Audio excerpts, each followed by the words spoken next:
Hello, everybody, and welcome back to the Albarian, where we play TTRPGs and have a hoot. I'm joined this week for Tales of Andrea by the normal crew. We got Yolandru, Labrajatis, Relly, and Finestorm. And they're all on high seas. Admiral. Admiral Finestorm. Very good, very well, very well. I am the lord. I'm the god of this realm. I can call you Finestorm if I like. Or just Stormy. We'll stick with Stormy. A few announcements beforehand. Ethan, you're muted.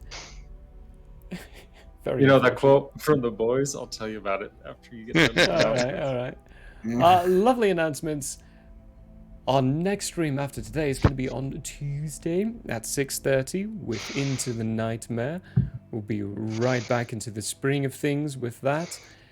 And for other stuff, join our Discord and check out our open hours for the schedule of what is to come, or check that lovely little schedule button right down below.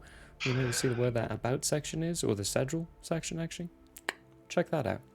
We also tweet it on a regular basis, so follow our Twitter, our Instagram, TikTok, the whole lot. They're all there. Facebook as well. Oh, yeah. For major up-and-coming news... Hey, look, we've got a nice little fun thing. Look at this. Look at this tasty little guy. Yeah. Look at that. This is metallic. Lovely. You can see the little bit, and it's a pin. This is a 4-inch pin limited run with our logo on it. We're going to be giving some of these lovely things away during some giveaway streams. It's going to be going for a while. It's a 100 pin run. The first one is going to be on September 15th, which is a Thursday. Oh, we don't stream on Thursdays, you might say. We do now.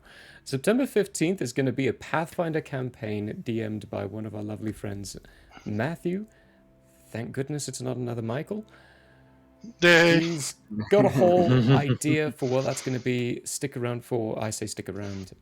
Keep up to date with us with news and what that's going to go into. The title of it is The Mysteries, or The Mystery of Bloodheim.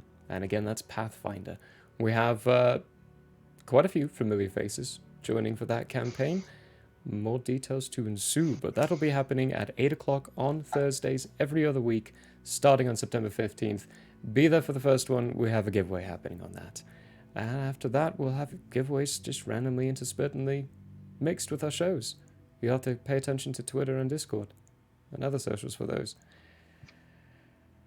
Oh, yeah. This week on Fridays, not Hate, Laugh, Love, it's Here Be Shenanigans, which I believe we're almost finished with the game on that. All other bits are just standard, typical. Pay attention to our Twitter and our socials. Mm-hmm. We're in the chat. Last big thing is Saturday, there will be no Nightbane. Pretty much all the players, except for save one, really have external obligations. Smiley, smiley. I think that's all my stuff. Just, whipped through it as quickly as possible. Shall we get to hearing Peter's beautiful voice? Yes. Before I slaughter you all. Unlikely. No. Not with this cleric.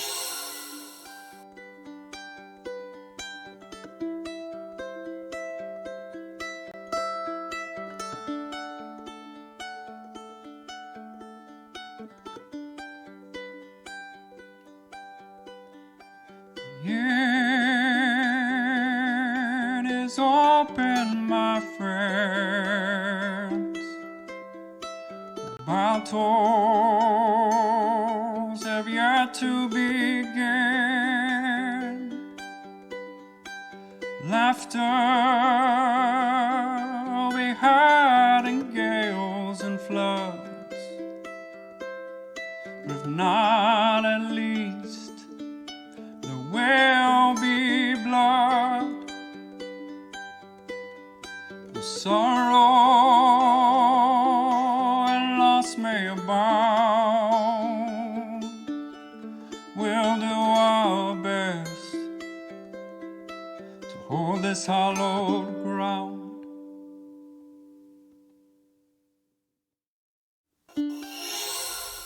And we're back.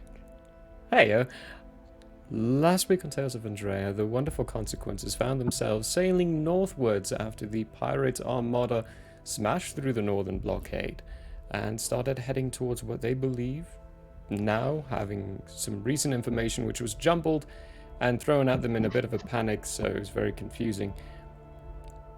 At the very end, they believe the pirates are heading towards Zarthor with the entire bandit landing force with them as well, which is about 3,000 people. They are 2 days behind the pirates. They have 10 days before they reach Zarthor,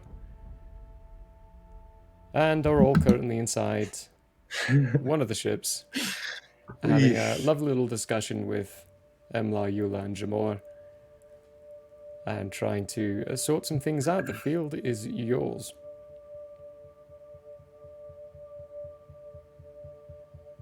I'm currently looking at the ship, the Admiral. I almost called you the ship commander. Ship commander. Ship Commander Finestorm. Yeah. What do we need to decide? We're going after them. All right, then I give you the look of, as a group, we should talk about maybe our options. I give you a look of like... I mean, our only real option is killer whales or psychic fey dolphins. That's our choices there. Killer whales. How about... Did I hear psychic fey dolphins? Yes, you heard correctly, Aberrant. We're discovering new things about ourselves every day. Expand. Good lord, we're screwed. I'll expand in a moment. I mean, what did Lars order us to do? Since we got Lars as captain here, relaying information. When asked, his response is, continue following, and he said in a few days he'll be meeting us. So we give chase. It's all we can do at the moment. Maybe we can make up ground. I don't know. Do we have anything that can help us make up ground? They all kind of just look at each other. We could order the ships to go at double pace, but nothing special.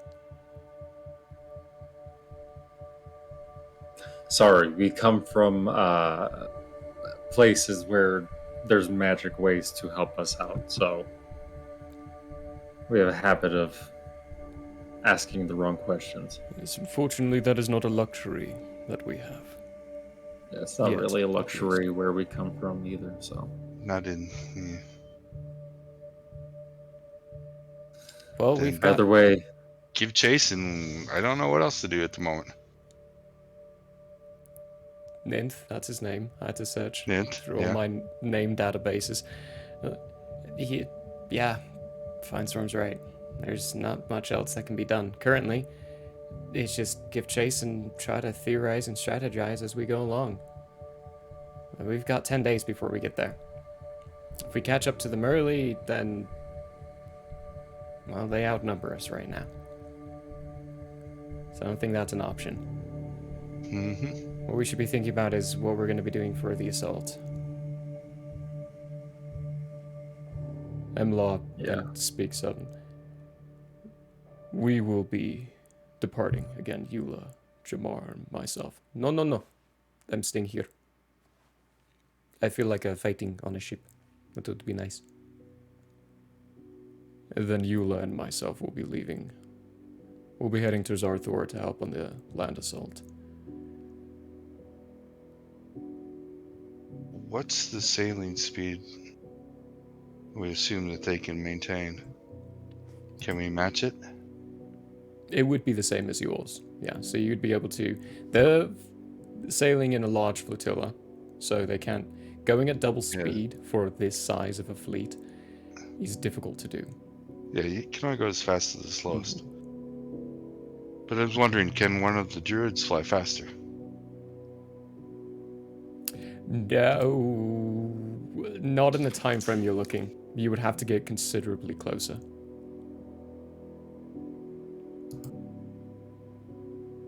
Druids can't fly for days. Their wild shape only lasts a few hours. I can fly for a day. Oh wait, no, that's not. You're Never mind. single. Wrong one. Wrong one.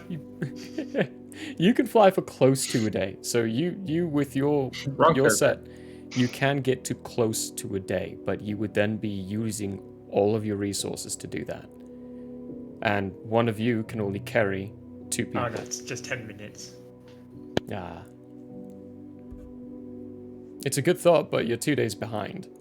So Yeah, it's not doable at if that. we could get up and, like, straggle 1 or 2 ships off of them, that would be cool, but... We could have our metal-clad try to come up and take any stragglers. Can it go faster than that? Oh, yeah. Yeah, the metal-clad's the fastest thing in the water right now. They're pretty quick. And they're really hard to spot. Go for it. Go get some stragglers. He just looks at one of his captains, and the captain then nods. Let's see if we can And thin this departs. fleet out a little bit before we have to engage them. Anything we can do? Well, big thing to keep in mind as well is they have some metal-clads too, so we're going to need to be in high alert. If we're going to do that to them, then they're probably going to try to do it to us. Safe to assume. I wish we were in the lead and then we were being chased. Yeah, that would be a lot more favorable. I say we give it a day, currently. I'll let some time pass, see what results we get, see who we hear from. Let the information come as it goes. We'll have another larger meeting like this whenever Lars comes by. Then we can put together our plans and thoughts. For now, I think we can adjourn this and... Can I run for 2 days? No. If you run for 2 days, you're taking on 2 levels of exhaustion for not taking any rest. And I would Is do our- constitution checks as well, because that's running for 48 hours. You could take more levels of exhaustion. But you're looking at least 2. Oh, come on. No? Is the bracer not usable? You have to know where you're going. You do. None of you have been to I mean- Zarthor or have seen the tops of any of the pirate decks. Yeah, I was gonna say otherwise, yeah, I No. would love to, but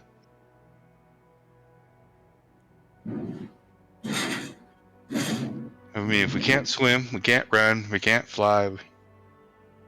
I know of no way of catching them or trying to strike them before Just chase him. we're just chasing. Maybe we can gain some time using some of those wind spells. I think one of you were talking about. And then I look at Yeah, I was gonna say any wind Everett. spells. There's an issue with that. You can't win the whole fleet. Can't win the whole fleet. Only one ship. Yeah. And if we do one But- ship, then we're looking at sending one ship against 32 ships. Well, I can handle that, but let's. I'm not saying run up on them. I'm just saying get ahead. Get a ship ahead to scout. See if they're laying any traps. Because if they know there's a fleet coming after them, that's what I'd do. I'd be dropping sea mines, but anyway. That's what patrols do. They're going ahead, picking off any stragglers and bringing back reports. That's what they've been doing for a while. It's the only reason we know that they started moving. But if we can get another ship, then we can do crisscross and have much more up-to-date information as we go by.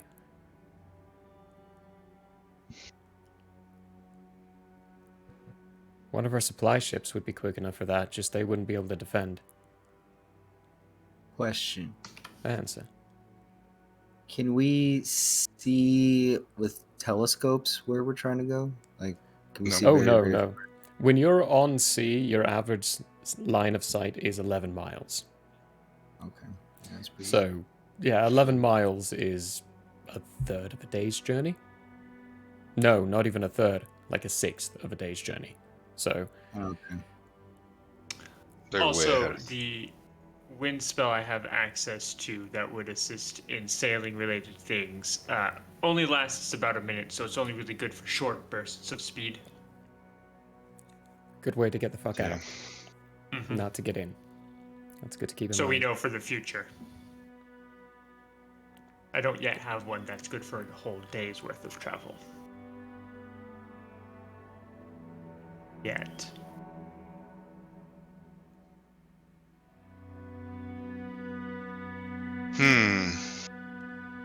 If anyone wants to get to shore quickly, we're about to leave.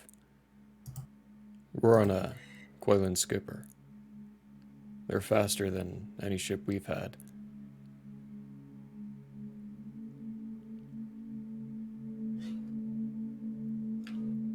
I think we just need to chase them. Say, looking at Mindstorm. Yeah. I'm just a chase. Yeah. Just chase. Going ashore is not a problem for us.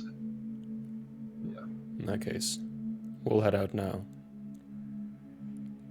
Hopefully, I did send a message to Elduin requesting some possible aid from there as well. We've got communication from one of the generals of Recloria. He's got a unit up here he might spare our way for a land assault. It'll take them time to get there, but hopefully they'll get there in time.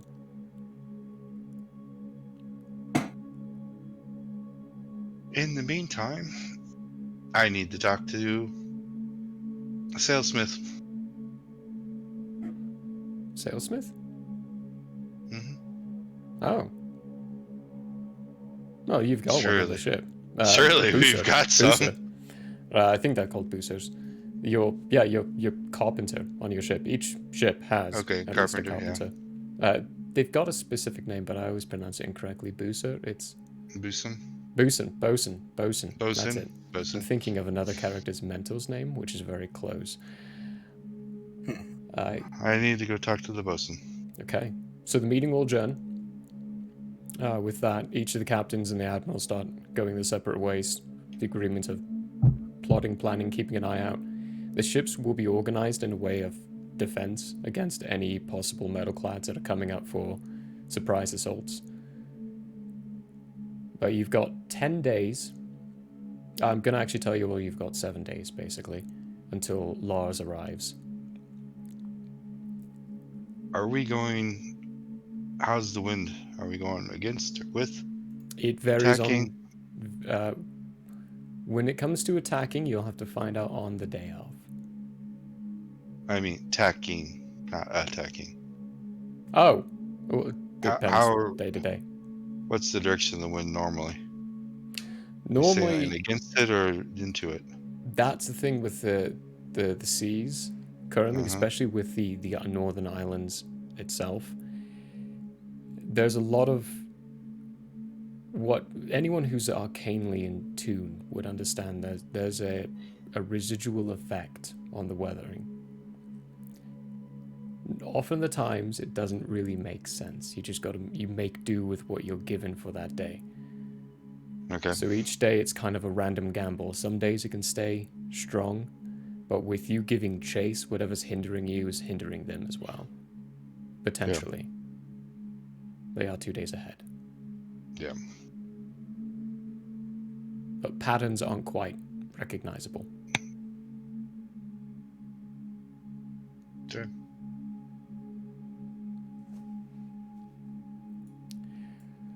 So Firestorm needs to see the bosun.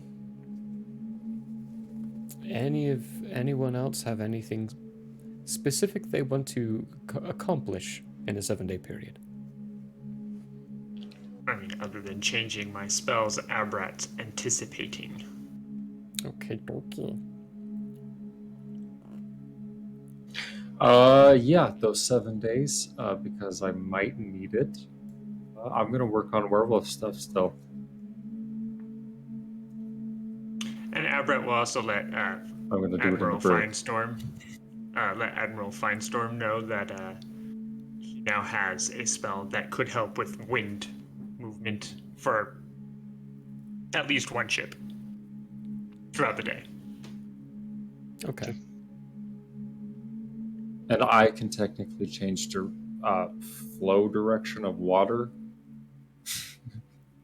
Are you in looking a at certain the area. cantrip, or are you looking at an actual spell? Because the I'm looking cantrip's at an actual nowhere near spell. big enough. No, I'm looking at an Actual spell. spells will be good, yeah. The cantrip's only a 5-foot square, which will have literally no effect on a ship. Control water. That's what it is. Redirect flow. Yeah, and I Anyway, can do 100-foot I cube. could boost we could both, if we do it at the same time, or at least in the same round. You can really get something cooking. Oh, yeah. Yeah. Oh, yeah. Surfing. Jartis and Relly, anything for the 7 days in particular? Nothing in particular, just kind of hanging out on the ship. The old bird pipes for morale purposes every so. Perfect. On occasion, you have other musicians joining in on other ships. They're close enough. Hell yeah. Nice. That fan is blasting in There there. is blasting in there. 100-degree weather. Typical day, eh? Oh, my fan? Yeah, your Yeah. fan. Going Yeah, no, insane. it's pretty freaking hot, so I sorry. do not blame you. No, it's Of course. okay. Jartis, you were saying something? I think I would try and figure out if who is like driving the boat. Who's the boat captain? I guess.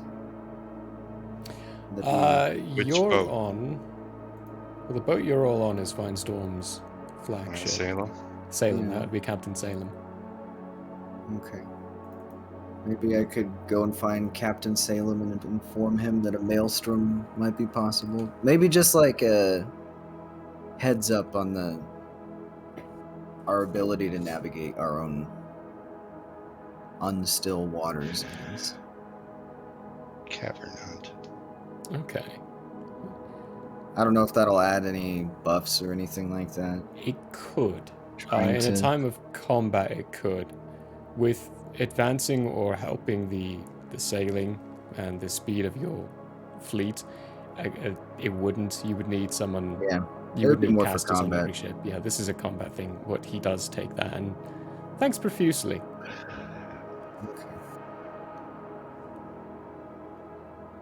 Fine Storm, you're looking for the bosun. You find him. What do you have planned? Awesome. I will start explaining the concept of a tow kite. Okay, do explain. A sail on rigging that acts as a kite. We'll build small ones first to show them the principles of a kite. And then we want this bigger with tow cables that we launch ahead of the ship to help tow when the wind's favorable. Okay. No, that's a fun concept. Give me. You've never seen that before? I have. I'm thinking about the execution of deploying. Yeah. It will use the ballista. Yes, not every ship has a ballista though. Mine does. Yours does. Yes. He's gonna start. Yeah, roll me a percentile die. I'm gonna roll one on my end too. Yeah. Okay. Cool. 81. 81? Damn, I don't got know. 87. Don't know whether I was going for high or low, but By the end of 7 days, he's close to 80% done with no. the concept of the theory. Oh well. Well, that's at the end of 7 days, and this is with a rate of... Your bosun has taken it to a whole new degree and figured out a way where he can make a capsulation to put the tow thing inside a cannon as well. Okay. For the ships that don't have ballistas. And this is being shared amongst all the bosuns, so they're all actually starting to formulate and try to construct. Might be a little tight for whenever you get to it, but you might be able to shave a day off if they finish in time. Okay. And if the weather turns out to be favorable. Yeah. They're all about that idea.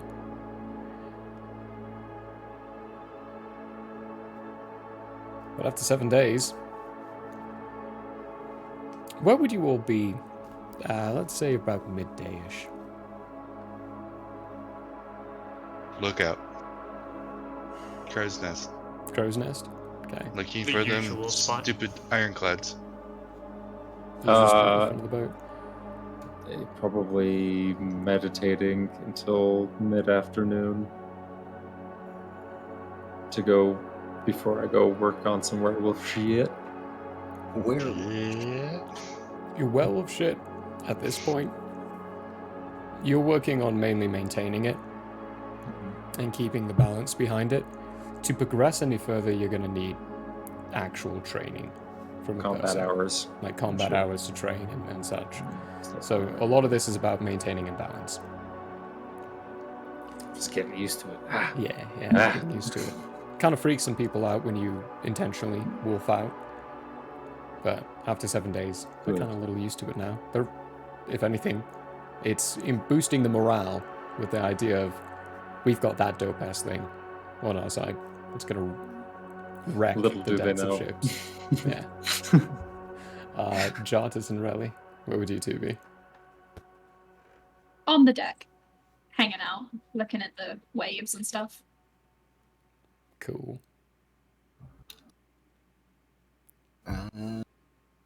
Something that I'm thinking, could we use any kind of plant growth to reinforce the boat? Because that plant growth is magical, right? So it disappear after the spell is gone? Yes, it does still have a physical weight Okay. when you cast. So if you don't know exactly how to reinforce a boat, which you, Jartus, you'd be very, very familiar with boat structure and how they're made because of your upbringing in the Shallows. Everyone in the Shallows is. It would just last until it would reinforce, but it would also slow the boat down. Okay. So maybe I'm scanning the boat for effective combat plant Okay. use. Yeah, cool. Give me an investigation check. Investigation. Boy, Ooh, howdy. that would be cool though. Oh. Like just branches grow up around the ship and like just dope. protect it from taking all the damage. Taking cannon shots. So that is a 16. 16? Okay. You've been able to identify a good amount of the ship and good places where you'd be able to reinforce. Keep in mind the radius or the range of that spell. You are on a boat that is roughly 80 feet long. It's 150 feet. Okay, then yeah, you're fine with all range. Find Storm. While you're in the crow's nest, though, I would like a perception check. No, not passive, active.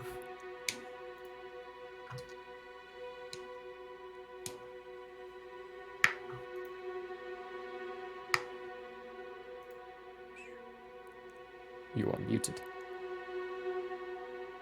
I am muted. 25. 25?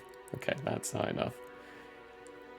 There, while you're looking around, scanning the horizons, the horizon in general, it's not typical to need to look up, but for a brief moment, there seems to be a shadow cast over the ship, just ever so briefly. You're the only one who notices it. You look up, you can see this black dot in the sky that just begins to grow and grow. Oh, eat my balls. Grow. It is what I think it is. Eat my balls. Mm. The rest of you give me perception checks.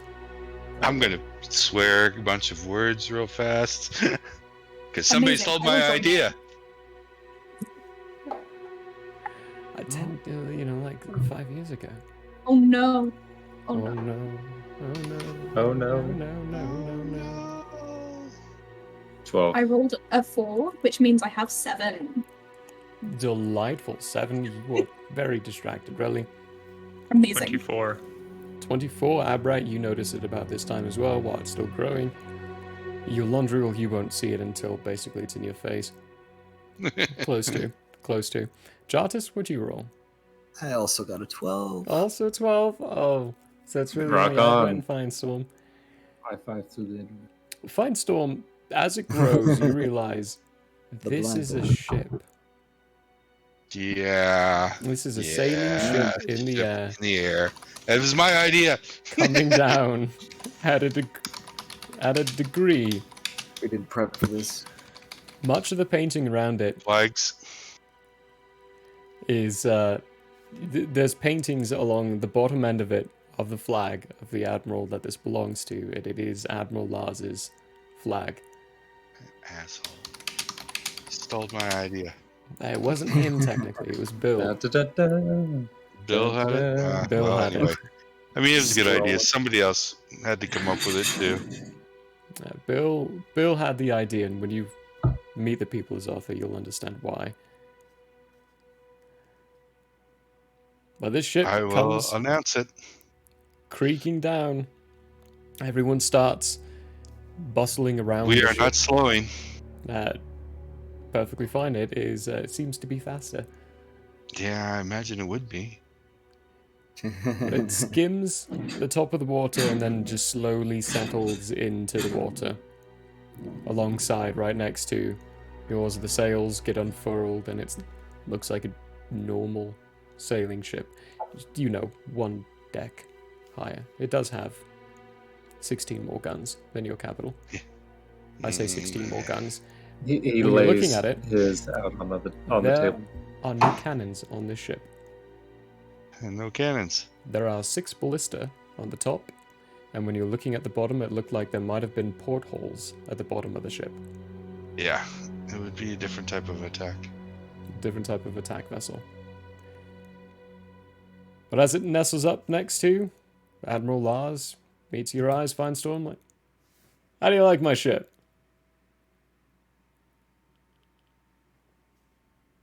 Had this idea 9 months ago, but I guess you came up with it first. Wasn't me, it was Bill. And he got his Bill. Admiralty. Nice. Nice. I love it. We need more. Hope you got a lot more. Gangplanks get put down and he starts walking across.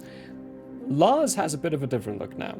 He's wearing a general pea coat and does look like the Admiralty form, where he does have this forward hat that's folded up in the middle. Mm-hmm. Although he has a eye patch now over his right eye. And it's crossed around general shape of just his flag, which is... Shoot, what is his flag? You know, which is two swords crossing, two cutlasses. I'll do my usual dismount off of the crow's nest. Landing heavily as he comes up. More? Maybe on that later. Permission to come aboard? Granted, Admiral. Steps on. Grand Admiral. What are the Meaning? consequences? I have news. All over the place. We'll gather them up. Tell them to gather up the consequences. People Give start the bustling order. around. And each of you get told, essentially a meeting inside the captain's quarters.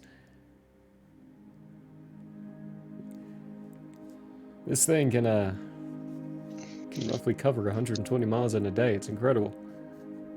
Yeah, that's awesome. It's good timing as well. We only just finished the construction. It's taken 5 years to design. I can imagine. Not to mention the mining process. Keeping it out of the Bond's eyes. Huh, Yeah. that was fun. Right. Mission here. That's good. Yeah. Mm-hmm. Do we need Nymph or anybody else? Oh, you know, it would probably be a good way for him, yeah. Flag down then. Have him get over here. It's about 20 or so minutes before he gets... I to mean, the I'm area. sure he saw, so Yeah, I would he's already assume heading he's ready. Yeah. there. Flying ship coming and scudding and landing down right next to another one. Yeah, that's not common. With Lars' flag on it. Yeah. Yeah. He better be on the way. Well, when you're all gathered. So I've got 2 more of those. Good. Waiting Good. Zathori inside. They're gonna come in and do a little harrying. When it comes to the land forces, we were only able to scrounge up about 1,000 soldiers or so. And they're still heading up with Alduin's fleet. I've pulled most of my core fleet to stick around the eastern shores in case they try to whip around on us. Kurothel and Jane have pulled half their fleets to see to tending the waters of the shallows. And Kurothel said he's got 2 ships on the way to meet us.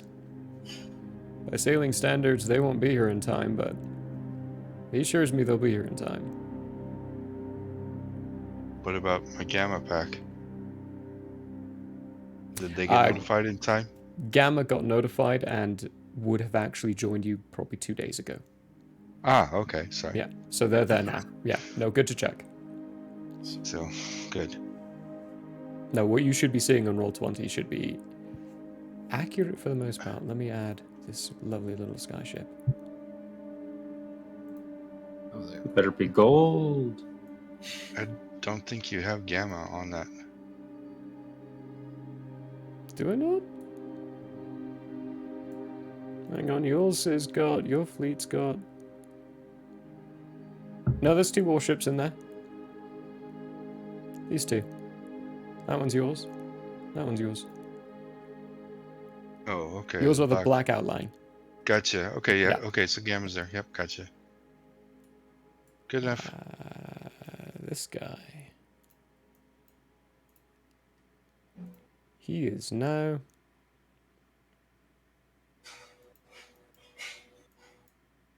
Oh, come on, you silly thing. Move for me. It's not going to move. There we go. There you go, skyship.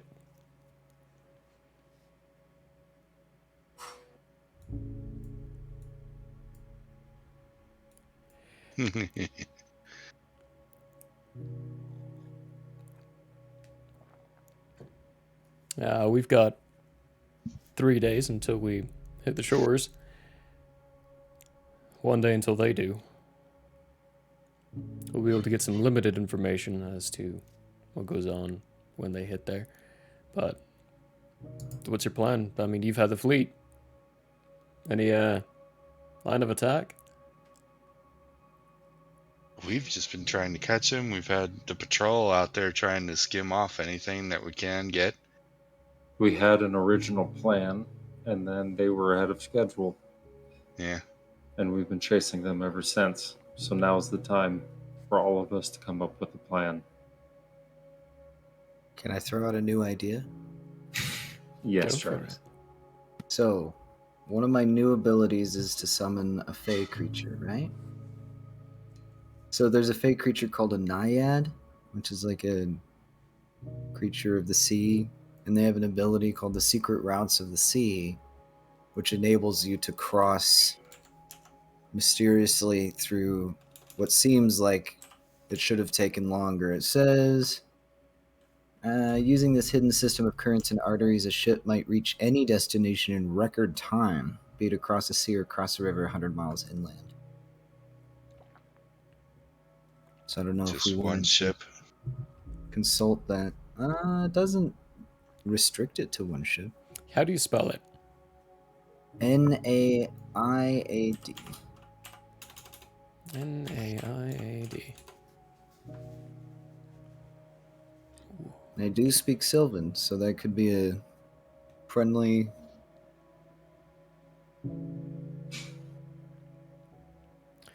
It says across the claim that denies no secret threats using this.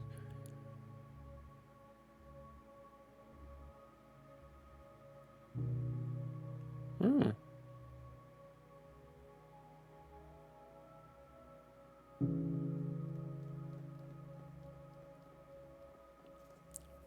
It's potential.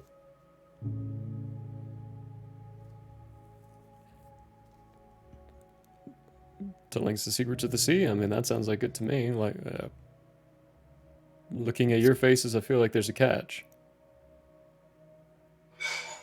No, I just never heard of that before. Stuff like this takes a bit Untested. of research and looking into. And it As is long as untested, my technically. concentration isn't broken, we'll be fine. We won't get lost. All right, and how long would that last? Up to an hour at a time. But with the help of a naiad, that hour could mean a lot. We have. I'll lay out my plan for the Tokites that we've equipped our fleets with for a little bit of extra speed. But it's all been about catching up to a fleet that is bigger than ours. I don't know how we're going to try and attack it. We have to be smart about it. I mean, are we going to catch them? We're not going to catch them on the open seas then, right? We're going to catch them in port. That's if they go to port. Exactly. Well, They choose to bombard the city from the sea. they got to establish a landing area. If they want to bombard the city from the sea, then they have to go to the eastern shores. City's on the eastern shore. They're landing on the western shore to land their land units. Hmm. Plus, it's closer. Are they landing now? They're still a day out. Oh, they're still a day out? Yeah. Do you have one of your ships flying over them, watching them? Flying nearby. Staying As out soon of as sight. they get within sight of the shoreline, we'll know. Okay. Okay.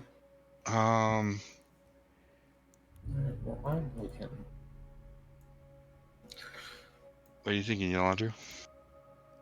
I'm looking at the map now, out of character. This is not the exact number of ships they have, right? This is just a guesstimate. That's a guesstimation. Guesstimation. So we can assume that they have more. So how many are here right now? Can we get an update? Now that we got ours? You know you've got all the ones you see on your side. On their side, they know that many number. Oh, there. If you want an update on the exact number, you can count.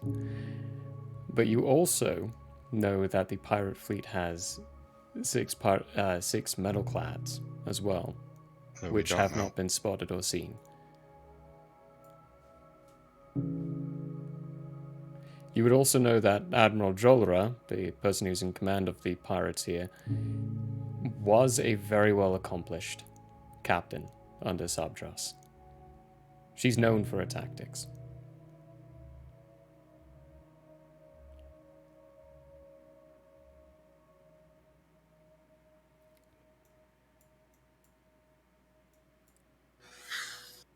Ugh. Okay. This may take a bit of my thinking time outside of character too, as well as in character. I do have a general thought. Yes. What is it? What if you just assault their capital ship? I mean, you're looking at a 3-decker or something with somewhere around 72 or so guns. Well, land forces landed, and consequence you should be able to board that and take out Admiral Jalra. Fine storm, you can handle her, I'm pretty sure. For sure. We have a way of landing you all on their ship before we even engage. How's It's that? just flying ship. You know, we fly. Oh shit! I just noticed that. That thing flies. It flies. Oh yeah, man. Oh, Yeah, it's it flew down. gorgeous. Wasn't that your idea? Yeah, I yeah. say, looking at Finestorm as a grin begins Bill's to creep first. over my face. Yeah, I wasn't first. They had it 5 years ago, which is good, because it would have taken me the development time. Now I can just take the design and make it better. Who said I was giving you my design? I just saw it. ladies, you're both pretty. Let's focus on what we're doing right now. Well, if you can get us to the ship, maybe a few strong men to help us out. Ooh la la. Yeah, and you're What she wondering, like, said. oh, a few strong men, hey? Will, do you think that Or they women. would... I don't mean to generalize. I mean like seamen, you know? Let's go with the original plan we had before. Need seamen? What's the original plan? If The- we can get onto the flagship, their flagship, then I will just challenge the admiral to admiral. I know that, but in order to get to that point, we might have to fight through some people. So, Oh, that's what we do. That's just standard. exactly. You know, it seems So par we get for course. a handful of warriors to help us out. How many do you Cut think through you the can men. land Yeah. on that ship? Well, I was thinking about doing a drive-by. Yeah, we scatter the top decks, clear it up for you, and then land you on a swing around. If we time it correctly, you'll be landing on the top of their deck as the shrapnel lands. So, you know, Okay. just in time. With, if we plan it right, I say looking at yeah, everybody timing in my is group. everything. We could probably get another 5, 6 more people with you. That'll be enough. We need red shirts, yep. Red shirts, please. I'm the cleric. Oh gosh. Okay. What are you guys gonna do while we try and take her out? Oh, we're gonna help the rest of the fleet. I'm actually How so? heading back to my flagship. I'm gonna be taking command of the fleet as a whole. But Etanis has got this. If He we... knows how to fly it well enough. Yeah, Thomas, interesting. How closely knit is their fleet? If we take out the admiral, will the rest of the fleet submit? Or are we gonna have to fight every ship? I assume we'll have to fight a few. That's Some have to be information loyal. we don't have. We can't speak to the loyalty of their group and their people. I can speak to their loyalty. They're crap. No, they're not loyal to us, definitely. They're crap. But it also is standing orders, especially amongst your crew, Finestorm, to kill all pirates even when captured. Yep. So we can at very least expect them to fight to the last man. They're gonna die anyway. What I meant by my question is what is your guys' plan while you do this? Because we have a way of getting back to you quickly after the job is done, if need be. How do you mean? It's a long story, but if we do come back and can help you out, we need to know what the plan is. Oh, as in what is our fleet gonna do?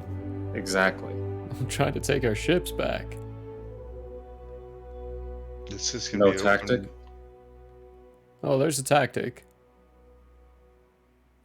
Well, technically you're the Admiral here, Finestorm, so you two No, should discuss technically, that. Yeah, there's it 3 admirals depends here, but on No, what I mean they the do. Admiral. You people. You Admirals and your... I appreciate the thoughts and the sentiments. It really depends on what they do. How they react to our approaching. What their tactic is going to depend on what our tactic is. I can't give you any set, simple thing. I can tell you our formation is going to change, and will change as we go by. For right now, our tactic is meet them. Yep. Okay. Do this.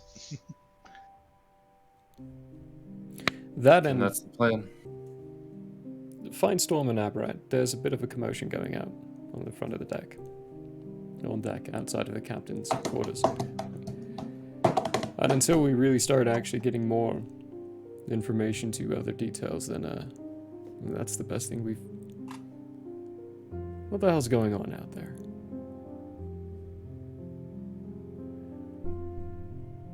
Avrad's gonna go open the door and look.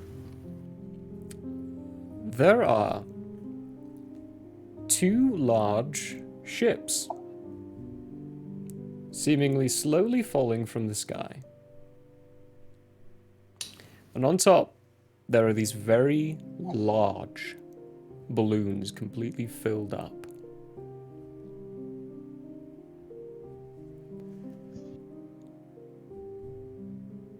One of them is flying the colors of Admiral Jane, the other one's flying the colors of Admiral Kurothal. These are massive fucking ships, too. There's floating ships now. What? Let me see. Aren't ships Floating supposed to ships. float? In the air. Okay, no, that... What in tarnation? Yeah, uh-huh. And then it starts... First flying ships, now floating ships? It must be what Kurothal had in plan. These things are... They are the size of Lars's flagship. They have 3 decks of different guns, several ballistas on top, very large, floating in slowly, and as they do, the big bubble on the top is slowly deflating and getting pulled in. And they are entirely manned by Dragonborn.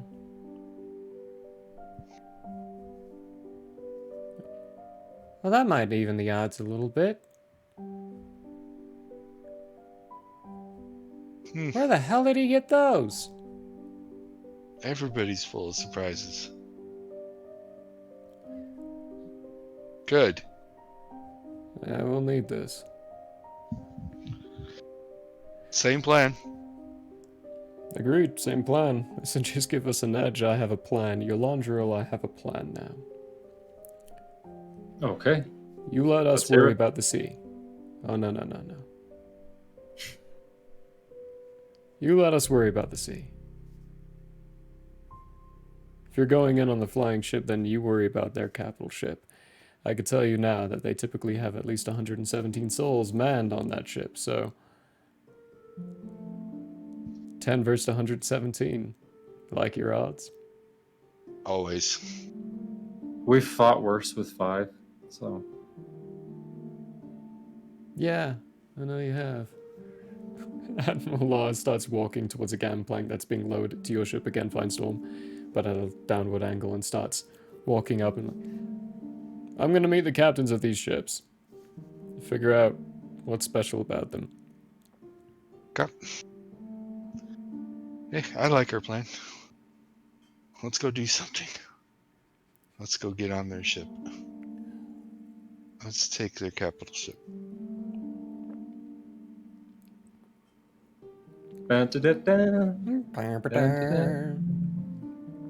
Could just summon a large lightning bolt.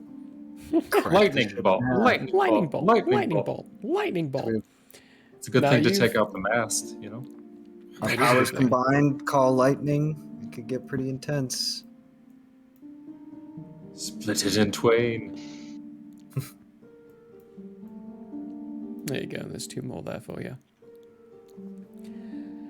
Yeah, now I like our odds. Much more seemingly balanced out, evened up. Seemingly You've got being the 3 key word. days. Yeah, well, as- it's those 6 ironclads that we don't know about. Yeah, that's a mystery still. You've got 3 days.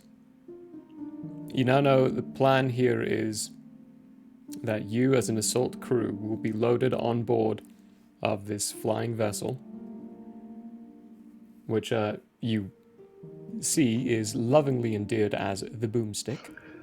The boomstick. You find out being after Boomstick Bill. Mm-hmm. Obviously. A R.I.P. nice honor King. to him. R.I.P.K. R.I.P. in peace. But with you all, and then 5 very capable looking fighters donated from Lars for the assault.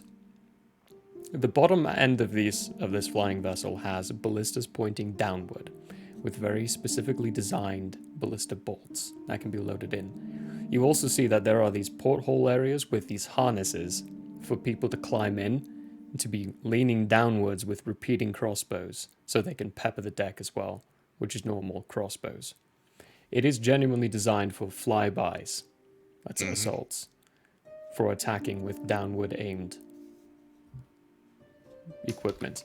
There are also mounted repeating crossbows in case there are any flying attackers on the top of the deck, but in between there's no portholes, there's no attacks from broadsides. So broadside weaponry doesn't exist on this ship. It's really only effective when it's in the air. If it's floating on the sea like you saw it, the best thing it's got is its top deck ballistas. But on when you're 1 day out, the ship Can will... I talk? Oh, Can I talk to absolutely. those 5 men first? The 5 soldiers. The 5 cannon fodder. Nope. Hello, I'm gonna say, Richards. all right, guys. I know you're the best of the best, but listen, we work a little bit different, right? I can heal you. If you need help, you need to let me know, okay?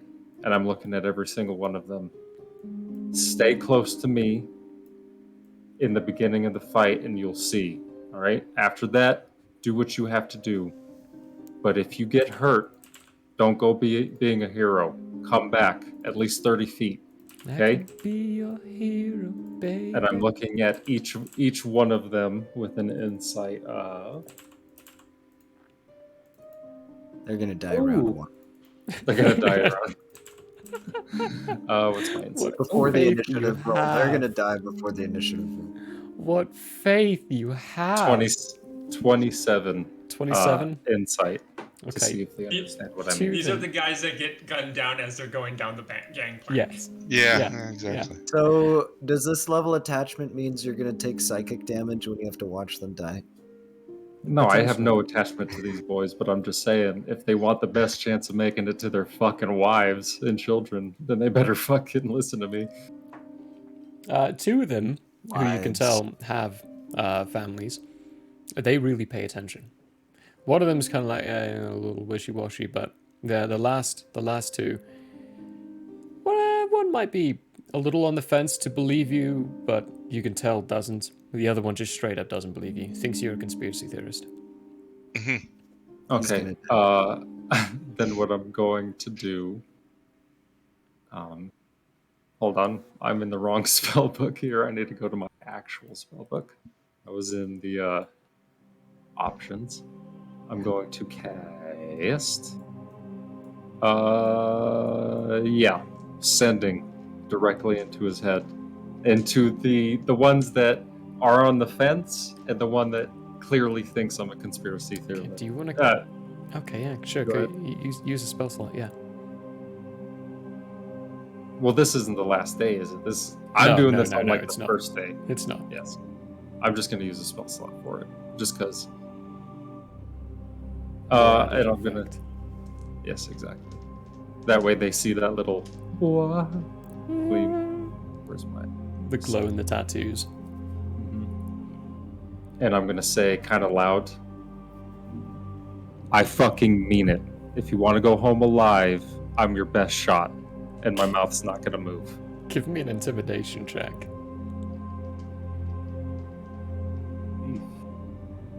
What's my intimidation? Remember, you can use strength or charisma for intimidation. Ooh, okay, strength. Thank God. Oh my. 15. 15?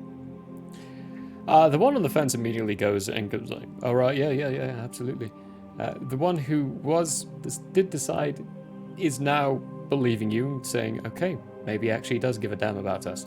And the other one is essentially shooting his pants. And is now convinced. You have convinced them all, yes, they will let you know when they're injured and they need some healing. And I'm going to say, also, try and stay out of our way when we're using spells, right? We'll try and keep you guys out of the line of fire, but if you run into some shit, I'll try my best to heal you, but some of the stuff we can do will kill you outright. Do you understand? The obvious commander of the group looks at you. I'll make sure we keep to ourselves and stick to an area that we can handle. If you see us in those spots, don't worry about us. We'll take care of it. Got it. We move as a group, though. Stick close. But keep a lookout. For the love of God, sometimes Jardis turns into a giant scorpion and, he could step on you if you get in the way. So, please. Are you fucking serious? Oh yeah, 100%. That seems to be his favorite, but I think he's going to go with the sea theme this time around since we're on a boat. Got it. Don't go killing any random animals. Good to know. Yes. And I'm a werewolf, so don't get freaked out about that. I say as I turn around and walk away. That we know. We've seen. Yeah. It's cool. We love you, big wolfy boy. Is Relly nearby for this conversation? Yeah, sure, why not? Okay. She's just kind of quaking in the corner. Just a little bit freaked out. Do I see with my natural perception of 20? Yeah, you would. You would notice that. Okay, I'm gonna walk over and kind of like lean down, my hands on my hips. I'm gonna be like, "What's up?" You guys can shapeshift? What the fuck? Yes. I also have wings. But they're not physical wings, they're ethereal moonlight wings. Thematic with the rest of me. Okay, I'm not sure I quite follow, but the heads up is appreciated before we go into the foray of battle. So, thanks, bud. I am going to... Flap. Detect magic doesn't actually detect if someone has any magical capabilities, does it? It doesn't. No, that's not at all. I didn't think so. That's magical Did items. not think so. Okay then. I'm just gonna look you square in the eyes, Relly, and I'm gonna say, "You're gonna do just fine." All right? You got me. All right. You got me Sounds as good. healer. Sounds good. Who's better than me? Come on. Now come with me. Let's go join the rest of the group. All right, Geronimo. That guy over there. That guy That guy over over there. there, that guy over there. I mean, the list Hey, goes who's on. done more healing technically? I think Aberrat, actually. Yolandria's just done protection with the overlay, with the overshield. Yeah. Healing itself, I think, actually does go to Aberrat. Tis true. Tis true. Raw healing power. Right, last 24 hours. What are your plans? I will be friendly and say Hero's Feast. And that's it. Yeah. Yeah, he says. We gonna get that hero's feast, guys. We don't get that hero's feast. Now, to Training clarify is, something, with your Aura of Vitality, Yolandriel, the temporary hit points given to you by Hero's Feast, that is a permanent temporary hit points that can be re-healed. It stacks with your Aura of Vitality.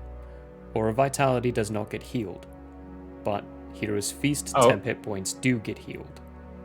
You can refresh. You mean Twilight Sanctuary. Twilight Sanctuary. Aura of Vitality increases base HP. Those do not stack. It does not stack with Hero's Feast. So takes you're right. an hour to eat this meal. It does. Twilight Sanctuary does. That's dope. I hear everyone talking about a feast, and I just confusedly head down to the galley. Up to 12 people can come. I'm with you. I'm with 12 you people. at that point. So. Who would you like to invite, if any, to fill the 12 people? Probably the 5 guys we're going into battle with, right? Okay, so you've got 2 more seats then. 2 more seats. Who else? Who else is on the ship? The captain. Lars and Nymph. Lars and Nymph. That's a good bet. Yeah. Lars and Nymph. Yeah, if the 2 admirals are on the ship, then those 2 for sure. That way, when they command their ships, they got a little bit extra. So, Jardis, how are you casting this? Like, walk us through the experience they receive with this Hero's Feast. Well, maybe I I'm could just gonna be lean over to him. walking around trying to find an empty enough spot. So I'm like, The where the captain's table would arrive. Or do we have like a Captain's quarters. So the captain's quarters, the finest china and plates are brought out by the, what are they called? The quartermaster, or the person who does the food. I can't remember what they're called. Cook, essentially.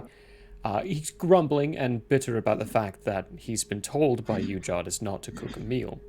On the eve of a major battle, usually a very fine and exquisite meal is made for the admirals on this sort of occasion. But being told not to, it's a little confusing to him, but he does set up the table in the captain's quarters for the 12 people, with everyone seated. Can we make the chef like a doggy bag? Like maybe not give him the extra Give him a HP, but at bite. least give him for some shits food. and gigs. Maybe Yes. all he gets is the advantage on wisdom saving throws.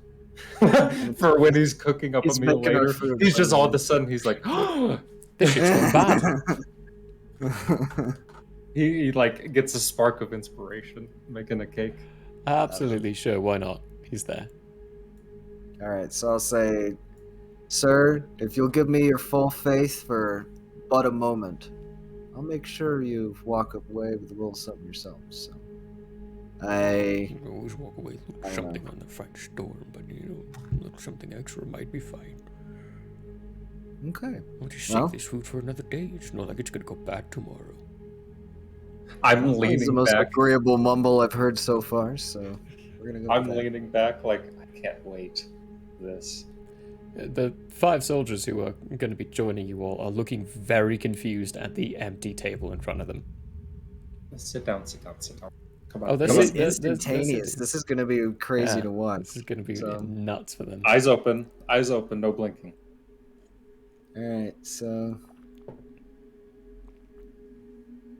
I guess I would just evaluate the space, give like a little theatrics with like the here. All right, we're framing, and I would cast Hero's Feast. No, first, what I would do is I'd set that little bowl just right in the center, so it's an empty bowl, right? Empty bowl, yeah. Not say a thing. Maybe weigh the reaction. Give like a nice pregnant pause upon the bowl. Are we eating that? Oh, you betcha. It's gonna be the best meal of your life. And then clap Shazam. Alright, there's Hero's Feast. What kind of foods? Food and drink. And drink. All right. Foods and drinks. These are all based off of your memories, so... Yeah, so it's like We got your ourselves a nice perfect weekend meal is there, so... Perfect meal. Perfect meal is in Everyone's front perfect of meal. everyone, just in a flash. The perfect Rarely, meal. when you're looking at the table, I mean, just suddenly, that crested chalice in the middle just evaporates, turns into this weird steam and mist, and then as it settles down, there's food in front of you. All your favorite meals, your favorite desserts, your favorite drink inside the goblet. This plate filled to the brim with just gourmet food of all kinds. And everyone's food's different. I mean, the 5 soldiers, 2 of them have the same like kind of roasted duck, but one of them has this just giant bowl of porridge in front of him. And then the other ones have other kinds of meats or just veggies in front of them, and in the center of the table are these roasted ducks, chickens, steamed vegetables, mashed potatoes, everything you could imagine is here. And it takes an hour to feast upon this. Well, that there's a neat party trick, but it's a little bit cheating if you ask me. Everything to do with magic is a bit of cheating. If Fine Storm was here, magic is like the sea, chaos. Oh, Eat. not Fine Storm. Hey. Feast. Yeah. Nom, nom, nom. Nom nom nom nom nom nom. Those effects will last an hour. Jartis, roll us those temporary hit points.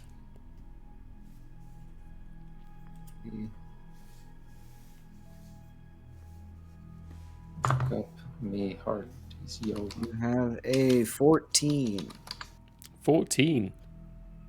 So do the hit points last for 24 hours? They do last for 24 hours. All the effects of a hero's feast last for 24 hours. Nice. And for those, Ben, if you can just remind us what hero's feast does. So, if you happen to have any diseases or were poisoned, that is no longer the case. Elandra, that you are now that STD you got from a long time ago is cured now. That is true. Yes. That's some good food. The creature is cured of all diseases and poison and becomes immune to poison and being frightened. It makes all wisdom saving throws with advantage. So your hit point maximum increases by 2d10, which we got an 8 and a 6 for 14, and gains that same number of hit points. 24 hours. You're welcome. Perfecto. So 14. I just need to adjust all these guys now. Well, that's good. They say down in Louisiana, say ball, isn't it? Simple. Yeah.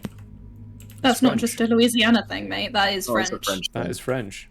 The French Yes, it is. Cajun. But that goes for the French influence in that area. True. Oh, that's the wrong one. Perfect. Right, they're all at 49 hit points now, thanks to you.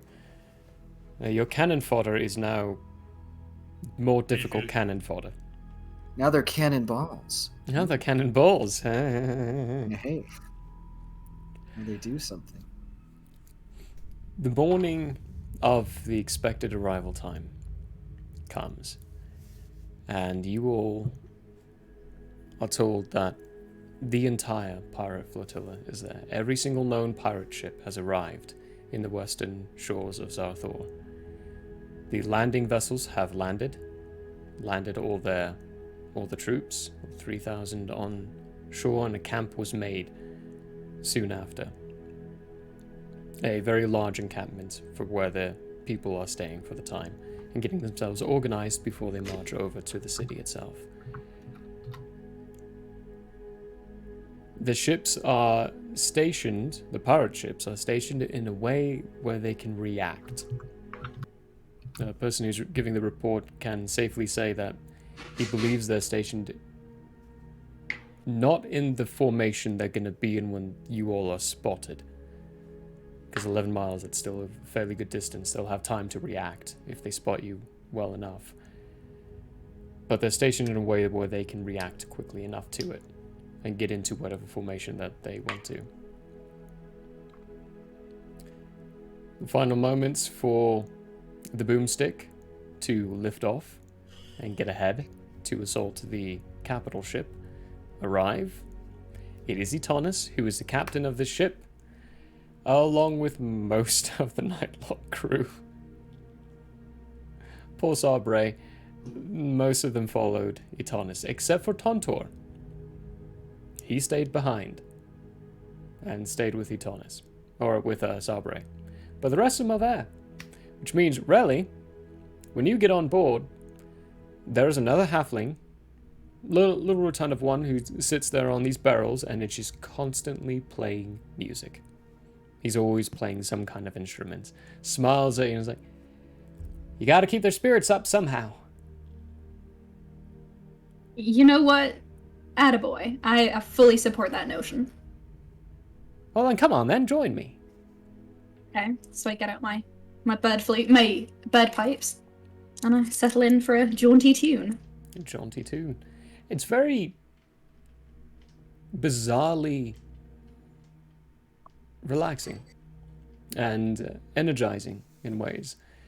When you're all boarding the ship and start to take off, it's a very different feel. I mean, the wind's strange. Fine storm you up by where Etonis is. He's just smiling and grinning the whole way through.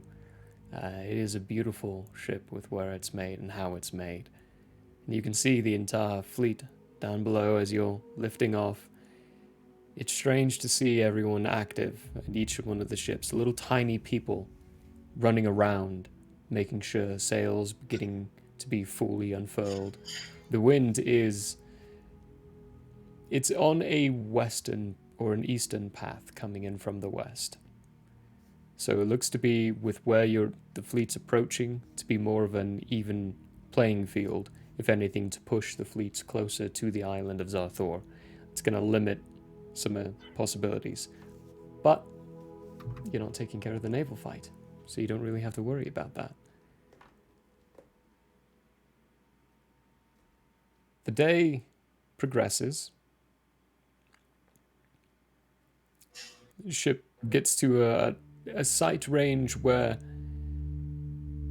you begin to see the enemy flotilla. It's large. The island behind, with its large encampment with many people. Well, fit for many people, that is. There's one ship that really catches your sight, though. It is the capital ship, the 3-decker. It is entirely metal. Even the sails are metal. It does not feasibly look like it should be floating.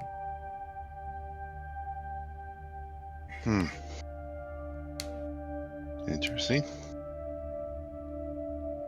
I am going to give the main leader guy of the 5 warriors, Relly and Finestorm, aid at level 4, which is a maximum, an increase of the maximum and current hit points that you have of 15, and it lasts 8 hours. And it only costs a tiny strip of white cloth. That is a concentration spell, right? Nope. No concentration. No, 8's One not action. concentration. Now, does that say adding to hit points or temporary hit points? Let me so, your spell bolsters your allies with toughness and resolve. Choose up to 3 creatures within range. Each target's hit point maximum and current hit points increase by with Hero's 15. Feast. That kind of hit point's not going to stack with Hero's Feast. No, but it goes to your current and max. Which is what HP. Which is what Hero's Feast does. I thought that just did temp HP. No. No. Oh, I thought you said that was temp HP. No, so Hero's Feast affects your HP. Your ability affects temp HP, which those two stack. Either way, you're looking at one of the HP things being overridden by aid. Because they're both separate. Never mind. Separate aid. It genuinely actually a good thought, but you've basically already got it covered. Okay, never mind then. What I'm going to do then. Where is it?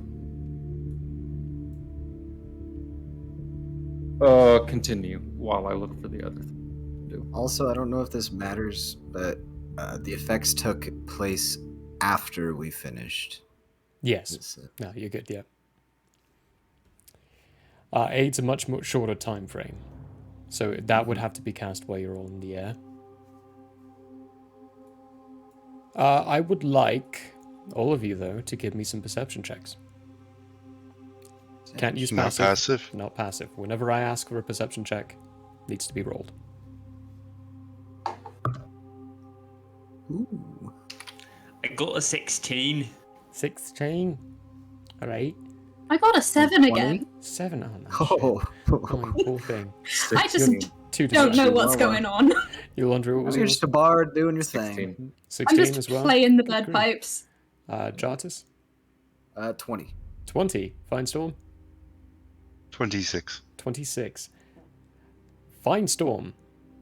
You're the... Okay, so while you're getting closer... Firstly, let me move some things around. You are getting very close to the time where the fleets are going to start really engaging with each other, and to where you're going to start falling. From what you can see, you and good old Jartis with a 20, the pirates have started to mobilize, and so has... I almost said Subdras. Lars with his stuff. I'm going to move those away. You also get the idea I did this wrong. Whoops. That they have not noticed you yet. Here we go. There we go. That's the rough shape of what they're taking.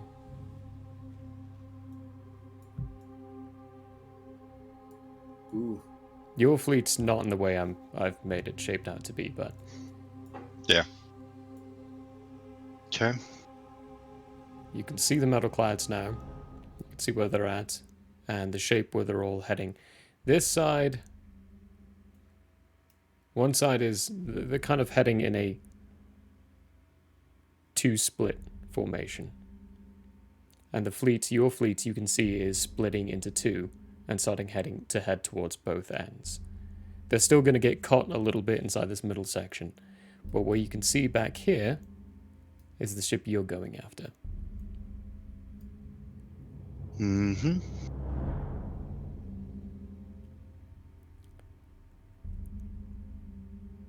Five minutes later, the cannon fire starts. The ship's all aligned through sides. You can see the smoke starting to appear and hear the slight pops of the sound of cannon fire coming across. Those of you with good enough eyesight, so Finestorm really and Aberrat, you are beginning to see the shrapnel come across the Shallow's Estate ships as they start to attempt to return fire. Nin's ship looks like it has this almost iceberg-esque shape to the sea. Whatever sea it touches, it freezes. And it starts to get covered. One cannonball you see that hits the side of it, immediately this lightning bolt shape just strikes back, smashing the side of that ship, sending it in shrapnels all over the place. For Lars's ship, it is making it through quicker than the rest. It's getting into the line and into the combat faster than everything else. Your ship has begun to decrease and decline in its ascent. And you all hear Adonis call out and like, "You've got about 3 minutes before we're there. Tether up, you all, and get ready for some fun." How close? How far off deck will you put us? Well, I need to be at least 150 feet above them. Their masts are tall. But you're going to be going down on rope, jumping out the back. Who needs rope? Well, if you'd like to skip the rope, then fine, skip the rope. That would be kind of crazy, but anyway. One more thing as you start to approach Firestorm. Now, you're going to have like 2 minutes to prepare by the time you see this. The tops of the decks, the pirate ships, are a bit more crowded than you'd expect them to be. Almost at last minute, Firestorm, you realize, you rolled higher than a 25, that encampment on the shoreline of Zarthor, it's empty. There's no one there. They didn't land. They didn't land. You're realizing this just as you're getting on there. The ships, the pirate ships, every single one of them is filled to the brim with people, and they are expecting to be boarded. Sometimes. They don't expect a flying ship to come across and pepper the living fuck out of their top ship, though. Yeah. Which, as you get into an area, right as you're hearing Lars yell out, "Go, go, go!" and the 5 individuals with you jump out the back and start propelling down the ropes, do you all join them? Yeah. Yep. I start with Okay. rope first, and if anything goes wrong, I'll catch. Perfect. I I'll need catch all of you guys. to give me either an athletics or athletics or acrobatics check. Except for you, Firestorm, you're a monk and you've got wild bullshit behind it. Okay. I was gonna say, sure. You're whatever. fine. I'm just gonna cover that immediately.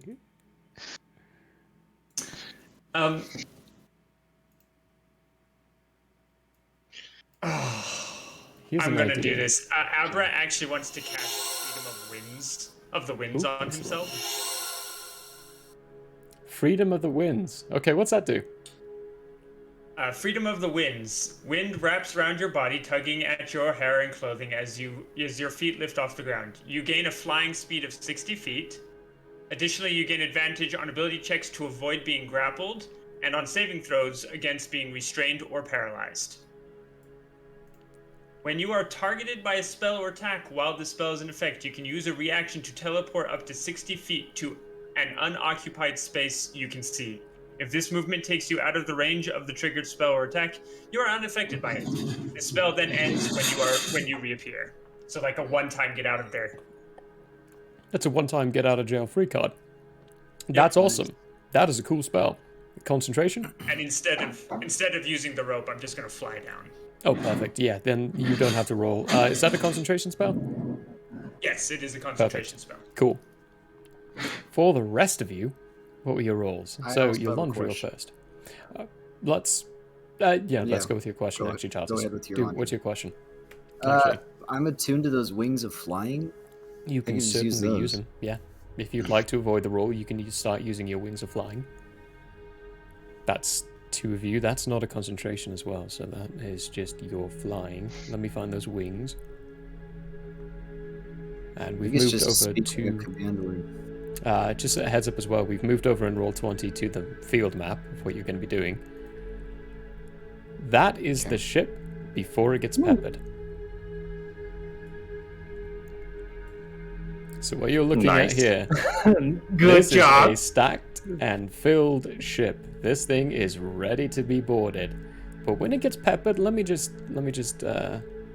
hear... Jartis, Abra, and Firestorm don't need to roll anymore because of your lovely stuff. Your laundry roll, what was yours? 22. 22, you're fine. Thank God for yoga. Oh, thank God for yoga. Riley, what was yours? 9. 9? Does she need help? Yeah, Does she need help? the dice don't like me today. Probably. Yeah, I'm probably just plummeting to my death. That's fine. Well, let me take care of these. So with the peppering, that's 6 ballista bolts with very explosive ballistas being shot down and a very clear line of crossbow fire. You are all coming down just as the shrapnel is coming to a clear. But we are going to remove these guys. We're going to remove these ones, as well as these guys. And then, you know what, let's also get rid of these guys too. No, that's too many. Yeah, these guys. And we've got those ones. And those ones. And these ones. Some removal. As far as the crossbow fire, they're gone. They're gone. Not the cannon. Only the people. Crossbows can't destroy cannons. Only those ballistas can.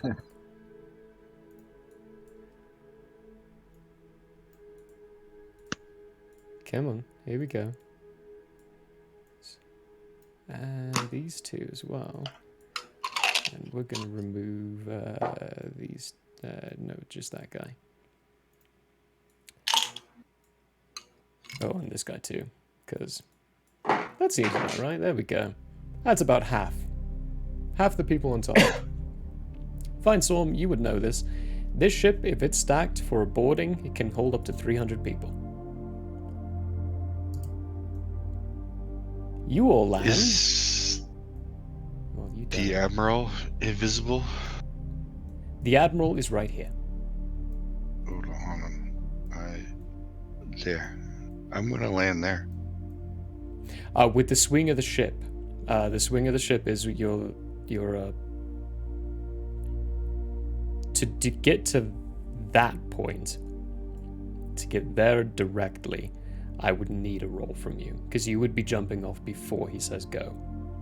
You'd be trying to time this, and it's not going to be an easy roll. Oh. Then that's fine. I'll go with the group.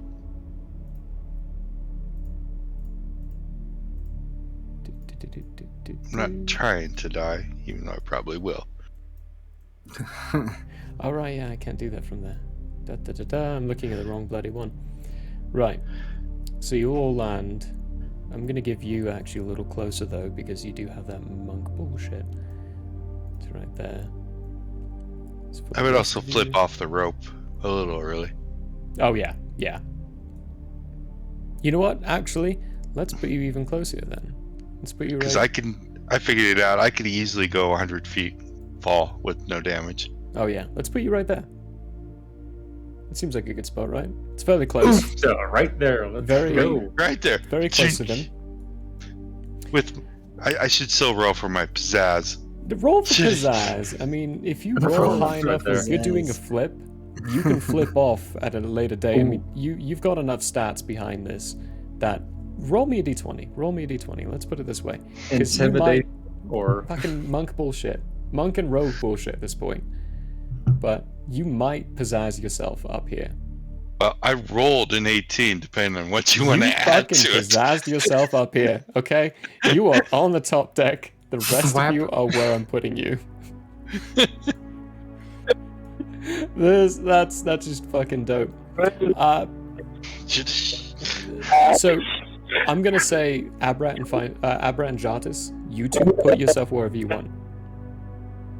Okay. Because you're flying right now, you can choose.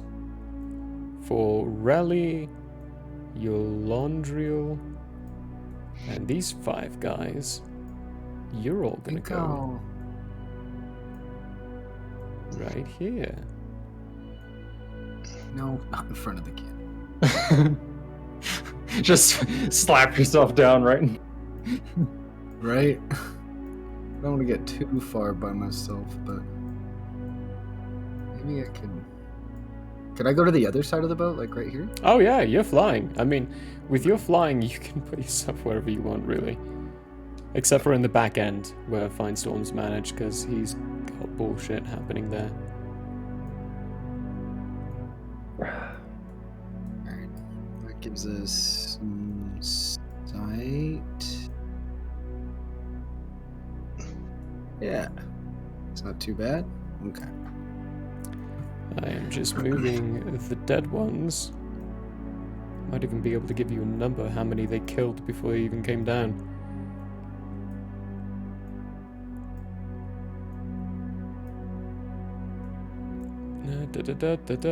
There are so many.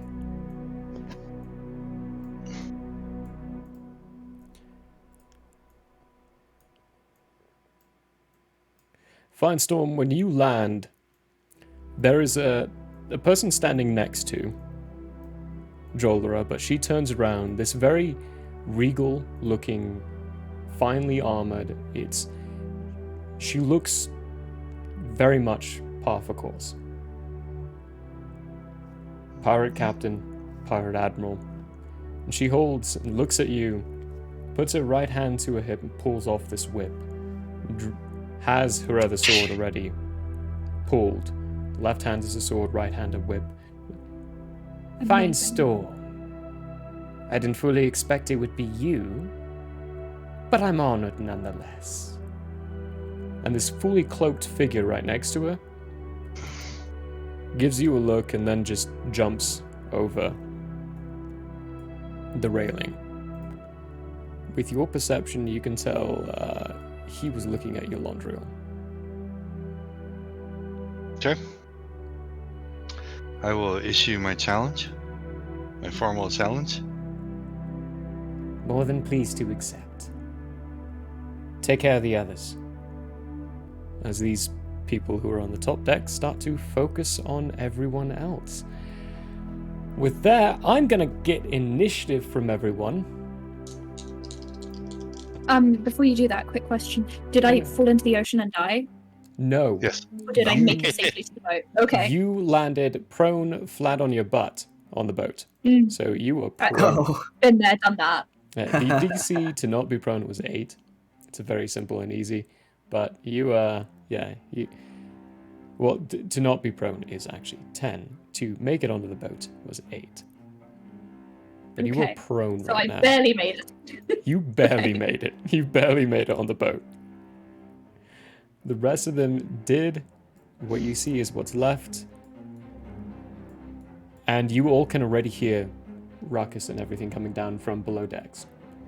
People down below are beginning to mobilize and start to hurry upwards. But we're going to grab initiative. Then we're going to go on breaksea early. Because I have to pee. Hey, so do I. That, and we've got a long combat ahead of us. So, Yolondriel. Second. Be an 18, boyo. 18. Barat. 9. 9. Oof. Jartus. Ouchie Wawa. I got a 4 with that +2, so I'm like, dang. I rolled a 2. Ooh. Really? Ouchie Wawa. 23. 23? Fine Storm. Nice. I rolled bad. 19. 19. That is bad for you. Oof. Very bad. Very All bad. right. Your Landed ally prone, boys. but with purpose. Your ally boys rolled a natural 1. Damn. So they got 3. As long as they go after me in the first round, I can at least salt bay some health on them. Theirs is a 3 total, so they're going after Oh, okay. everyone right now. The enemy Ouch. crew got that. Jolera. Oh dear. Jolera, you didn't roll very well, darling. Good. The other dude. Fucking no. That's getting chucked in there. Alright.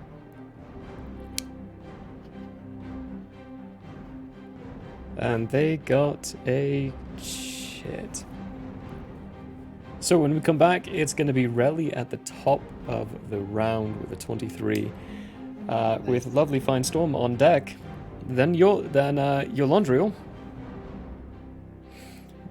Followed by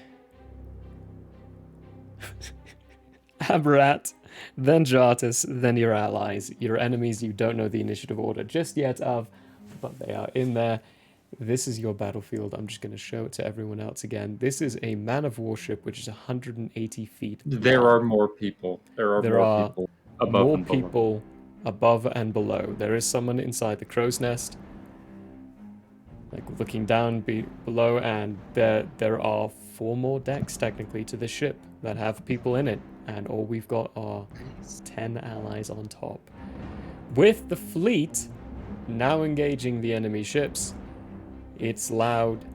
Chaos is literally going around you everywhere you look. It genuinely doesn't look like anyone's got advantage on either party right now. You evened things out with the introduction of those 2 ships from Kurthel and Jane. It's basically a 50-50 split right now. But there's the lovely surprise that each of these ships is manned to be boarded. And that was Lars's plan, to board the ships. We'll find out how it goes. We'll be back in 10 or 15 or so here, people. As we take a breaky, lose a few ounces, we encourage you to do the same. Get yourself ready to receive a few more, and for suspenseful, hopefully no one dies battle. See you in 10 or 15. Somebody's gonna die. Someone's gonna die.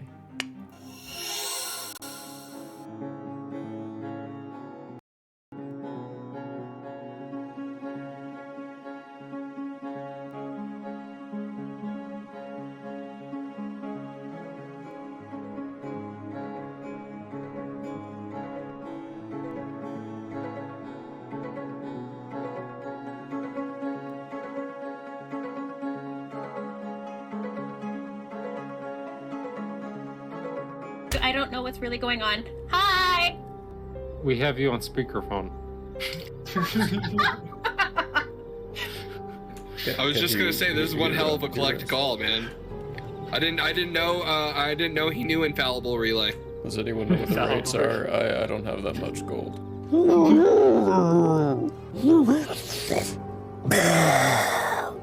And breathe all over it. I need a dex saving throw. It'll be like a family outing. We'll be giving mom and dad Yeah, piggyback Shane, rides. it'll be fun. And then I need people to remember me after I die. I will always remember you after you die. But I hope you don't die. Like, almost like you could reach out and touch your own echoed self. Reach out and touch self. Do I see all this going on? I regularly do. You do. Okay. I like getting into things. Can I get a oh yeah? Oh yeah! Oh yeah! Consent is always important. Agreed. You're next. We have more for later. This is for the innkeeper. He needs to get turned too. Get out of here!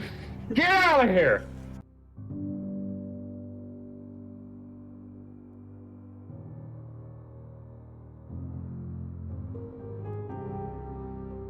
Hey, whoa. Yes, good stuff. Why totally am I not dead. so bad at this game? Jeez. Might be genetics. He deserves it. What are you doing? No, straight that forward. way. Straight forward. Straight forward. Now left. Now Now left. go to the left. Yeah. Now right straight forward. Right in that nook. Yeah. Right in that Now nook. look up. Now jump. Jump up. There we go! Good Christ! What was that? 15 minutes? Woo! You're doing great. Great. Bring him up. Bring him up. Red. No, don't drop me. Whatever you do, don't drop me. That is My slimy mucus ball. I you think have that's to what that follow. is. These are germs. Oh yeah, for sure. That's mucus. That is snot. That is all over that bowling ball, folks. Repulsive. Oof. Everybody knows if it's Nope. green and it's slime, You went that it's way. booger time.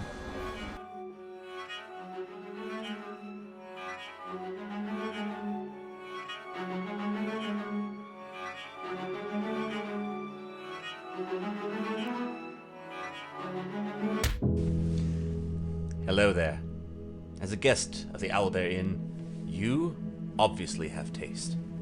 Now, as a person of taste, have you ever thought to yourself, I need to watch an artist who also has taste, with a sense of classiness and intelligence, heightened by sitting in a leather armchair before a fireplace with shelves of books behind? Neither have I. Anyways, I happen to have an art channel called Michael How Arts here on Twitch if you want to check it out. There's drawing, chatting, and sometimes gaming. If you enjoy fantastic characters and comics, or just having someone to hang out with while doing art, you should give Michael How Arts a look-see.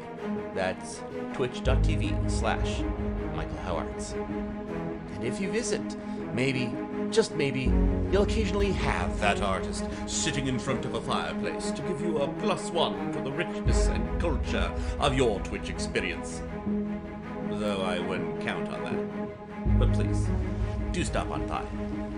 Thanks for your time, and have a wonderful day. I'm Michael Howe, and I approve this message. Oh, you don't believe me? Well, I did this, and this, and this, and this, and this, and this, and this, and this, and this, and this, and this, and this, and this. Hello, everybody. Hey, folks. Hello, folks. Hello, everybody. It's like now I can't go a day without flossing. Like if I don't floss that morning, I'm like, people know. They know. I know. It's like, oh, no. This is dental hour. Hell yeah. Laugh love, and I love it. Build our home, searching every star, every world. And just when all hope seemed lost, message of a new discovery drew us to an unknown planet called Earth. where he's like, Here's the thing. I don't mind a movie coming out and it not matching the book or the series or anything like at all. I'm saying this right to the camera. I enjoyed the live action The Avatar movie. oh no. Yeah, we have to I shut said this it. down right now. No. You need to just shut Streamlabs off, unplug your nope. Too late. Hello and welcome to Hate, Laugh, Love, the show where we talk about movies.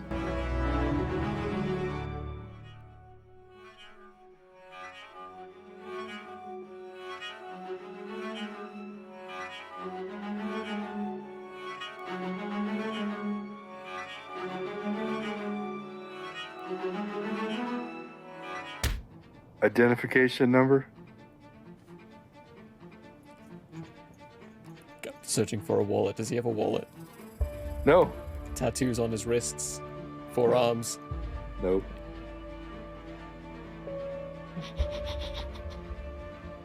Yeah, this is TK421. I knew it was coming.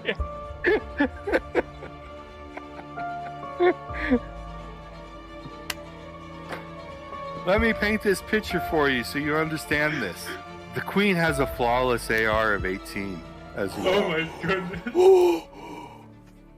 So you got lucky just to hit her. Oh my god. And she has 1,000 total damage capacity, which means you outright killed her right away. Kinda wanna do some vamps just so we can kill some things. That red powder mist going everywhere. Cook shows back up in the normal world at 9 a.m. Football burger. Oh, that was fun. Hey, hello again. Welcome to another episode of Night Bane, where we see who dies this week.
I don't know what's really going on. Hi! We have you on speakerphone. I was just gonna say, this is one hell of a collect call, man. I didn't know he knew infallible relay. Does anyone know what the rates are? I don't have that much gold.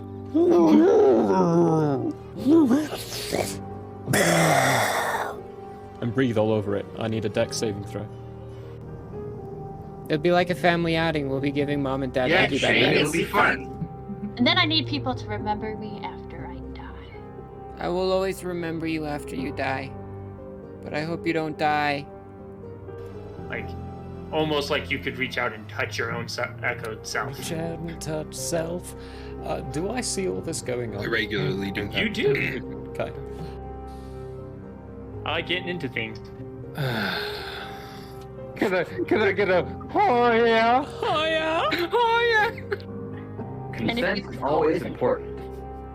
Agreed.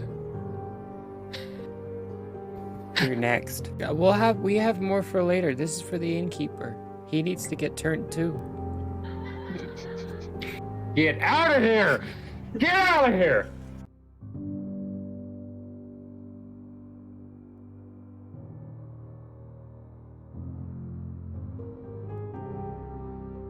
Hey, whoa. Yes, good stuff. Why totally am I not dead. so bad at this game? Jeez. Might be genetics. He deserves it. What are you doing? No, straightforward. Straightforward. Now left. Now left. Go to the left. Yeah. Now straight forward. Right in that nook. Right in that nook. Now jump. Jump up. There we go. Good Christ! What was that? 15 minutes? Woo! You're doing great. Great. Bring him up. Bring him up. Red. No, don't drop me. Whatever you do, don't drop me. That is My slimy mucus ball. I that think that's what that is. These are germs. Oh yeah, for sure. That's mucus. That is snot. That is all over that bowling ball, folks. Repulsive. Oof. Everybody knows if it's green and it's slime, You went that it's way. booger time.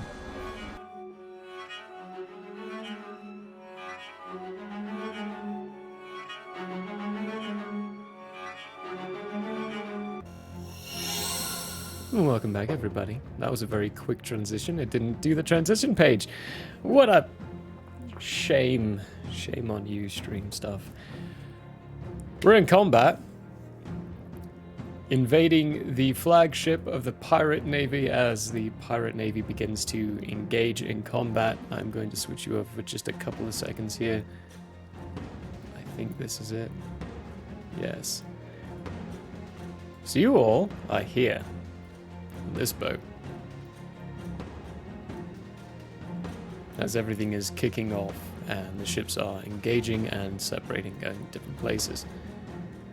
Where we are starting is with Relly at the top of initiative. Relly, I'm going to ask you to do it first. Roll me a d20. Okie doke. What am I rolling for? Yeah, just rolling me a d20 and telling me the result. Okay. It says 15. 15? Okay, good job. Yeah. There we go. That's for me to know and you all to find out later. Your turn, Relly. What do you do? I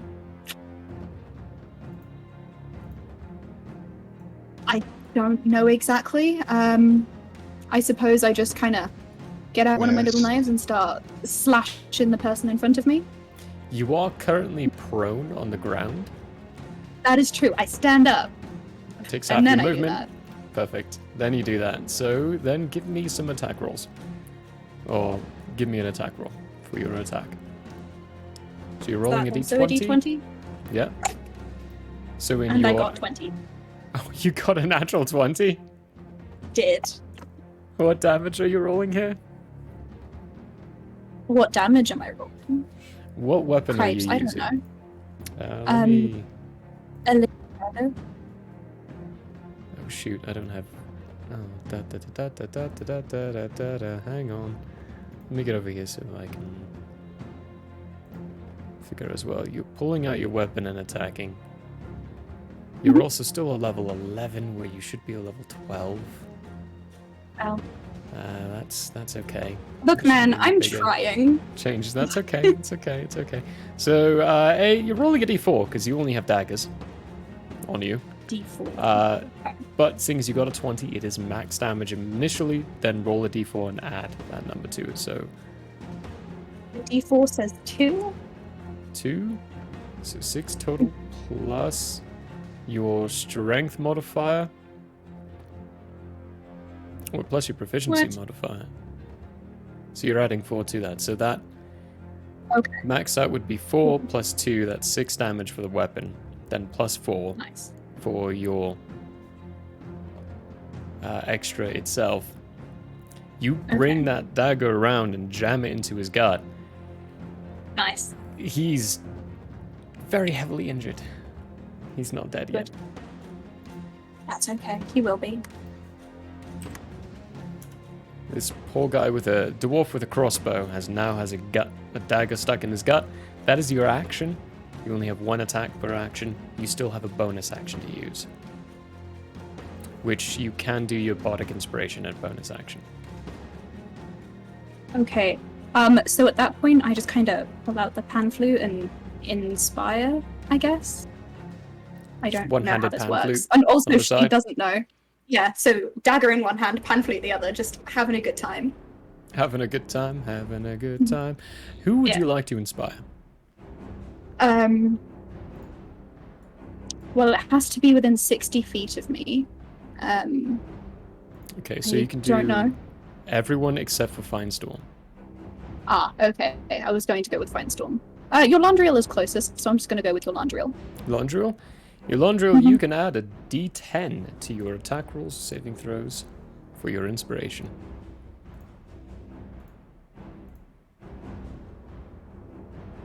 And you are muted as well. You are muted. For how long? Just once? It lasts for a minute, but once you use the d10, it's gone. Gotcha. We're going to call this the inspiration token. There we go. You still have 10 feet of movement.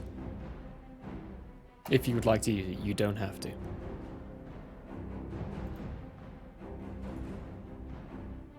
In that case, with the dagger stabbed into this guy's gut, it goes to the next person. So we've got Relly first. Next person being, Finestorm. You're up. Kitty attack shred mode. Yeah. Kitty attack That's shred all we mode. hear from the top deck. Just a bunch of like. I am attacking, of course, Zolra. I believe this does count as an assassination. Yes, it does. She's not acted yet. She's not acted yet. So this is all critical and with advantage. Certainly. Roll that first attack roll. First attack roll. Let's see how bad she's protected. This is not going to be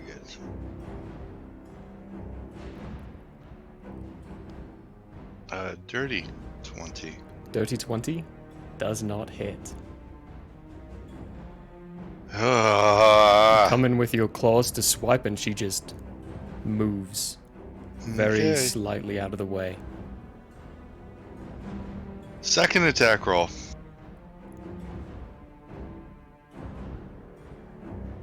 Did 29 hit? 29 hits. As you do, oh god, the armor seems to shift and move naturally. She's immune to critical hits.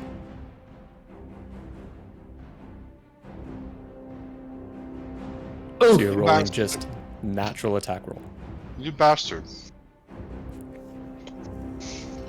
Hey, this is armor you can get if you kill her, so... Okay. Fine. Yeah, she is immune to critical hits. So this is a straight damage. But you did hit 29 hits. And this also will count as my sneak. Yeah, so you get your sneak attack damage too. So 10, 13, 19. 19 points of damage. 19 points. Fury of Blows. Kai point expended. Bonus action Fury of Blows. First Fury Blow attack. Oh, what am I rolled? Why did I get a? You rolled D10s. I rolled a D100. Oh gosh. Well, it's a natural 20. Upon a natural 20, still immune. It's still immune. 30. Okay. So you do hit. He doesn't get one nail in there. Not even one. The armor makes her immune to critical hits. So that is 8. 8 points of damage. 8 points. And second Fury Blow attack. Oh, at the end of that one. Oh. You bring across your claws in the first strike and completely miss. Bring the second claw up and scrape, and you can see small little sparks coming across the armor. You can feel some of the muscle, your structure underneath, get torn and shredded, and you come across again for another strike. But she's positioned herself in such a way where she's able to jab her blade in. She does use her reaction to get an attack against you. Okay. That is a 22 to hit. No. No? Definitely moving your torso just out of the way of that scraping blow. Her scimitar does not manage to cut you. This is going to be a cat fight, folks. This is going to be a cat fight. So the fourth attack is going to be a 29. That hits.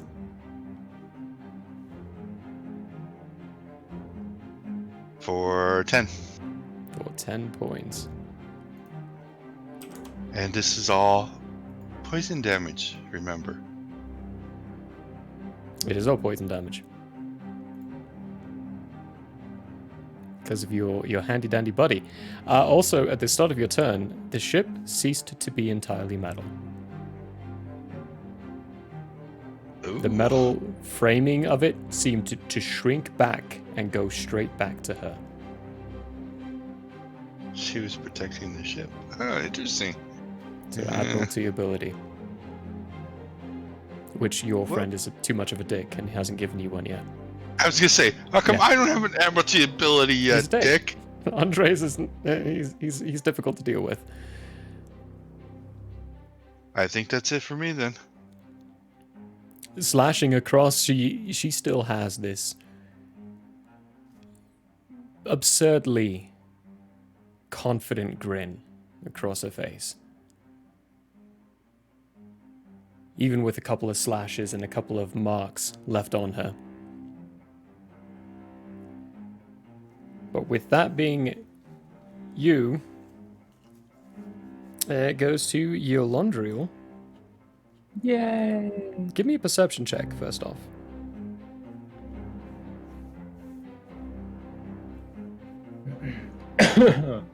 Why am I only rolling good on perceptions today? That's going to be a 27. 27? Yeah. Brilliant. The guy who jumped down. Point him out to me, that guy. Yep. Has pulled his face mask away.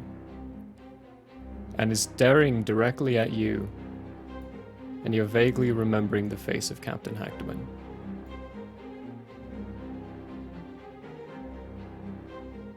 Okay. Let me ask you this question. What's in this space behind him? Oh, hold on. Nothing. Right. He's just jumped down from the railing and it's wooding behind him. Cool. Okay, well, as my action on my turn, I am going to use my Channel Divinity Twilight Sanctuary and give myself a 30-foot sphere of dim light that moves with me and lasts for 1 minute. It is not a concentration. Whenever a creature, including myself, ends its turn in the sphere, I can grant that creature one of these benefits. 1d6 plus 12 temp hit points. For some reason, my brain could not say that. 1d6 or plus 12. And charmed or frightened. Yeah. Okay. So that's what I do first, and then bonus action. He is within range of what I want to do. So at level 4, I'm going to cast Spiritual Weapon as a bonus action. That's a plus 10 to hit, 2d8 plus 5, and I can hit when I cast. I cast it right behind him, and I give him a good old... You can't do right behind him. Right behind him is wood structure. You can do either side of him. Okay. Then I will do... this side, more precisely. Okay, screw it. I'm going to do right in front of him. It's just going to blink in front of his face with a swipe up. Whaka! Standard typical front top half of a halberd. Yep, exactly. And Perfect. it's a clean swipe straight up. Yes. Okay, so I'm going to do that. That's plus 10 hits. Papa does. 21? 21? Just barely hits. Get fucked, buddy. Okay, I'm going to use that Bardic Inspiration. For an additional... You cannot do it non-damage. This is the wrong bard.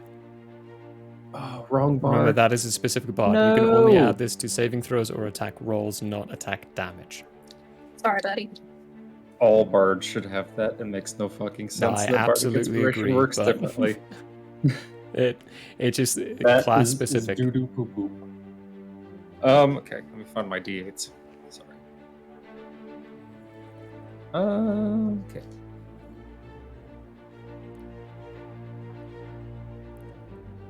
It's 12 force damage. 12 force damage. Schlink.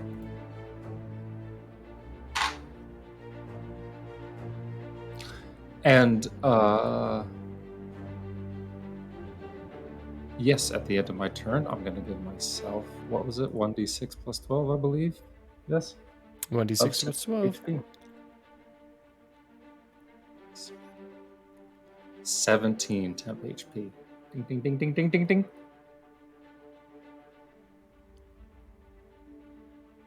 If you need extra health, end your turn in that circle. For the love of God, please. Please, for the love of everything that is holy in this world, end your turn in that circle and ask for extra help. I don't think I'm going to get there. I don't think so either.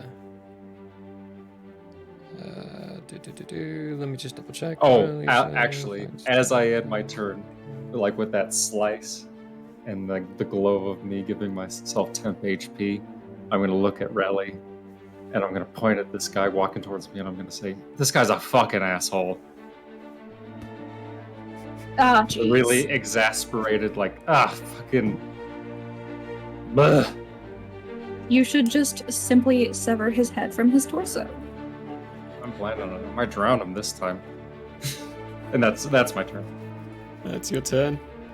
Perfect. After you, it's the enemies.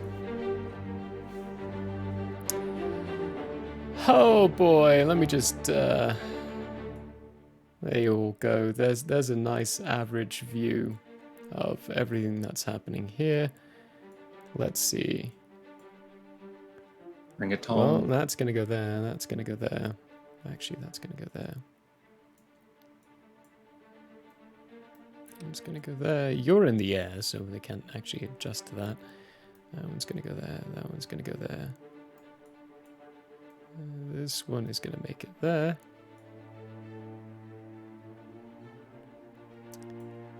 He's going to sidestep. He's going to come up. He's going to stay right there.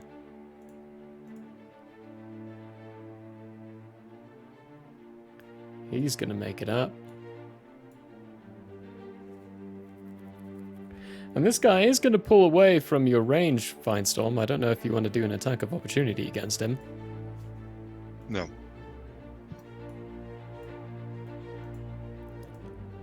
I didn't think you would.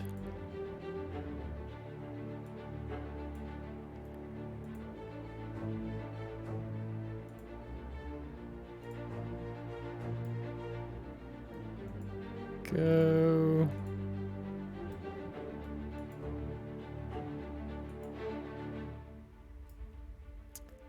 And there we go. They've all moved. Jartus and Abre, you're safe from this, but the rest of you are going to get an attack roll against you with advantage due to the amount of people around you. They are actually not going to move. This person's going to move one up and then there. So Eulandriel first. Ooh. Does a 24 hit you? Yes. Yes. Okay. In that case, that is from all the people attacking around you.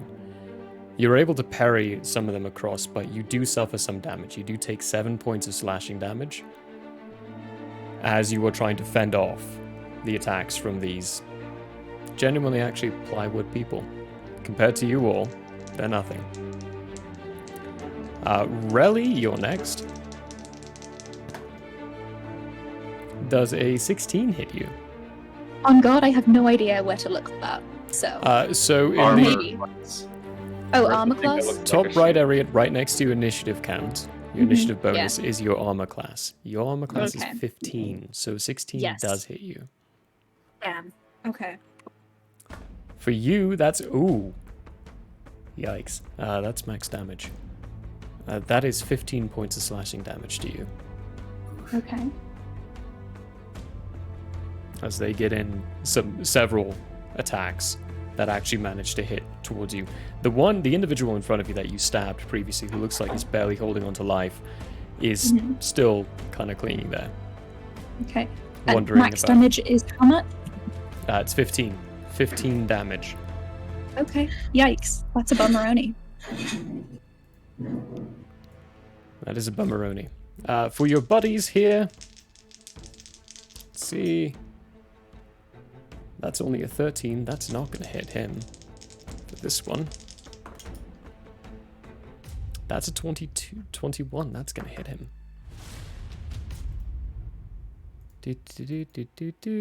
That's not what I wanted. He takes a good old whopping 7 points of damage as well. This one, that's 24 to hit. So he takes 12 points of damage. And this one, that's a 17 to hit. He gets hit as well. For a 13 damage. Good grief.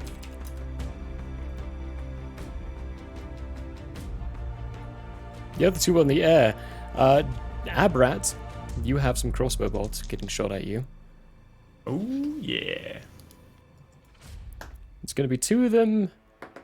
Straight rolls. Oh, gosh.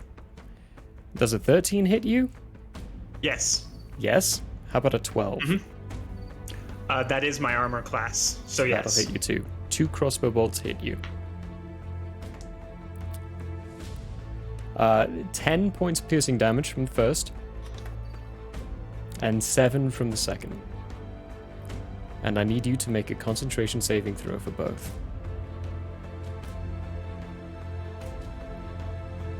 That's just a D20, right? That's a D20, yeah.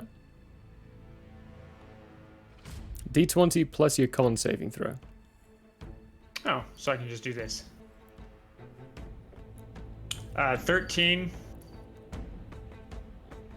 and 16. You pass on both. You're good. For you, Jartis, 2 are also attacking you. Crossbow bolts. Flying at you. First one is a 16. Yeah, my AC's a 15. Okay, then the second one at a 24 also hits you. So you're getting hit for both, for 2 bolts. First one is 9 points of piercing damage. Second one is 11 points of piercing damage. I rolled pretty high for both. So you took 20 points put together.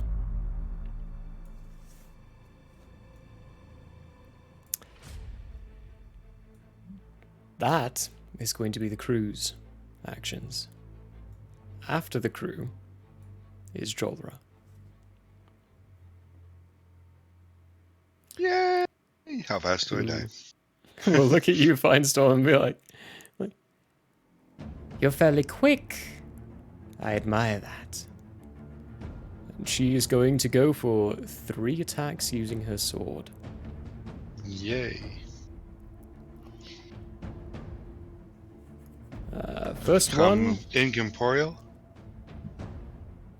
No. I'm trying.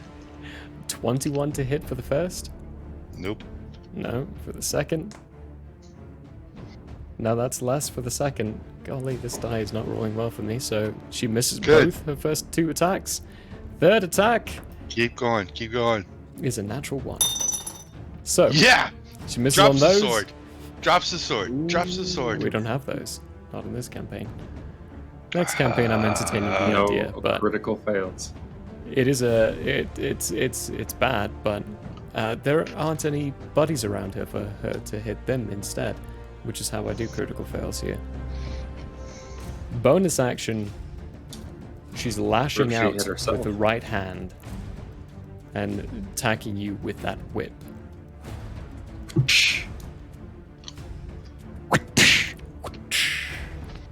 For a 23. Beats, beats. Meets beats. Let's see, let's go with... It's 6 points of slashing damage. 6 points. Down. I'll take it. She doesn't want to move anywhere. And sadly I missed with all of her attacks. Except for that last one. So that really is her turn. Slashing back and forth. You all can see Finestorm is kind of genuinely trading blows to a degree with Admiral Jolra here. Like dashing between some of the blows with things missing. And then you hear this crack of a whip as the tip of it just grazes across Finestorm's cheek, sending a little blood fly as a cut forms across it. That being her turn, Abra, you're up. Nope, nope, nope, nope. Correction. No blood. Oh yeah, no blood. No blood. Just a cut. The skin pierces, but no blood splatters across. You were very right with that. Abra.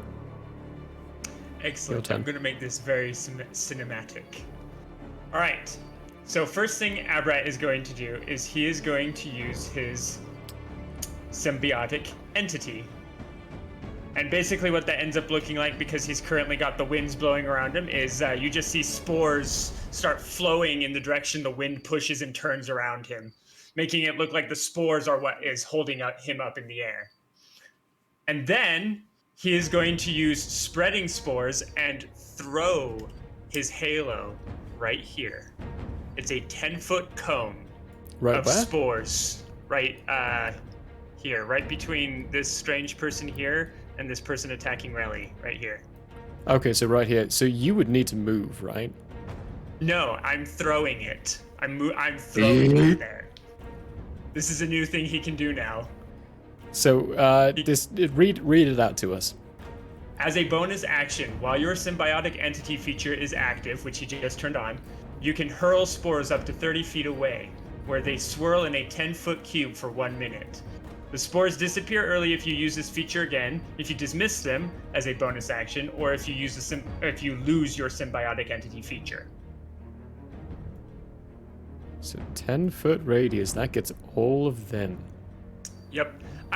They don't take damage right away. On their turn, they will all have to make a Constitution saving throw DC 16. Okay. Okay, so all those people on their turn. Anyone moving into it will have to do the same. Yikes. Terrifying. That's your bonus action. Yeah, that was action and bonus action, so all I have left is movement. Okay. Which And I you're can in move the air. 60. You can move 60? Oh, that's right, because it gives you feet. 60 flying feet. Yeah. I want to go right here. Still in the air. Perfecto. Still in the air, flying over there. How high? How high up? I'm there? like 15 feet up. Okay, that's like. Is that within that? On the Oh no, cusp. I don't need your temp. I gain 40 temp Oh yeah, HP no, yeah. from my that's right, symbiotic that's right. entity. So You never need my temp. yeah. And Perfect. I'm good. Perfecto. After you is this wonderful guy's turn, all the way down here. This guy. Bring it on. Who is going to essentially scream out, Andrea! And let's see. How far away is he? Oh yeah, he's within range. He's gonna dash all the way up to you. Please go. So using movement and action, he will dash up to you, cover the distance, and bonus action make an attack against you. With the rapier in his hand.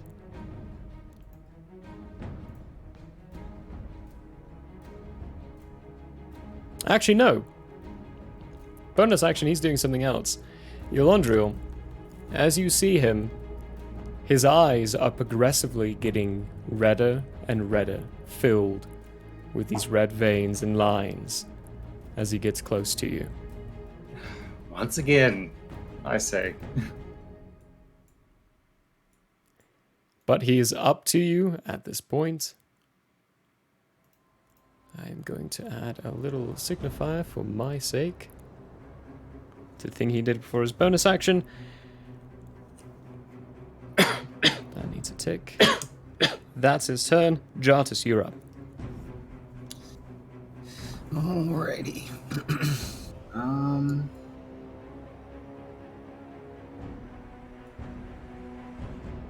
Jolra. Is Jolra a humanoid, right? Jolra's a humanoid. You would know, you've had plenty of time. An Admiral's challenge is between the two. Interference on either end is seen as negative. Any form of interference on either end is seen very negatively. Firestorm has issued the Admiral's challenge. Is this the opening to the deck? Is this the only one? I am. Would I know if destroying the boat is a good idea? This is a really fine boat, and it's a very big prize victory. That's entirely up to you to decide, but you know the Chalice wouldn't be entirely happy about you destroying this boat. It's a triple-decker. As of right now, there's only 4 that exist. You'd be kicked out of the Chalice. They would be upset with you.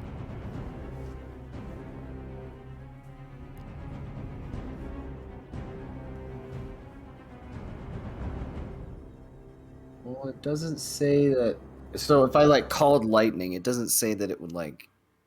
Nah, calling lightning would just affect the people you're hitting. Unless you're attacking the boat directly, it's not going to deal any side effects. I'm just gonna try and hit. I think it's 5 feet around the spot. It's essentially one person. Because each square is a 5-foot square. Okay. It says each creature within 5 feet of that point. Okay. So that's different. So that's a 15-foot square. So you hit a point and each creature within 5 feet. So each rectangle touching that one would get affected by like border touching essentially. Yep. Okay. Then I think I'm gonna cast it here.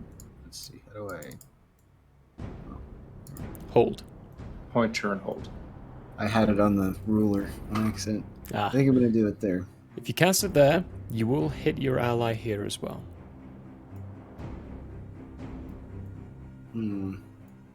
Let's see, how about he... No, that's another guy.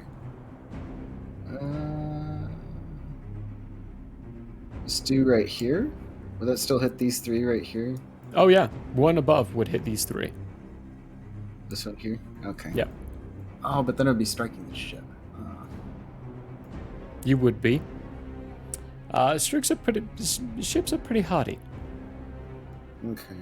And this ship has not been damaged or attacked yet, so it can take some. Okay. Well, I guess I could give it the first little scuff and be like, I don't know. So call lightning will do level. We'll just do a level 3. Level 3? Okay, what happens? So we've got a storm cloud that has a 60-foot radius centered on the point. This is a concentration spell, that's right. Yeah, so last 10 minutes.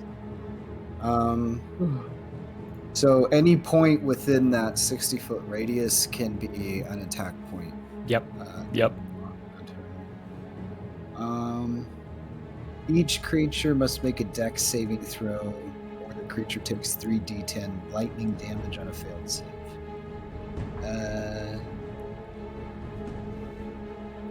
It says on each of your turns until the spell ends, you can use your action to call down lightning in this way again. Okay. So as long as you hold concentration, you can continue using your actions to call lightning down without using a spell slot. But that's as long as you hold your concentration. Already? It's not. It's a fairly normal, typical day, so just straight damage. This is the only storm going on. Otherwise, it would have given it like an extra d10. That's pretty intense. Yeah, stormy already. What's your spell DC?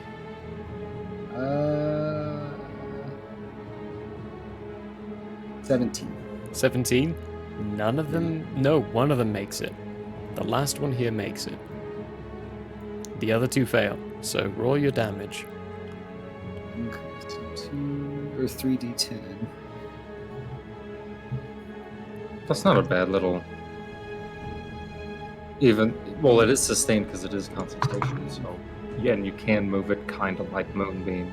It was 16 total? 16 total? Oof, bad rolls. That sucks. Yeah. 16 total? 2 of these boys here genuinely electrified and dropped to the deck. This guy, the one that made it, he's looking worse for wear, but he's still standing. Oof. Okay. Well, the other 2 are crispified. Smoke coming from their bodies now crumpled on the deck. Nice. This thunderbolt just cracks down onto the boat. The boat is scored and singed. However, its damage reduction is higher than what you dealt to it, so nothing happens. Good. Alright. We're alright. I don't think I have a Valid bonus action. Oh, I guess I can use my magic stone as a bonus action. So I could just flick a little magic pebble at one of these guys, I guess. Is that if you cast the spell, right? It says...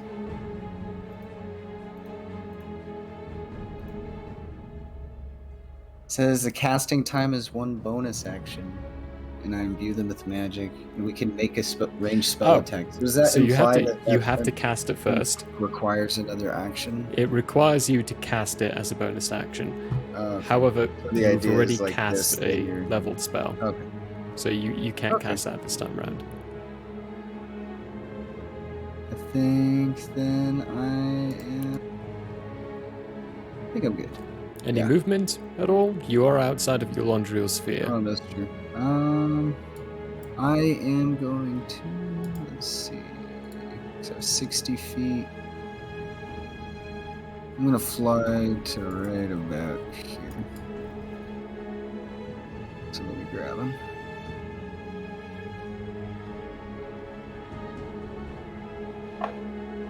There you go. Yep. Yeah, you're good.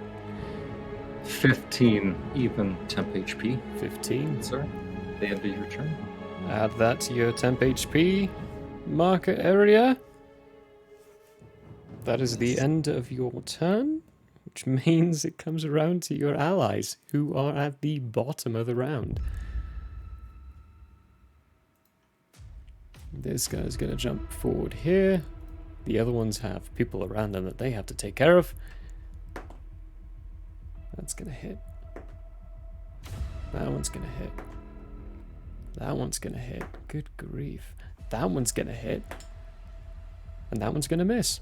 Okay, this guy. Sadly, this guy missed. The rest of them hit. For a total of 4 damage each.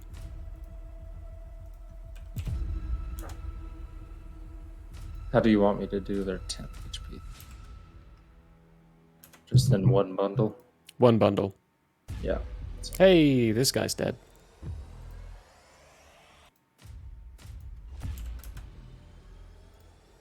$14 temp HP. 14 tempies.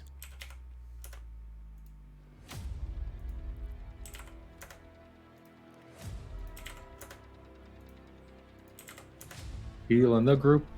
Heal in the group. Heal in the group. Heal in the group.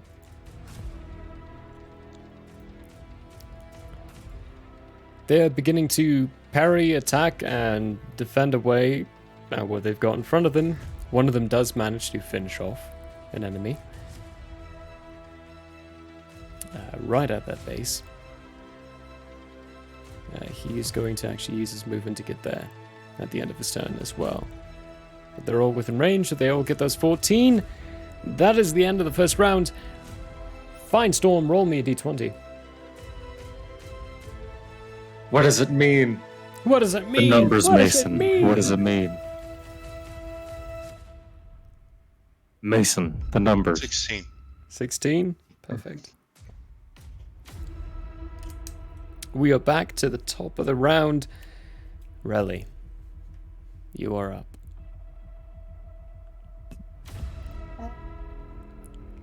I'm still engaged in combat with that crossbow dwarf. Very much are, yeah. Can I steal his crossbow? You can Would that try be like to a sleight of disarm hand? him. That would be Oh. a sleight of hand on your hand, but there would also be it would be a strength saving throw on theirs. I want to take his crossbow. I want to steal the crossbow. Then give me a sleight of hand check. Okay, I rolled a 16. My sleight of hand is 12, so that's going to be a 28. Give me the 28? crossbow, please. I want his crossbow. Have a heavy crossbow. He does Yes. not manage to stop your stealing and taking away of his crossbow. It's bigger than she is. She's She's got it like rested on her hip, and it's like twice as long as she is. It's about the same size. I mean, you're looking at a dwarf in front of you. Okay. So he is currently, he doesn't have a crossbow. You've taken it. Do I still have enough time left to stab him again? You do not. To do that would take your action. Gotcha. Okay. Well, I still have a crossbow. You have a crossbow. And a bonus action. Still have a bonus action and a movement too. Let's see. Doodly-doodly-doo. I'm also still playing the bird pipes, just panicked, not knowing what's going on, just one hand doing stuff, one hand playing the bird pipes. So I cast Bardic Inspiration for Aberrat. Aberrat, you've got a D10. Then I also... where do I want to go? Do I want to go anywhere? No, I'm gonna destroy this dwarf. I don't know, I just feel the urge to revoke his life privileges. Terrible. Terrifying. Thank you. So I now have a heavy crossbow. You now have a heavy crossbow. Solid. Okay, so that's me. That's my turn. That is you. That is your turn. Which brings us to Firestorm. Your turn again. Oh, yeah, by the way. Oh, yeah, no. We need to... 18. 10 HP. Oh, yeah. Really? Really? Yeah. 18 on top. Max. That's coming up soon. Okay. Cool. 18. Firestorm. As a free action, I'll smile at her and say submit. No. Attack. Go for it. Oh, this is not going to be fun. Let's see here. That's a 19. I think that misses. 19 misses. Second attack. Natural 1. That misses. Yeah. Fury of Blows. First Fury of Blows. 28. 28. That one hits. She uses her no.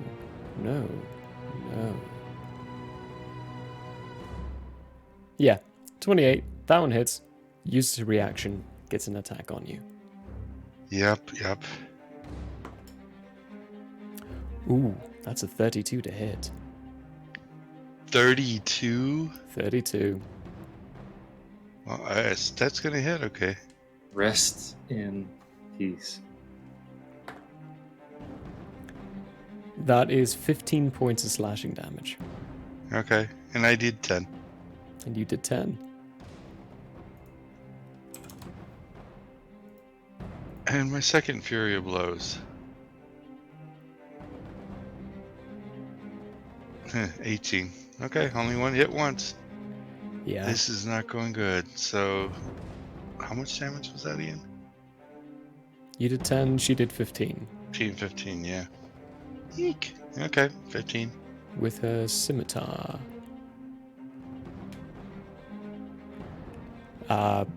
She did hit you with the scimitar. Your speed is reduced by 10 feet.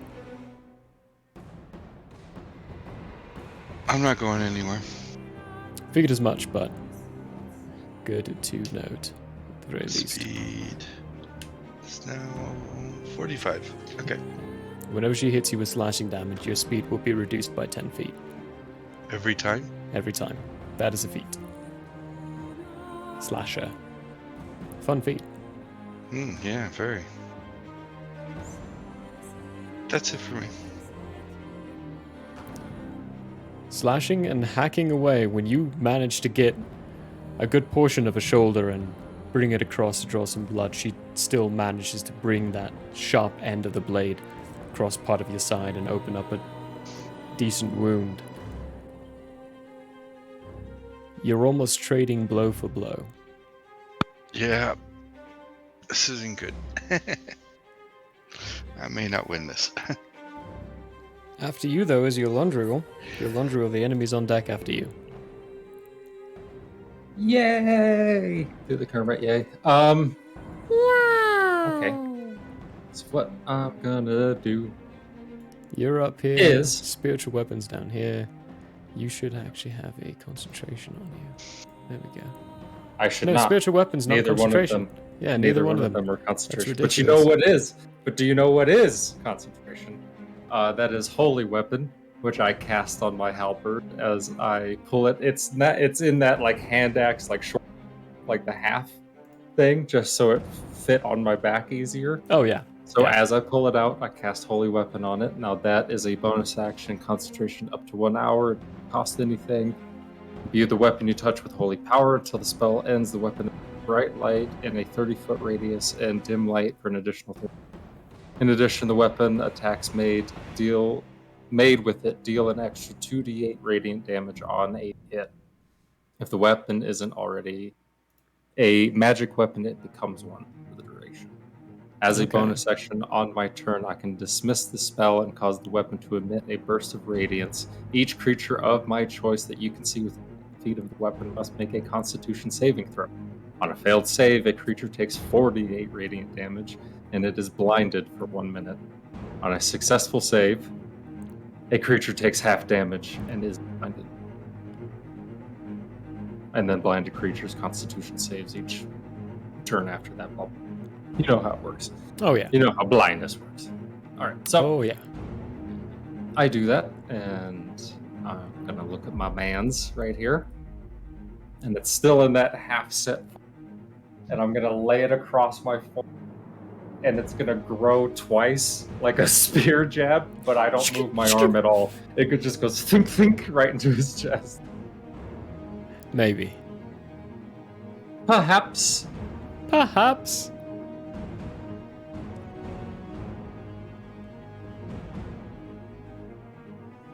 Fucking. What is my to hit on this now? Plus 10? A 28 to hit. 28 to hit.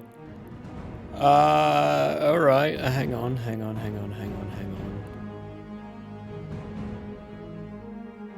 Yeah, that hits. Okay.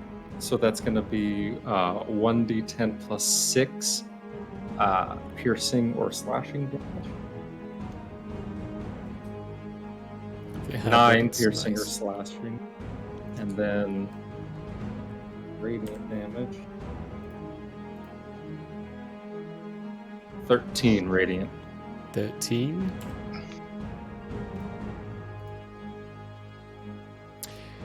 There seems to be a very similar effect with you. When you're dealing radiant, it doesn't seem to affect him as well as it does. So he's changed since the last time? Because Radiant really fucking hurt the shit out of him. He's also not wielding a two-handed weapon, he's wielding a one-handed weapon. He's definitely changed since the last time you faced him.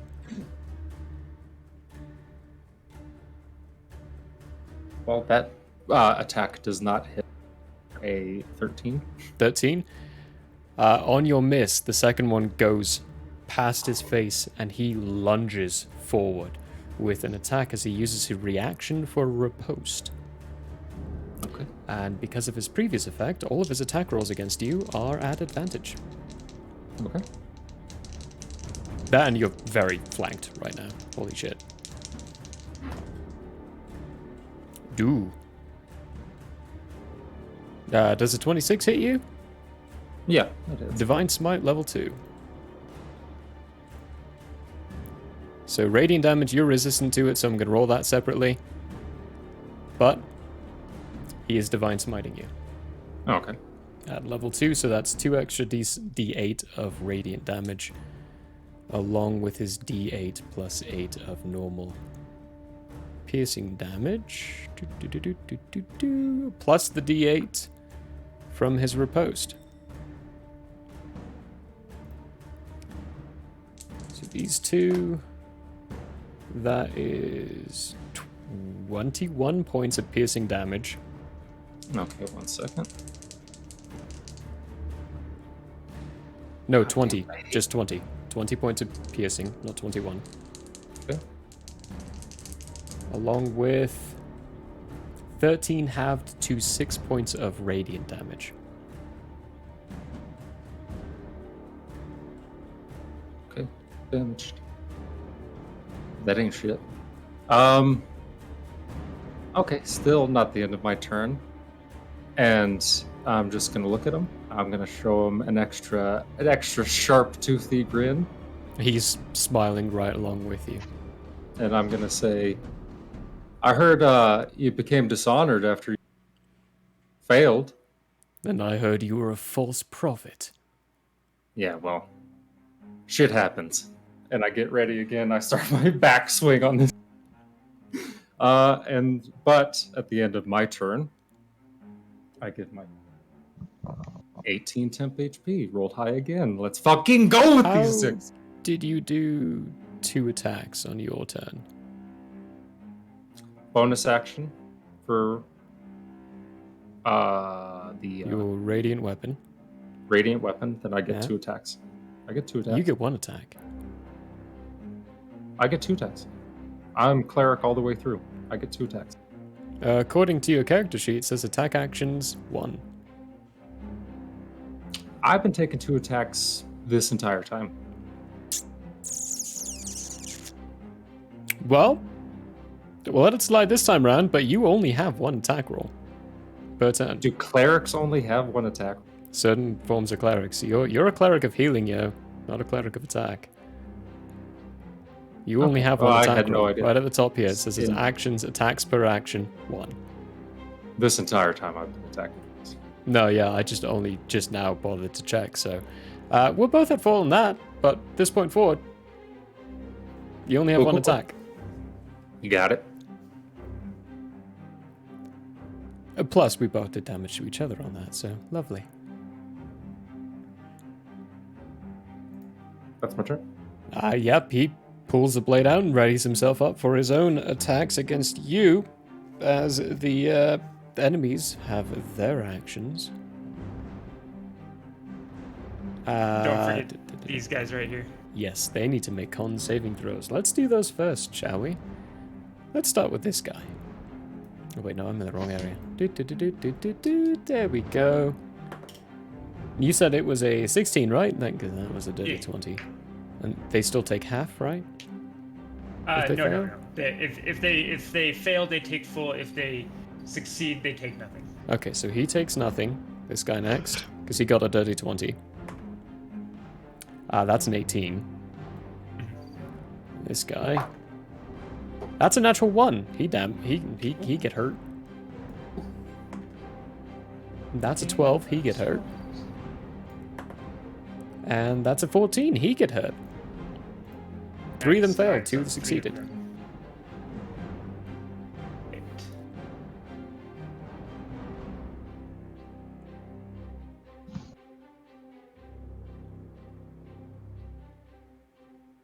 Six necrotic for those that failed. Those that failed. They are still alive, but 2 of them are looking really rough. The one that came down... Was this guy one of the ones that... He failed, and he looks rough. Okay. This guy failed, but he does not look rough. That one right here. Yes, this one here. Perfect. He is going to move out of that field area.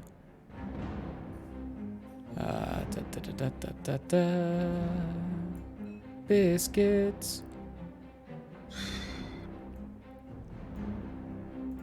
Yeah, Relly, your Londriel, you're both getting attacked again by the people around you. Your Londriel, yours is a 24 to hit. Cool.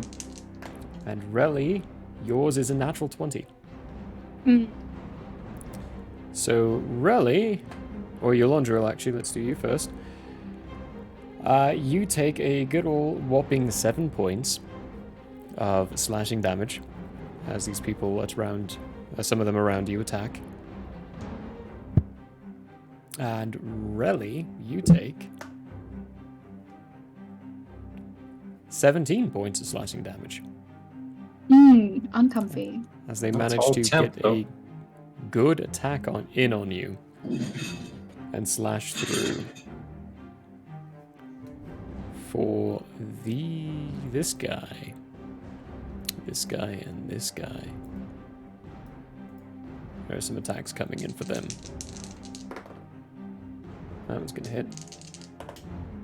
That one's gonna hit. And that one's gonna hit.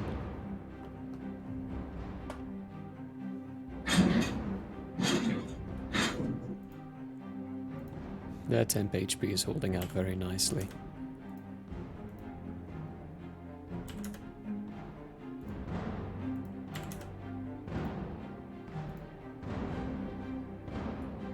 Oh hey, would have been hit too.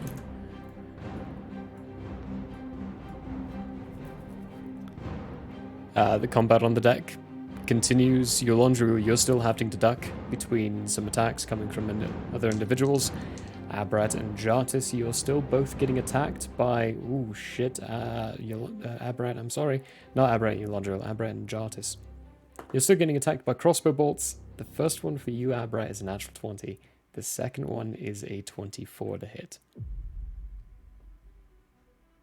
Oh yeah, they both hit. So the first one does 12 plus 21 points of piercing damage. He's got that pool of temp HP though. Yes, but that was immediately eliminated by that first attack there. The second one does 5 points. That many? No, no, not your other ones, no. The other one was 5 points, so 26 total of piercing damage to you. So your temp actually are still doing quite dandy. I think this. Yeah, I saw 14. Yeah. For you, Abrat. First one being a 21 to hit. You mean Jartis? Jartis, thank you. Jartis, 21 hit you. Oh, yeah.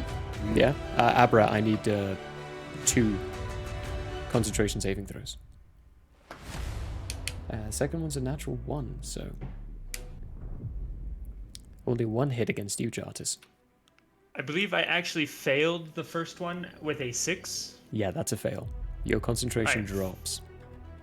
15 feet up, I do drop to the deck. Oh! That's going to be a d6 of damage. That's 5 points of bludgeoning damage as you drop to the deck, failing your concentration. Landing there. Good. For you, Jartis, I do need a concentration saving throw from you, as you take 13 points of piercing damage from a crossbow bolt.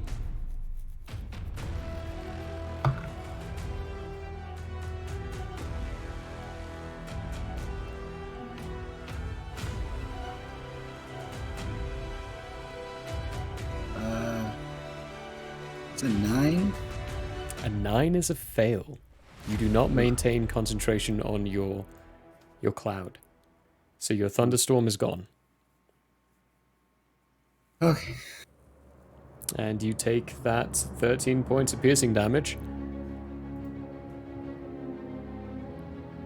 Is it 13?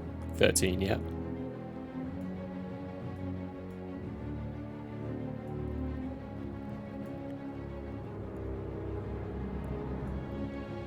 Crossbowmen are happy where they're at. These guys... At this point, if anything, actually they've moved up. Skipping the other people, because they don't care. Moving around there. That's them. It'll be Jolra next.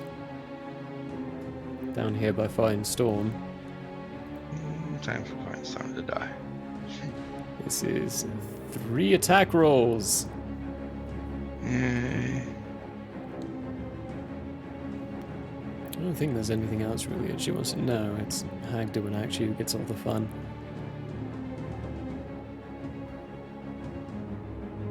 Three attack rolls against you. First one is a 19. That one doesn't hit. Second one is a 28. That'll hit. That one will hit. Third being a 23. That will hit. That'll hit. So 2 hits. I think they are slightly better than me.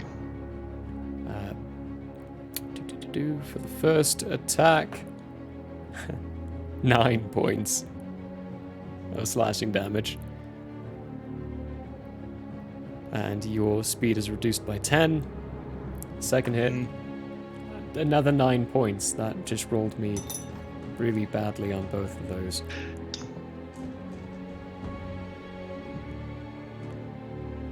And for her bonus action, she will whip out again with that whip.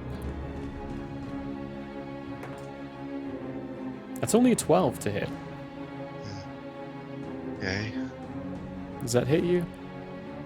No. No? Okay. No. The whip, this time you dodge across. Go ahead and give me an insight check. I'm going to give you a chance at something here. Okay, insight.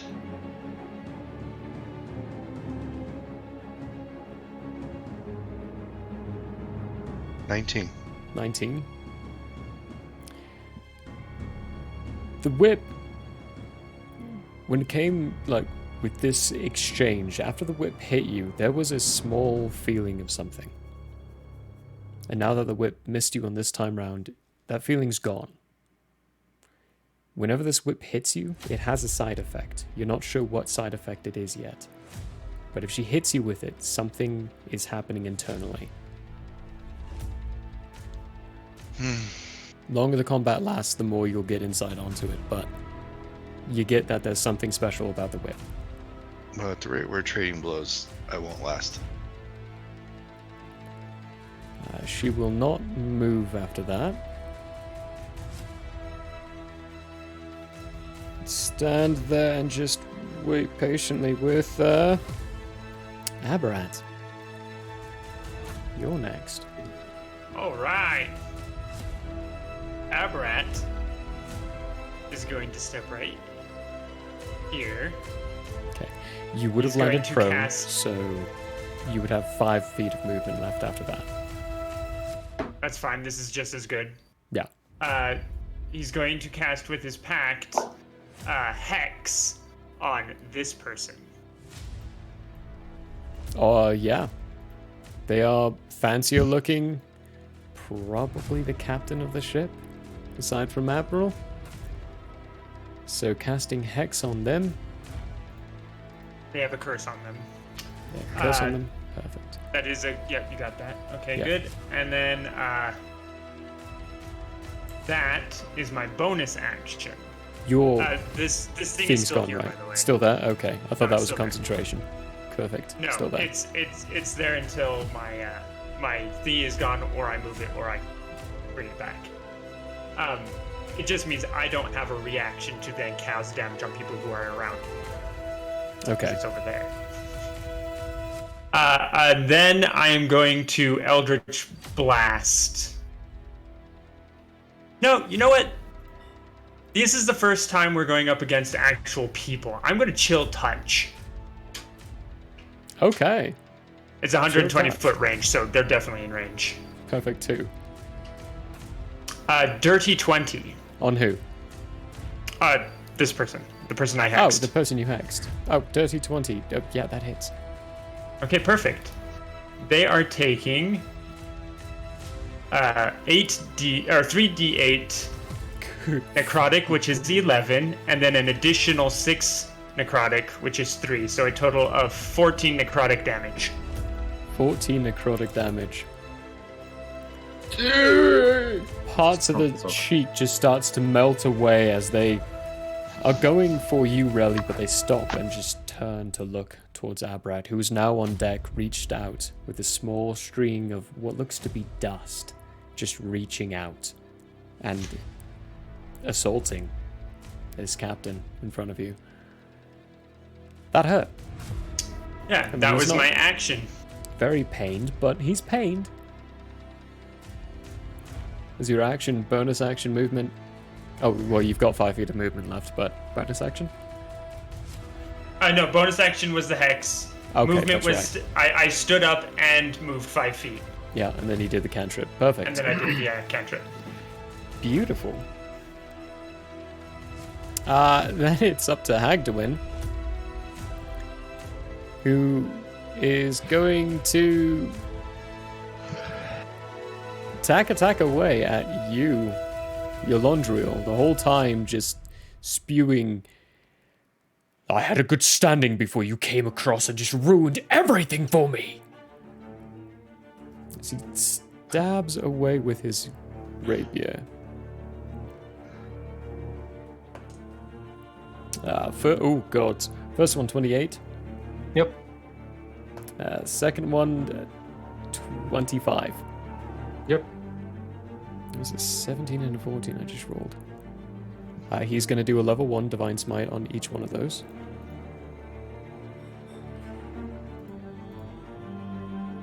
Which is a D8.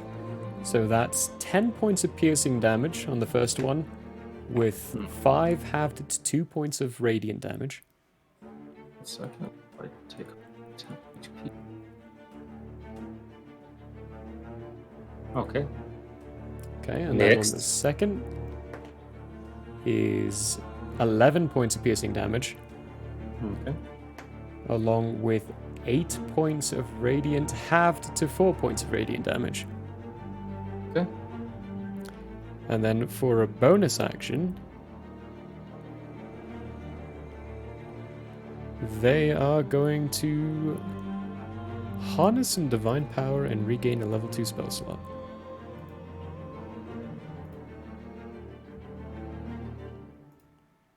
And for movement, they won't do anything. They will be standing in front of you.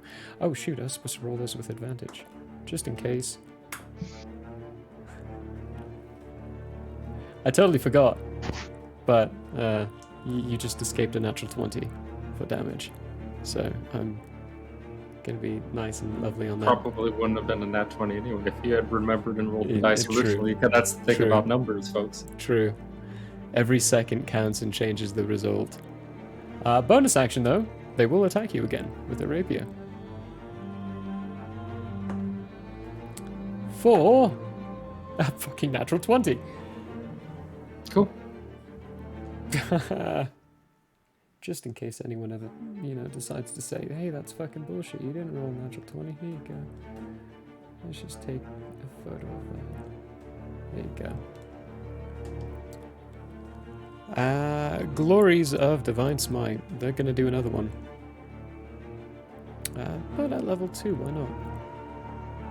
Oh wait, no. Bonus action, they did that. Never mind. You don't take any damage. Bonus action, they got rid of their thing. That's right.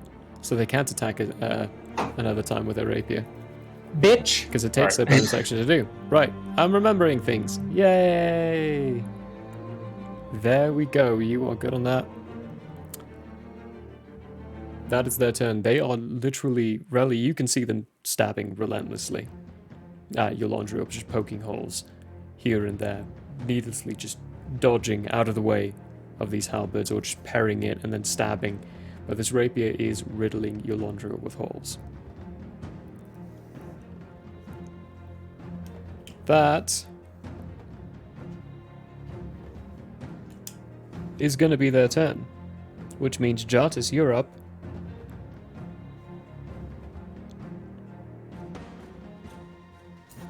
Alright, I think I'm going to cast Moonbeam at the 5th level. Ooh, Moonbeam. Yeah. Let's see, where do we drop down? So if I dropped the Moonbeam in the same spot that spore is at, would that destroy the spore? Nah. No, it wouldn't. No. The spore is only 5 foot. Moonbeam is only 5 foot. Moonbeam is only 5 foot. So it's not going to have any sort of area effect. How Moonbeam works is you have to hit a guy, and then at the start of their turn, you take damage. I know, I got that shit. It says a silvery beam of pale light shines down in a 5-foot radius. Yep, so you see this, the icon I've got labeled Moonbeam now? That's where it'll cover. Okay. It can hit one person at a time. Okay. But as a bonus action, you can redirect it. So where would you like to cast this ball? Okay, so that's what I thought it did. Yeah. Okay. I'm gonna let's see, what is its range? 120 feet. Nice. Okay. Can I just land it like right here? You can absolutely land it on top of Hagduin. The crossbow bolts, by the way, just so you know, are coming from this guy, this guy, this guy. There's none other down there. And this guy who has been ignoring the people in front of him and been shooting the people in the air. Okay. So that's where the crossbow bolts are coming, but you can absolutely drop it on top of Hagduin. And does he need to make a save now? It's at the beginning of his turn. Beginning of his turn, okay. When a creature enters the spell's area for the turn or starts its turn, it is engulfed in flames, blah, blah, blah, blah, blah. Constitution saving throw. It must make a Constitution saving. Okay, Constitution saving throw on that turn. So for me, that's half 17. damage on a Elandriel, successful. 2 concentration saving throws. Oh, yes. For the times you were hit. Oh, yeah. Twice for the same Yeah. one. Yep. Good thing. I have advantage on those things. Yeah, sure Woo! is. And a +1. Woo! Okay, so first one's gonna be 22. That succeeds. Second one.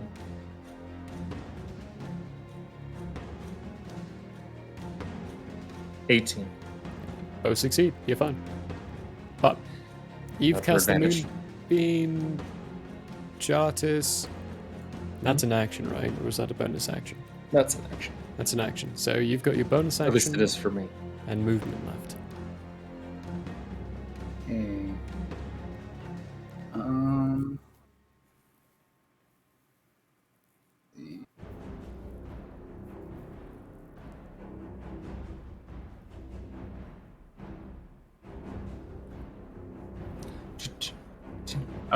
This would be the time for a Sirenscape.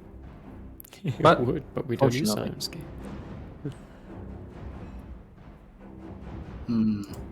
Can't you go beast So mode if I as bonus become action? a wild shape, I lose concentration. No, you keep your concentration. If you cast a Because spell with you're- concentration before you go wild shape, you keep the concentration. Oh. You just can't cast any spells afterwards After. to regain concentration. So if you lose concentration, the spell's gone unless you drop wild shape. But if you cast it before, you still maintain it. So you can wild shape right now and I'd maintain make your something- concentration. I'd make something with a lot of arms and just start grabbing and chucking these sailors off the deck. Chuck. I mean, that could be a possibility. But the temptation of the giant walrus. Well, I'm gonna give you a time Christ. frame here. Hurry up. Yes. So 'Cause we have we're gonna big go combat with here and the gotta- it's the gotta power rock. through. It was the rock octopus. I thought it was. Rocktopus? Rocktopus. Rocktopus. I thought that was maybe it was a CR1.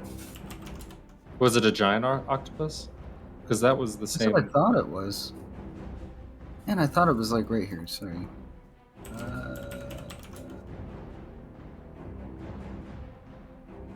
There's a giant octopus. There is a normal octopus. What's the giant which octopus? is small. CR. Giant octopus is a CR rating of 1. Yeah, no. We're just gonna become that large. giant scorpion. Giant scorpion. Scorpion. Scorpion and it up. Scorpion's grabby grabby. Grabby and throw.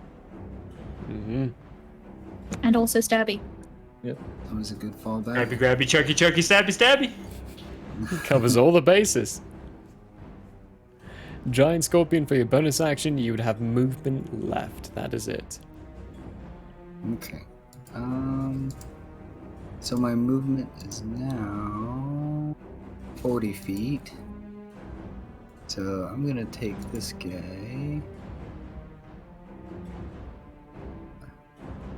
We're gonna kind of try and head.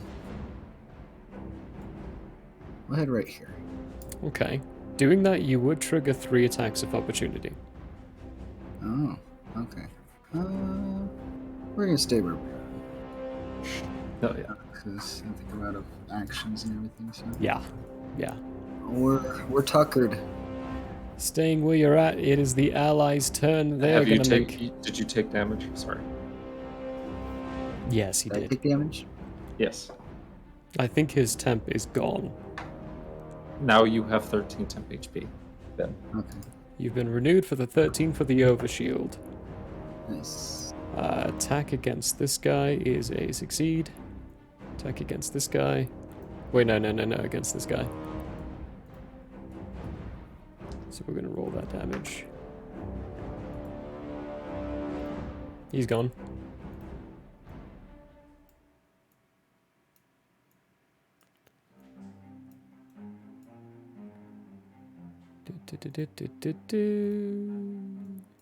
And we'll go against this guy.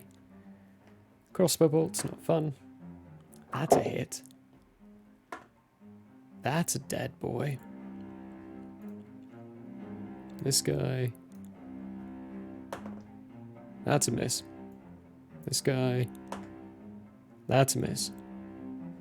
And this guy. That's a miss. Christ, these guys suck. Well, they got 2 of them. 2 more down. Ooh. Oh, yeah. Pretty bad. Did they take damage last turn? Oh, yeah, they took damage. And I keep rolling fucking 6s. They all get 18 temp HP. Brand new. Doesn't matter if they took damage or not. Overshield is holding true. Now they were all down to 5 from that 14. Except for this guy. He didn't get touched.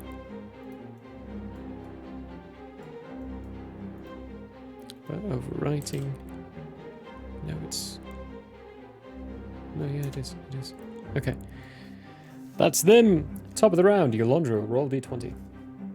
I fucking shall. You think I won't? Oh, I know you will. That's an even 10. An even 10. Delightful. Something changed. Perfect. Relly, it's your turn. Oh boy. You're up. I am still in possession of that asshole's crossbow. Sure are. Can I pick it up and use it as a bludgeoning? Wait, how strong am I actually? You absolutely can. It would be an I improv am weapon. not strong. I am not.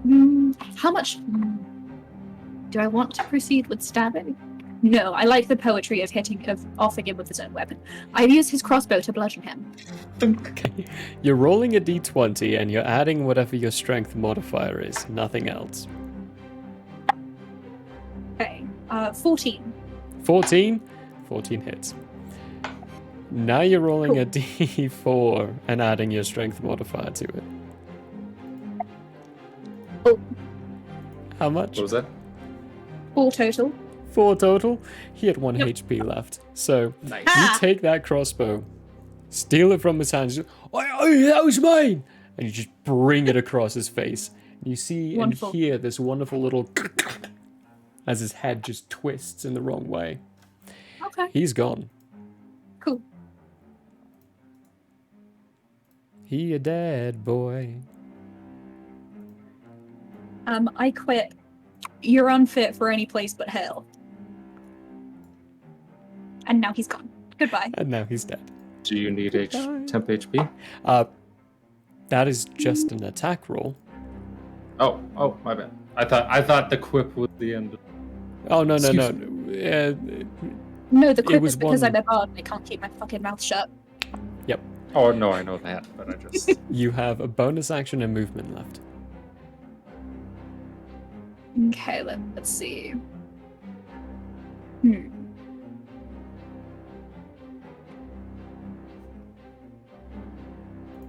I've already done Bardic Inspiration twice. You know what? To hell with it. Bardic Inspiration for Yolandriel and... Yolandriel's already bardically inspired. Still has, but Oh, you you can't didn't double already up. use that? Yeah. Nope. I am waiting Oh. for a goddamn save for that thing, just in Okay. case. Okay. Then I shall Bardically Inspire Jartus. Perfect. And I will remain where I am. My movement is negligible, honestly. So I'm just going to hang tight where I am and just turn and kill someone else. Incredibly surrounded. So moving That's would be cool. difficult. Perfect. Jartis So I'll just stay where I am. is bardically inspired. Yeah. Staying where you're at. After you, is at the top of the round. So fine, Storm, you're up. Fine storm. Fine storm. Fine storm. Fine storm. So, as Fine my storm. free action, I'm gonna ask my friend Admiral ability. Now would be a good time. It affects ships. I'm sorry. It's a ship thing. For my action, I am casting. I'm not casting. I am willing darkness. Okay. 15 foot on me. 15-foot darkness on you. Let's see how she fights in the dark. That also affects 2 of the crossbow people. Crossbows. Yep. It's like, oh, that's what? Fun. So, oi! Who turned out the lights? It was broad daylight. It's the middle of the day! Why is it dark now? Since that was my action, all I'm going to do is step just to see if they can, because they can't use dark vision to see me. So I want to see if she can blind fight. Ah, okay. Yep. Otherwise, she won't know I moved. It's like, well, hold it. Before I move, I take that back.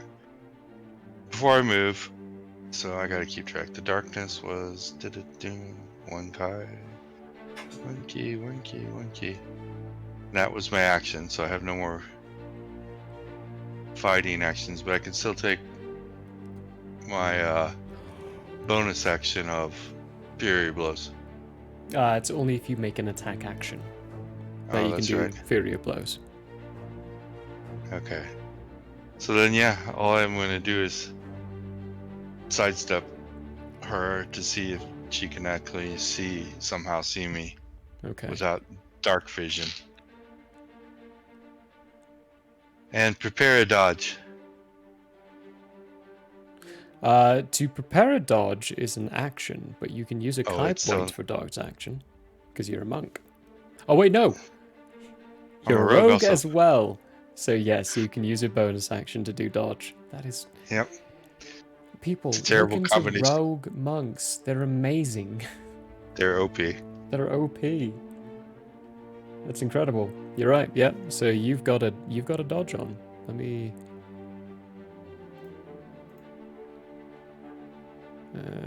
let's use the flame thingy right there. There we go. Dodge on, so they're at disadvantage just in case they can see within the darkness. Oh yeah, it keeps the other guy inside of it. Good call. Keeps the other guy inside, yeah. Yeah. But that being your turn, your Lundriel, you're up. Yo. Okay. Action.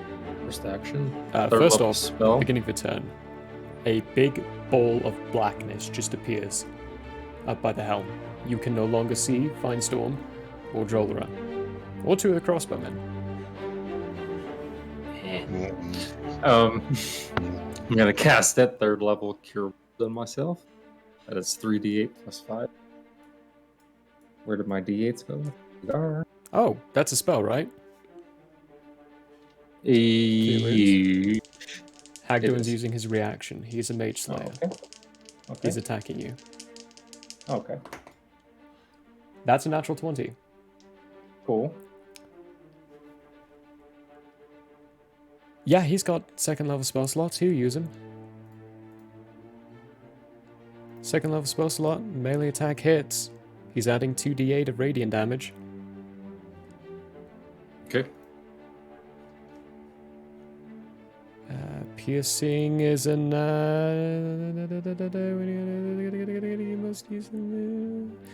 that's re-rolling for damage. That's good. Okay. And he can't use any superiority dice in this, so... for piercing damage from it is 8 plus 3, 11 plus... It is... 19? Okay. Oh, no. I'm sorry, it's so much higher. 27... It's 29. 29 points of piercing damage. Okay. For just piercing. Then 16 plus 19... 23 halved to 11 points of radiant damage. Okay.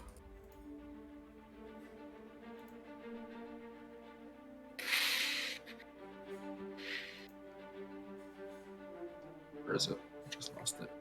So don't get any healing from that? You do still get the spell. The spell does go off. It's after your spell going off that he gets this attack from Mage Slayer, and that is his reaction to use. 16 healing.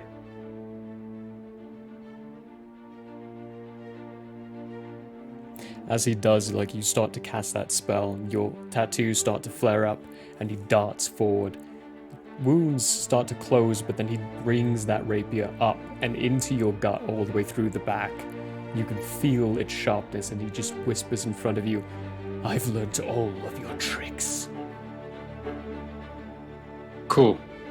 I'm just gonna say to his face. And I'm gonna go, God, this is fucking boring. And then, my bonus action, I am going to bring my halberd right here and attack this guy. Guy next to him, okay. What did I cast that at? I casted that at... You were rolling 4d8, right? 3d8. 3d8. 3d8, okay. I believe. Yes, that's what I was doing. So one roll to hit, excuse me. Oh, 2d8, not 3. 2. 18 to hit. 18 hits. Okay. 2d8 plus 5.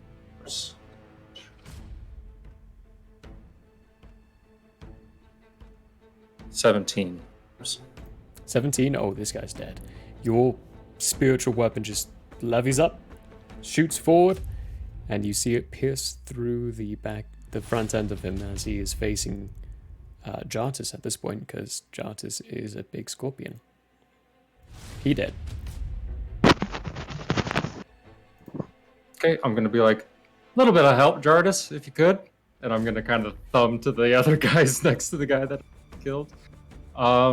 That was my action, my bonus action. Double check that I can't do. Also, I can. Okay, roll for my temp.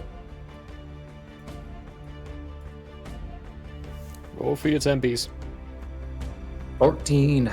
14 tempies.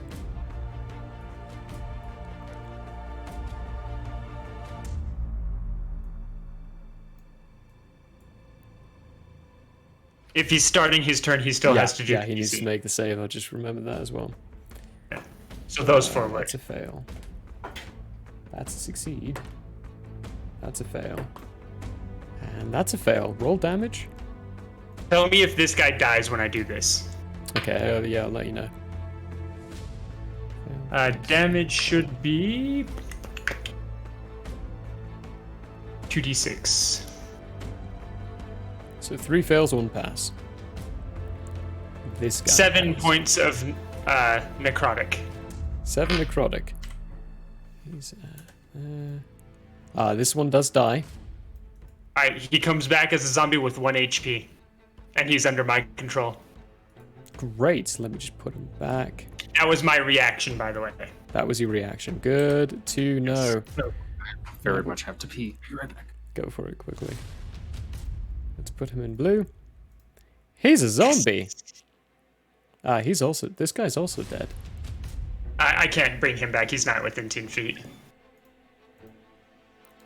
7, so have 2, 3. There we go. Well, one of them, Rally, you were seeing some weird and wild shit in this combat. One of the people who's coming in, bringing his sword towards, starts to cough just vigorously. Bits of his flesh start to fall and melt away from him. And then he stops. Still stands and just moves his attention towards one of his previously allies. He's no longer attacking you, but he definitely looks now dead. focus attention on this one right here. Yeah. This guy, he's very dead, but he's still moving. This would be a very new sight for you. That's so she's just kind of swearing under her breath, like just confused. This crossbowman is going to try to move away from the attack range of Yolondriel, one of the allies, and you, Relly. So Yolondriel, he's not here. So Relly, would you like to do an attack of opportunity against this guy? Sure. Roll me an attack roll. Okay. Nat 20. Oh, good God. You don't even need to roll damage. How are you killing this guy? Nice. How am I killing him? Yeah. Dagger. Just a little stabby stab. Just pulls that dagger again and slashes at his Achilles tendon. And you hear this snap. And you watch him slam onto the ground, the deck of this boat, and then stop moving. Yeah. You know what you really need to invest in figuring out how to do? Is make your bagpipes also flamethrowers.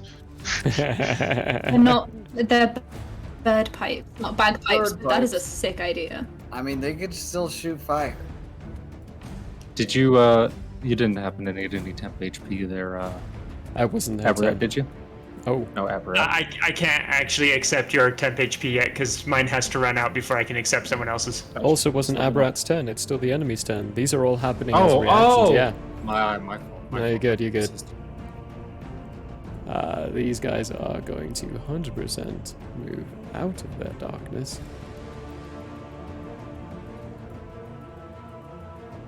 And be focusing some attacks here on the oddly still flying giant scorpion. These ones are attacking there. Everyone else is still in ranges of things. So, your allies first. Let's do them. That's definitely a hit. Minimal. Doesn't even scrape there. I mean, the overshield still high up there. That one doesn't hit. That one does hit. Ooh. No. Still. Overshield. Good grief. Excuse me. That one hits. Good grief. Excuse me again. Really, you're getting an attacks against you. Does a 17 hit you? Yeah. Yeah? Okay. Yeah. Is going to be 7 points of slashing damage. And the captain is going to actually disengage from you. You've already used your reaction, so you can't attack him. And he's going to attack you, Aberrat. With 2 attacks. The first one is a 19 to hit. Yeah. The second one is a 15 to hit. No. 16 to hit. Yeah. Yeah, okay. I already do have one. Where am I? There we go. I am For the first attack, I am. Oh no, I already did a reaction. I can't. Never mind. Yeah. Unfortunately, you did already do your reaction. Between the two of them, we are looking at 19 points of slashing damage. Alright, those spores now disappear. 2 concentration saving throws. Oh yeah, for Hex. Yeah. 13 and an 18. Succeed and pass them both. You were good to go. And Jartis, you are getting 3 crossbow bolts at you. 17?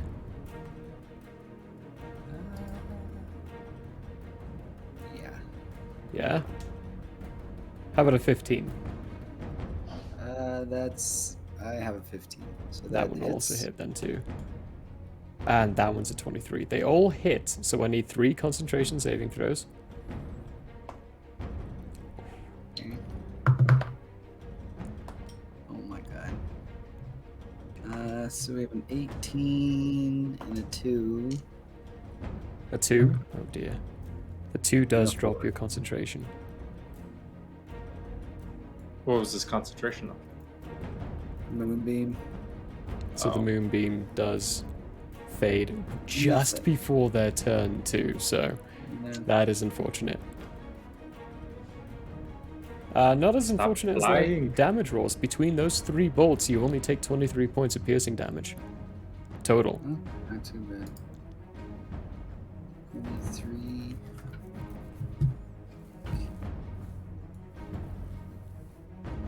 23. These guys are actually going to leave you, Eulondriel. So if you want to take an attack of opportunity against either one of these two, do it. Sure.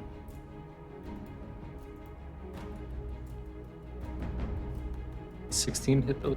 Oh yeah. Either one? 16 hits. Okay.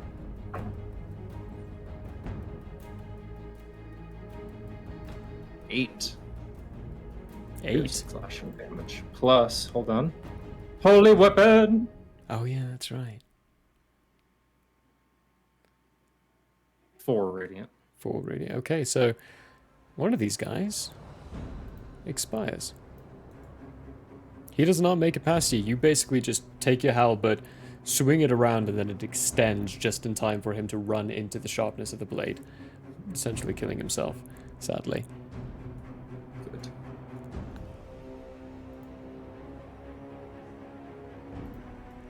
That is the enemy's turn. After them is Jolra. Abrat, your insight is high enough. She does have a blind fighting sense. You mean Finestorm?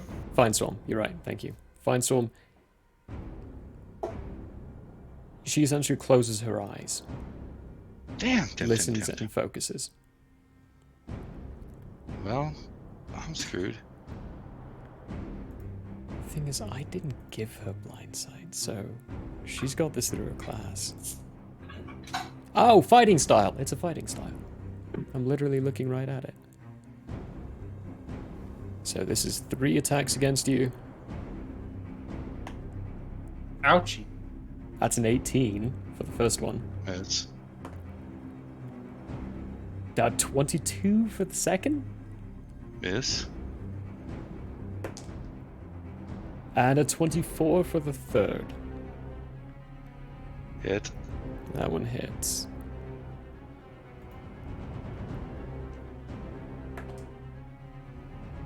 Oh. 10 points of slashing damage. Oh, this isn't going great. And she will use her bonus action again for the attack with a whip. 12. Thank you. That's a miss. That's a solid miss. And while she does, she lashes out. You dodge between the first two, and the third one strikes, but the whip strike is just barely Not nice, it just barely kind of gets caught up on the wood and misses entirely. I can still feel where you are, although this is a good try. I admire it. Question. Yeah. What does blind fighting use? Blind fighting, it enables you to, if you can't see, you can still fight things. For your Laundriel, he has a blind fighting now. And he can only fight things within 10 feet of him. If it's beyond that, he doesn't know where they are. But if they're up use close, any sense? Hearing, smell, feel, I mean, it depends on the blind fighting. But you get the idea in the sense that she can still sense where you are. Either through hearing, through smell, through some means. But she knows where you are at least within 10 feet. Okay.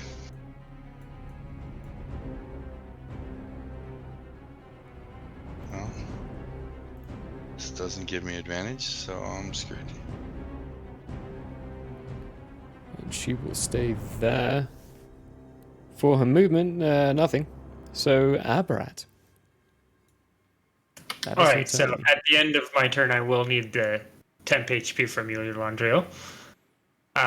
But before that, I'm going to have the zombie step right here and attack this person. Hey, flanking. At least that was the idea. Yeah, very nice. I gotta read zombie quickly, because zombie. That's literally all this is. Mm-hmm.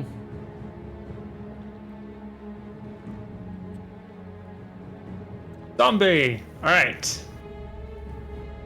Making one attack.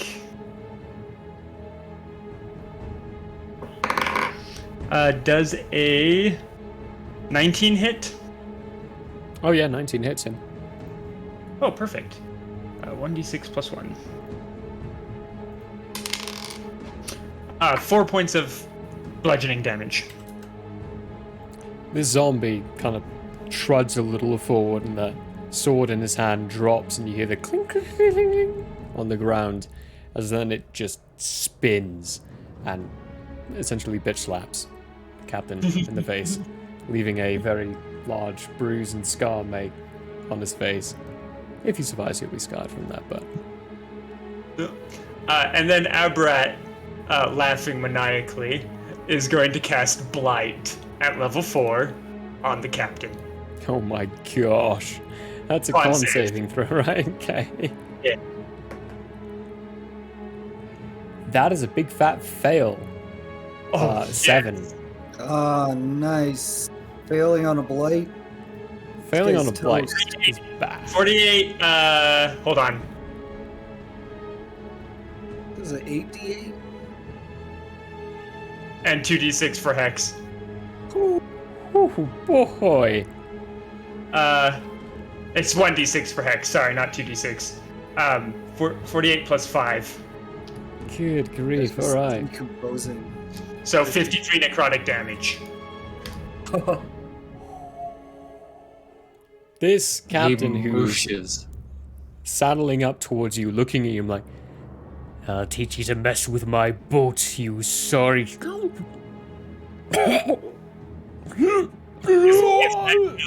He is coming back as a zombie. The ooze just starts to come, and his face starts to melt slowly, and he coughs up this black substance from his lungs. One of his eyes just falls out as it loses its suction inside of its socket. He is dead. He is coming back as a zombie. Yep. Fun glitch. I love how the instant eye pop. 100%. My reaction. Pop him. That is your reaction to do. So your reaction's used. Hex is gone, but your next turn, you have until the end of your next turn to refocus the Hex before you lose concentration on it. Yeah, and I still have a bonus action. Which you can refocus your Hex using the bonus action if you'd like. I'm going to put it on this guy right here. Because it is only a bonus action to do. Not the guy heard me. Thanks, guys. Just focus on the fucking paperweights as I'm just getting slapped right now. Hey, I'm going to move paperweights are doing damage. To a degree, they're doing damage. Okay, You at the moved end of your right turn, there. you get 14. 14? Template. Yeah. Nice. Well, fine, Storm. If you had waited a little bit, you would have been in my circle. That's okay. It happens. But I forgot about my dodge. You did? Oh yeah, you did. You set up your reaction at the time. She hit you once, right? Yep. Your AC's 23. Yeah. Yeah, she the disadvantage for that roll would have been a 23. Okay. The other Good one's enough. missed, so yeah. And that was pretty Yeah. Good grief, wow. Yeah. Yep. I forgot about the dodge too. So it still hits, so it doesn't matter. Yeah. Just barely. Just barely. And the other ones missed no matter what, so. Yikes. Turning the enemies onto your side, Aberrat. Making friends, forcefully. It's Hagduin after you. He is going to keep trying to wail on Yolandriel.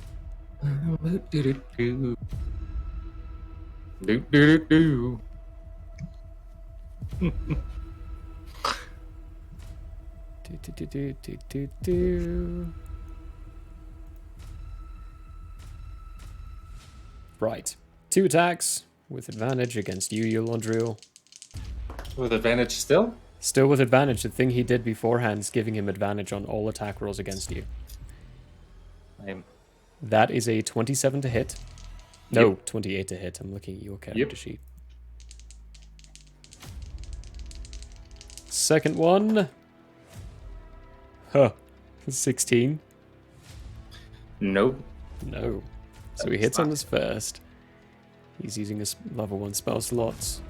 Divine Smite.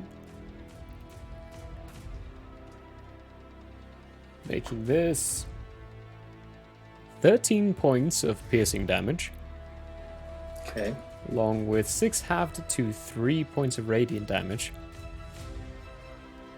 Okay. As well with the concentration saving throw from you. That is correct. At advantage. Thank Christ. With a nat 20 on the die, let's see if I can get. Nat 20. You succeed. I love how I get it then. He will use his bonus action for another attack against you. With his rapier. That is a 21. Did he? That'll hit you for another 13 points. He's not using any Divine Smite or anything, so just 13 points of piercing damage.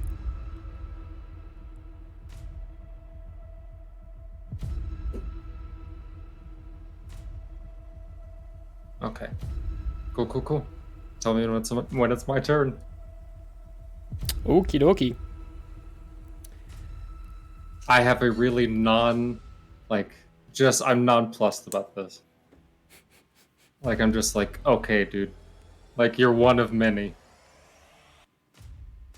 Very nonchalant face for someone who is wailing on and in general dealing far more damage than you're dealing to him.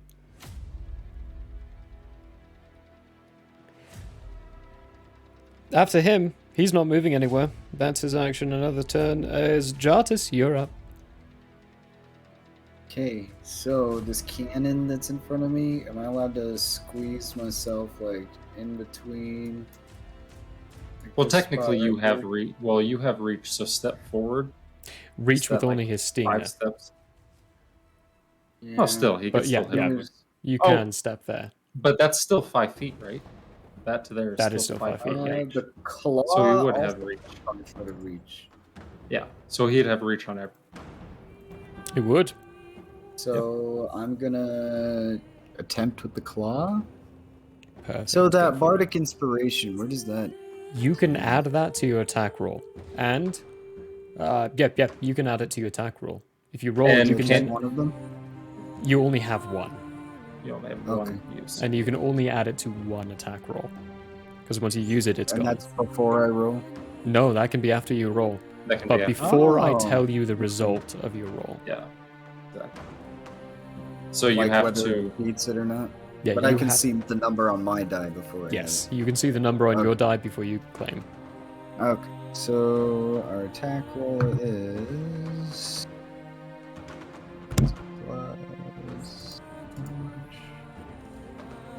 plus 4. Oh, so 23.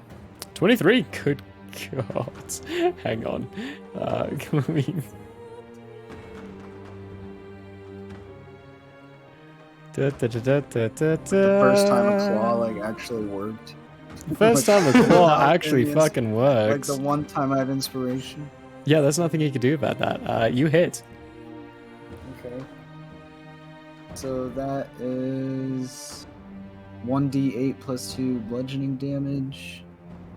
So do I roll the d8 or does it? Yeah. Yeah, roll the d8 and then add 2. It has been like. It's been longer than that. It's been like 6 And the weeks. I target think, is since the grappled. So if I successfully grappled, could I grab it with my other claw? You can, yeah. Switch around. Double grapple. You can try to do a double two grapple. grapples? No, it doesn't. So I'm gonna try It should. that on this guy. So we got the d8. D&D, if you're listening to me, that's a So change plus for 2, that's D&D an 1. 8. 8 points. Bludgeoning damage to him. As Andrea, as he's stabbing in, you're saying that, just a little help. This claw just comes in and snatches around the torso of Hagduin. He is grappled, so his movement is at 0.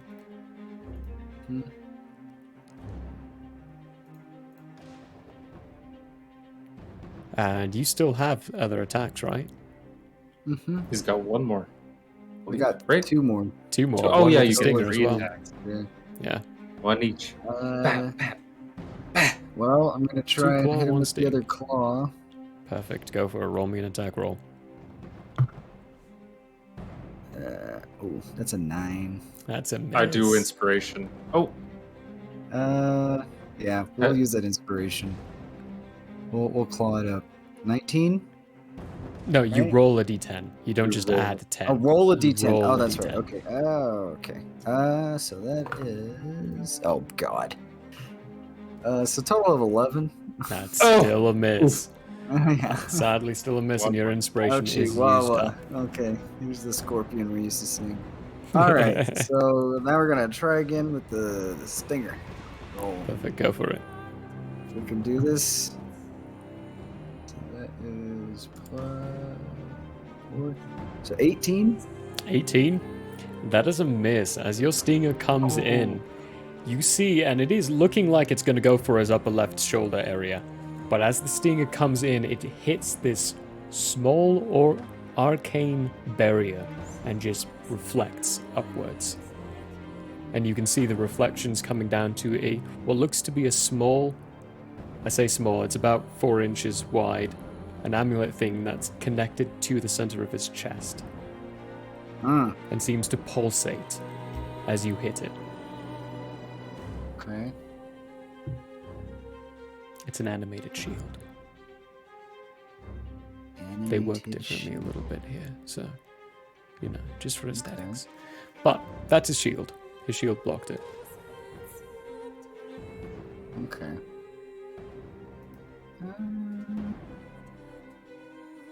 So question, with this combat wild shape, it's a bonus action. It says I can use wild shape as a bonus action. Is that just for the healing effect, or is that...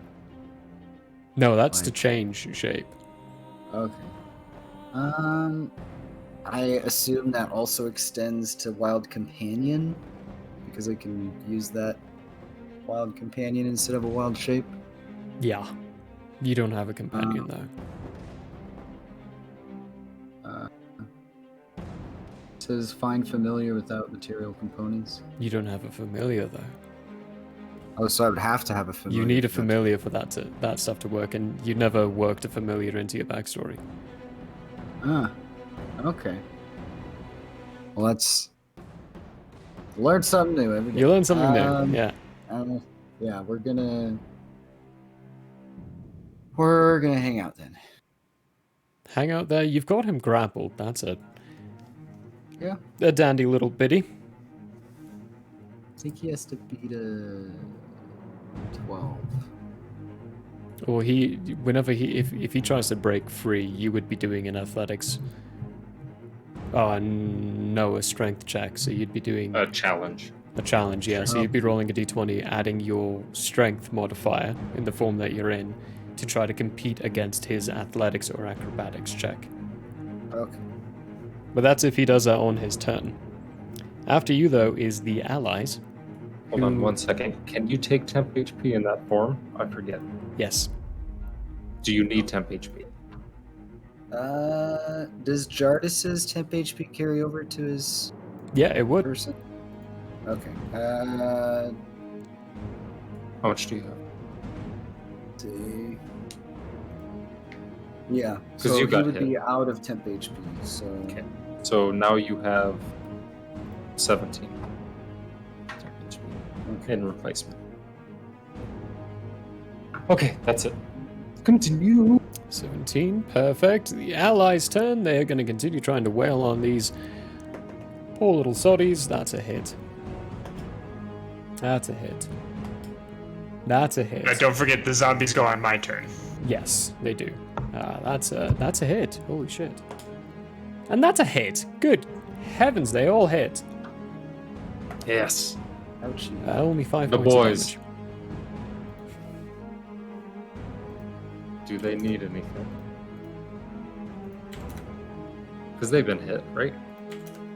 They did all get hit. They're still up. Good heavens, stop that. They did all get hit. Minorly? Or majorly? You actually have no idea. I gave them 18 the last time, though, Did right? give them 18 the last time. Some of them did get hit, some of them didn't get hit. And you are rolling for all of them at the same time, so... At the same time. Pass. I'll pass on this round. They'll have to call out to me if they need it. They know, so... They've seen what we're doing. Yeah. Yeah, they kind of... They're getting the idea. A few of them might want to join Admiral Firestorm after this. We'll see how it goes. That's their turn. They did land. They all landed blows against the people in front of them. But they are the last of the round. The top of the round. Abrat, roll me a d20. Also, more enemies are coming from the lower decks. 6. Good heavens, stop that. 6? Oh dear, okay.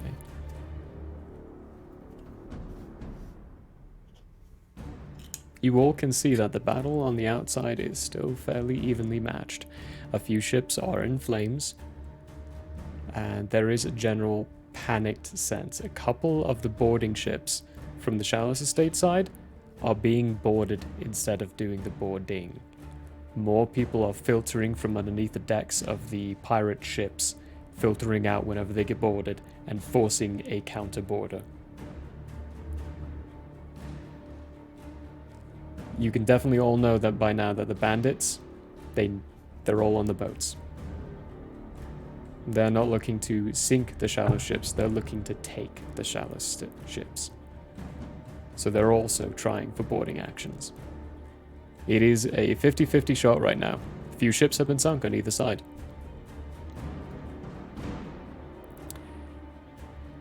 Rally!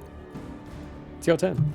We're going to do one more round here. This is going to be a multi, because this is a huge thing. A lot of things are being decided on this, so it's going to be a lengthy combat. This is going to be a last round before we close out for the night. But... Yep. So I'm going to target the chap on my starboard bow, because I don't know how to click the map. I'm just telling you who it is that I will be fighting. And I will be doing a little bit of stabby / kind of action with the dagger. This guy or this guy? The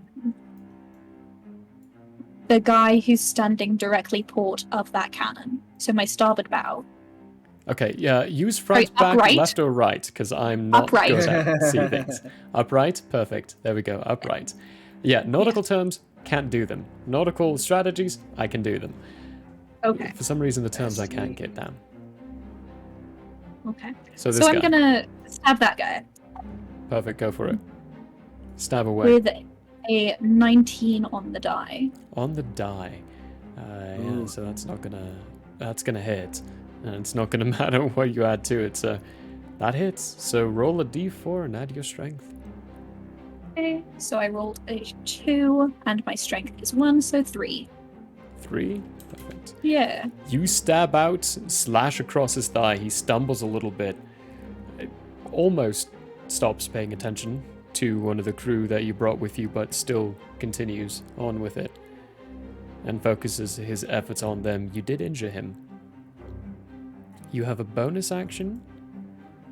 Yes. And movement. I again don't really feel like moving. I'm good where I am. Don't blame bonus action.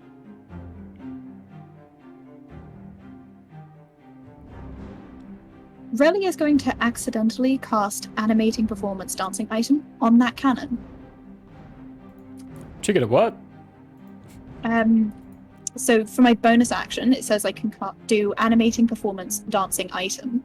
In combat, the item shares your initiative count, but it takes its turn immediately after yours. But on the cannon, it can move and use its reaction on its own. The only action it takes on its turn is the dodge action, unless you take a bonus action on your turn to command it to take another action. That action can be one in its stat block or some other action. If you are incapacitated, the item can take any action of its own choice, not just dodge. So that cannon is now dancing. It purely is by accident. Beautiful, beautiful. So mark off that, click in that square and mark that ability off. For everyone around, all you see is the cannon jiggle a little and jostle. Relly, I'm gonna go ahead and say you don't even realize that you did this. Cool. But it is alive. I've put a little barrier around it. What the fuck is up with you all turning objects here against the enemies? They were enemies at first, now they're good guys. It's jostled, it's awake. Next turn you can use your bonus action, and it is loaded. So the first attack is going to be a normal like cannon attack. Other ones are going to be bludgeoning attacks against it, but first one's going to be devastating. Put a little notifier to remind us that it is loaded. Do you need temp? Yeah, I probably do need some temp HP. It's 14. 14? 14. Reminder notifier as Really? well. Look at the top of the boat and towards the bottom. Towards the top, 4 more enemies have arrived, and towards the bottom, 2 more have arrived. This is going to be a regular thing from this point forward. The people on the lower decks have begun to climb to the top of decks. They're all very much plywood, but there's a lot of people on this boat. And it's been 4 rounds. The combat on the seas around you have begun to get closer. This ship is not manned with its speed and direction, so it's just gone straight forward. Other ships are coming around. Find Storm and Abra. You'd be able to tell that Lars, in his capital ship, is trying to make a beeline towards this ship to bring extra aid. But it's gonna be maybe a minute or so before he gets here. Maybe, depending on things. You don't know what his Admiral ability is, so... But that's your turn, Relly. Sorry, I had to get all that information in there randomly. Okay. At that point as well. So Find Storm, you're up. Fight Storm! So, do I get advantage because I'm in darkness? Even though they get blind sight? You will get advantage, yes. The blind sense will not give them will not take away your advantage. It just doesn't give them disadvantage. Yeah. Well, that's at least something good. Attack. First attack.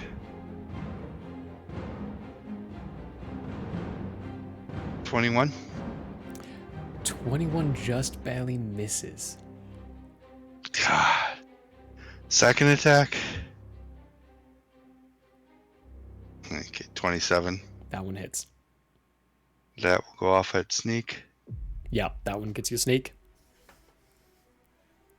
Ooh. 16 and 6 is 22. 22 points of damage. Damn. I don't know how many. I'm going to assume she has more than me. Fury of Blows. First attack.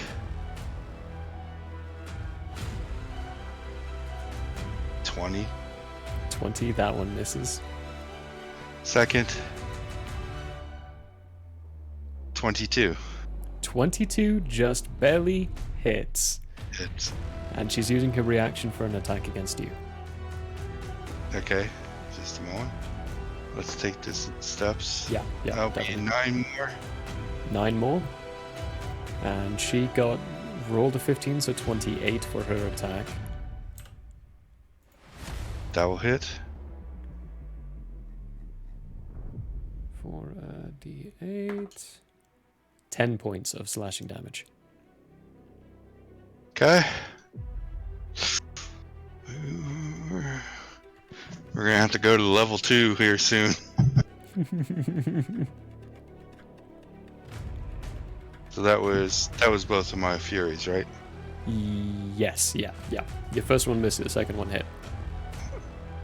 So that's, I gotta give my key confirmed. Okay, so that's action and bonus action. Movement doesn't matter because they know where I'm at.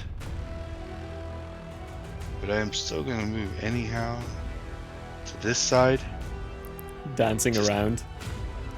Dancing around, 2, to add some comedic property of people trying to find their way up that stairs in the darkness. No, you're right, yeah, I see it now. Throwing them into random darkness. That's a bit rough for them. Maybe they'll fall back down the steps and they can give everybody upstairs more rounds before they come into combat. Oh, that's it for me. I rolled a d20 just to check, and sadly no. Gave it a chance though. That's it. End of your turn as you're running around these rails, and she's parrying off for another attack and stabbing through and slashing part of your side. Again, you're covered in some cuts and she's covered in some cuts now. You can tell she is injured. Probably not as much as you'd want, but she is injured. Well, this is turning out to be a bit more finely matched than I wanted. It's quite fun. Do you give up? Never. It's a bit. You can't win. I'll die either way then. Very well.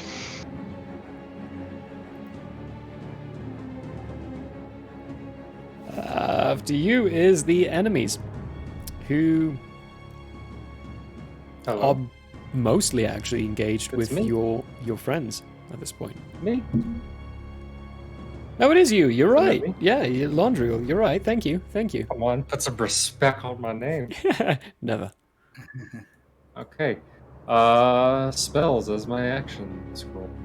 Way down here. Where is it? Heal at level 6. So, anyway, what is it? Find it. Okay. Can I not cast this? Choose a creature that you can see within range. A surge of positive energy washes through the creature. Regain 70 hit points. The spell also ends blindness that target. You keep cutting out. You might need to move your mic a little closer to you. My bad. Choose a creature that you can see within range. A surge of positive energy washes through the creature, causing it to regain 7 hit points. Can I not cast that on myself?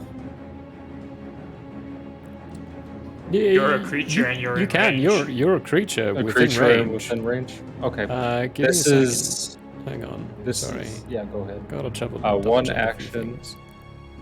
Vocal and somatic duration instantaneous.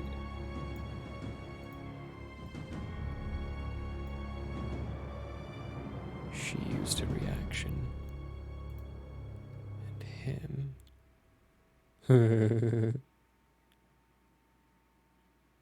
Okay. You lucky bastard. You're good. You can cast it. Okay. I cast it on his myself. reaction and attacking you though, because you cast a spell in front of him. Go ahead. I regain 70 hit points. So gain your 70 hit points. He got a 28 to hit you. Yeah, that hits. All the way back up. Even if doesn't he have disadvantage because he's grappling? No, he's always got an advantage. Grappling, it's restraint that gives you disadvantage. Grappling is just you lose your movement. That's it. I always confuse that as well. That is going to be 13 points of piercing damage. I think it's an action for a certain feat to turn a grapple into restraining. Yes. You need Grappler, which is the feat Grappler, which Brolog has. So he can do that, which is why we always confuse it, because whenever he does, it's just automatically restraining.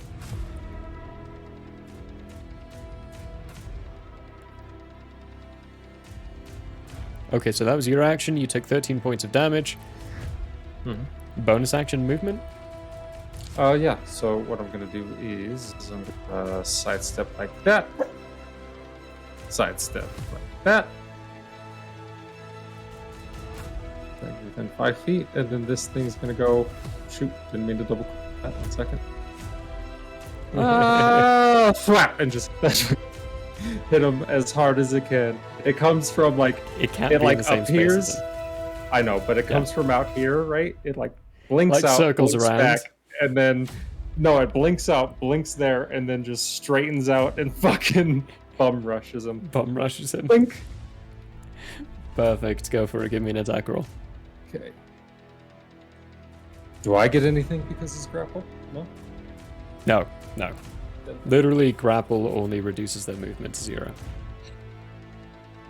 25. 25 hits. That's 2d8.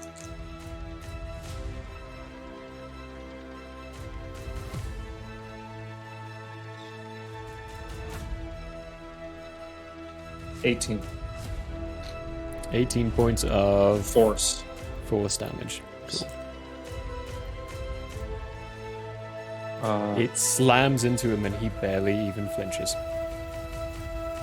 Okay, I'm just gonna look at him as I'm walking around, and that happens, and I'm gonna look at the amulet on his chest, and I'm gonna say, "How long did it take him to get to you?" And then that is where I end. Him.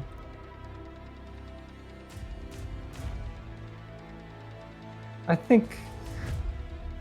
I don't like that. I say, pointing at that amulet on his chest, just smiling at him.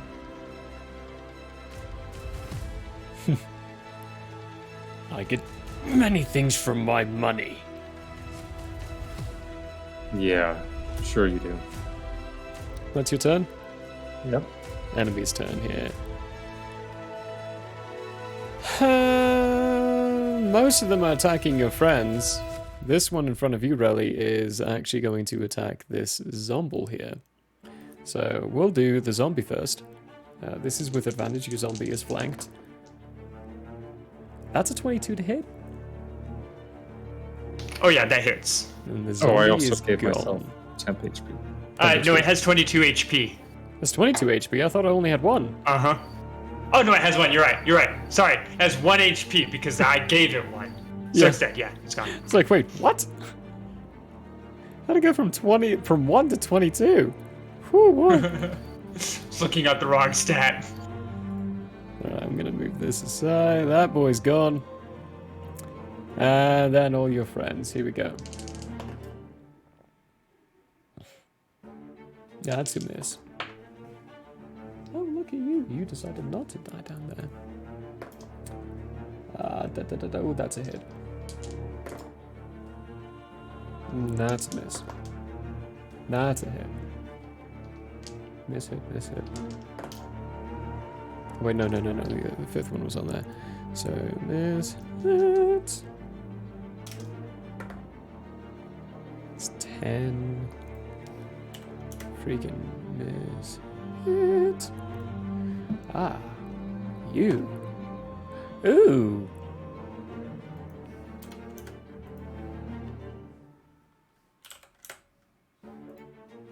Yolandriel. Yeah. Your passive perception is high enough you tell this guy his overshield is gone. And he just took a hefty chunk to his shoulder. There's a large gash and wound on his shoulder, and he's bleeding a little profusely now. Crossbow bolts. Jardis, it's all you, buddy. They are attacking you entirely. That's a miss. That's a freaking miss too. Single digits. Ooh. 23, I assume that hits you? Yeah. Yeah? I don't know where that D10 went, so I'm getting a new one. 7 points of piercing damage. Okay.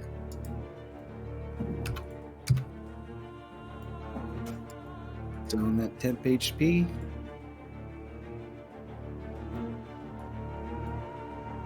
Yeah, these guys have to use all the movement to get there. Same with these guys.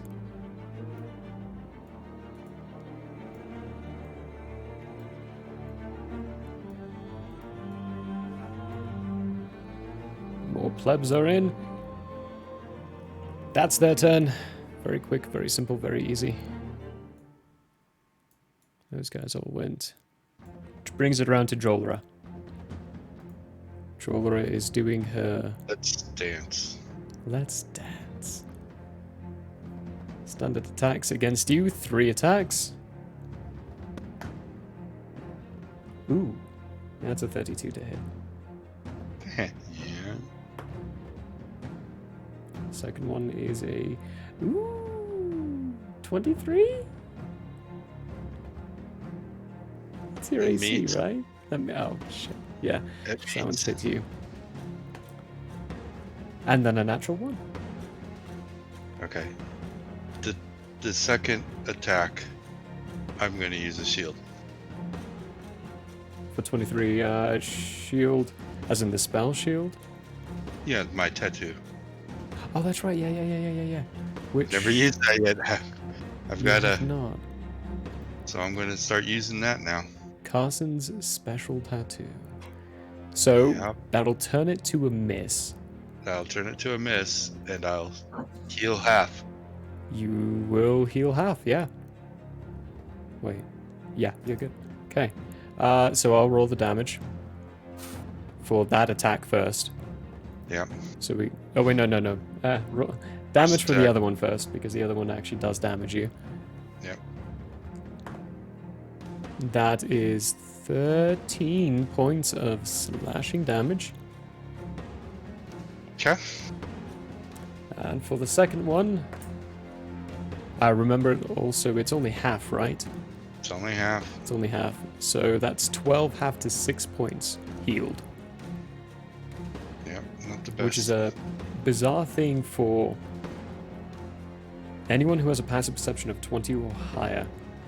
It would be strange. There would be a brief glimpse. Abrat, I would say you're probably the only one who... No, Abrat? Is it Abrat or Jartis? It's Abrat, not Jartis. Isn't Jorah in darkness? No, full darkness, yeah. None of you see it. None of you see the fact that they just got cut and they healed from it instead of getting damaged. Bonus action, whipping out with that whip.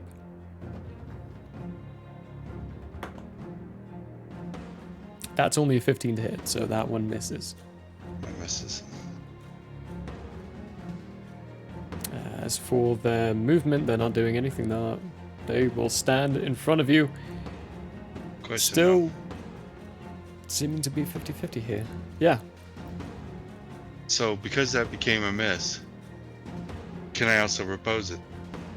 Yes, you can. I will use my... No. Okay. Reaction. To use the thing takes you reaction to do, and you only have one reaction. Riposte requires your reaction. And you use shield. Yeah.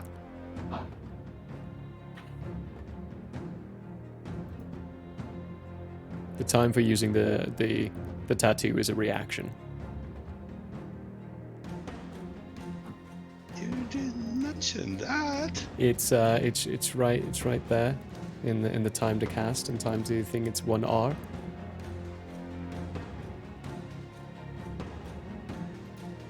Okay.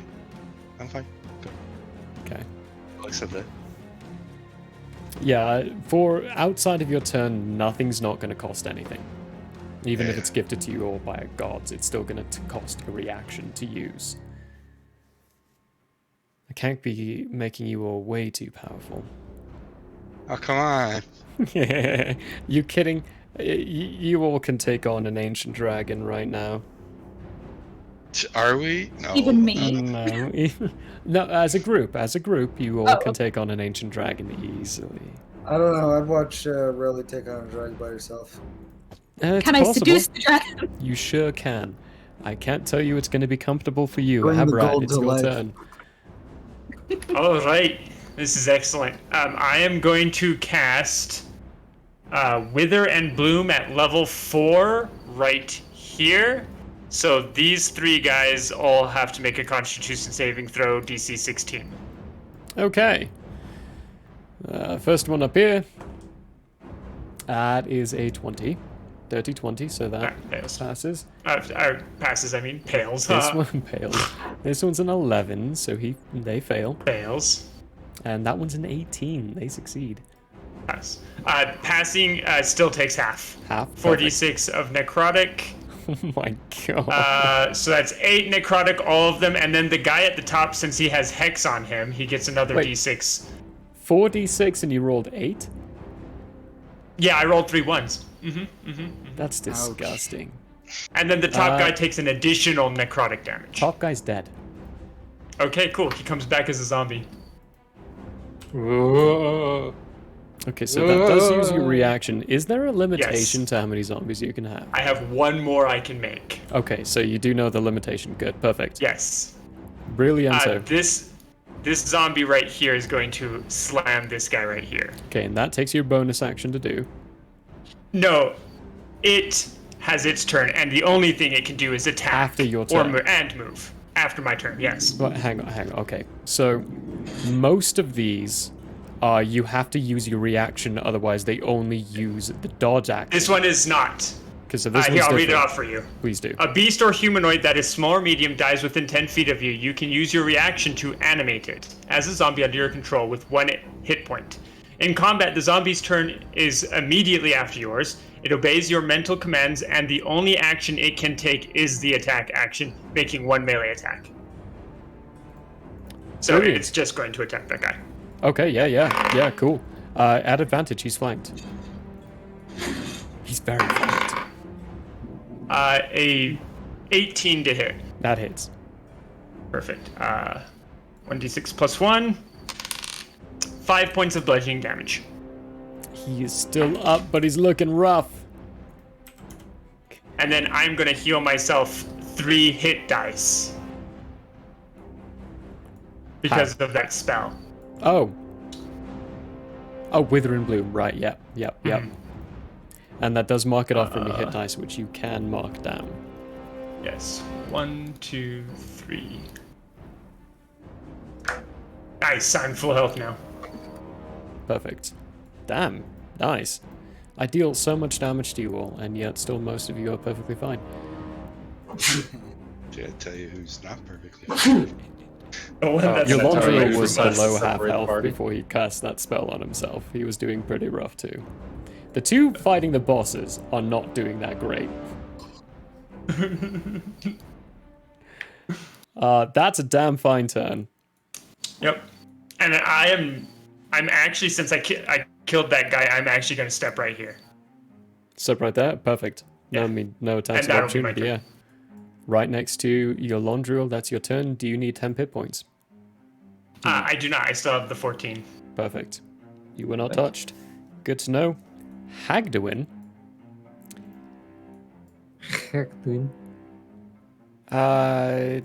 He's right there. You're right there. He's just gonna attack you.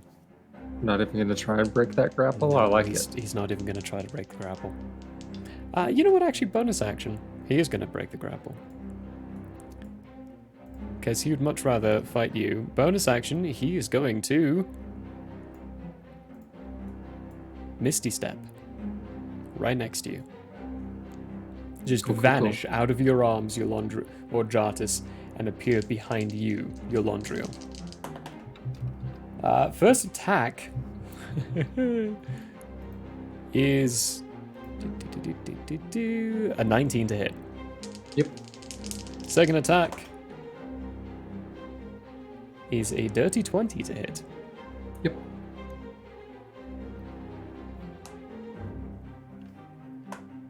First damage is a 15 points of damage, concentration saving throw. 1 second.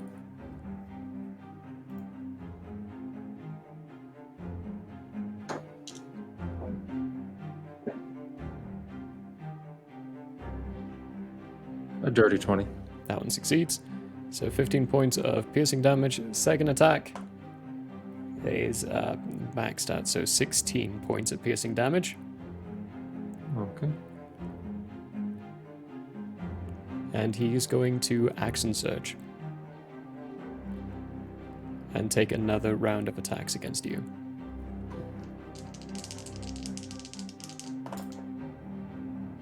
Good grief.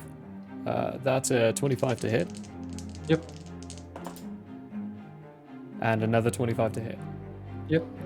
First one, he's expending a level 2 spell slot for Divine Smite to add 2d8 of radiant damage. So you take, good heavens, okay. 15 points of piercing damage. Okay. Along with 3 halved to 1 point of radiant damage. That's 2d8. I rolled a 1 and a 2. And for the second attack, second hit, he's expending a level 1's spell slot to add a d8 of radiant damage. That is 13 points of piercing damage, along with 1 halved to 1 point of radiant damage. Okay.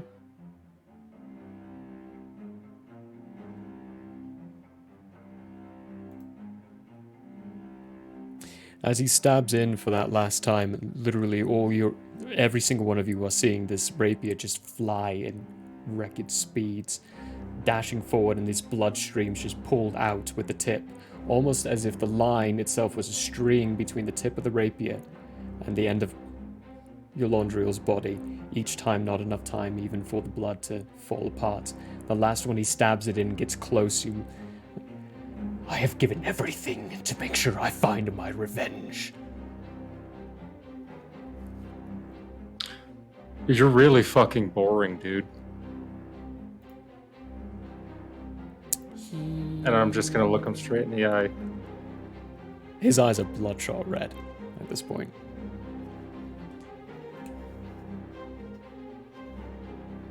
There's those biddies. That's his entire turn. All of his action economy and everything. Jartis, you're up. Alrighty.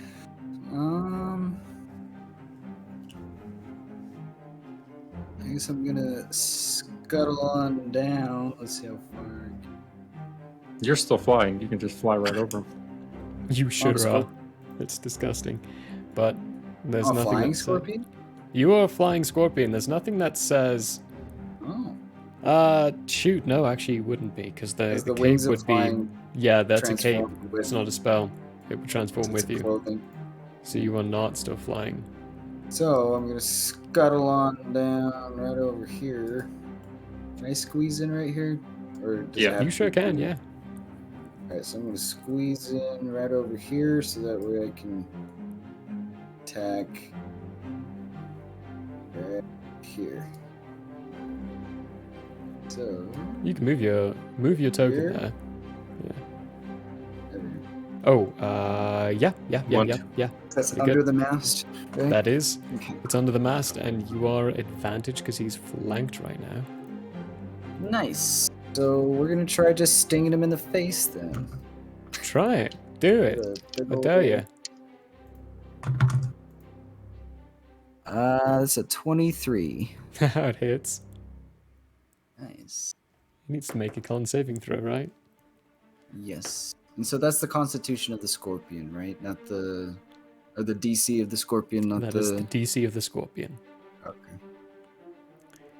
So that's a 12 he has to try and beat. Oh my gosh. He passes. Oh, dang. Okay, well, he takes half as much. Is he immune to poison damage? He is not immune to poison damage, so he is taking half damage. Nice. So He will 4d10. always pass. There's no way he can fail that. Okay. So 4d10. So he still takes that 1d10 of piercing. Mm-hmm.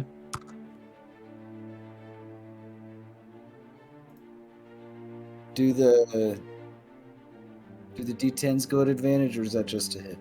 Nope, just a hit. That's just a hit. Yeah, we got a 4. We got a 4 on the total piercing damage there. So 4 on half piercing. of 4d10. Oh my god. Half of 11 is 5. 5. Damn. Jeez. Good chunk of poison damage there. Well, that was just a sting, so... Just a stingy. Let's go for the claw, which is still at advantage, right? Still at advantage, yep. Nice little stinger in, hitting him inside the back. He barely even flinches from it. 2 more claws coming through. So 1 hits at a 20. It does not hit. 20 does not hit. 20 does not hit? Okay. And let's see what our next one is. Oof. Yeah, that's a 12. Yeah, the claws miss then as well. That is... The claws doing the standard typical thing of missing and the stinger going in and actually striking and hitting.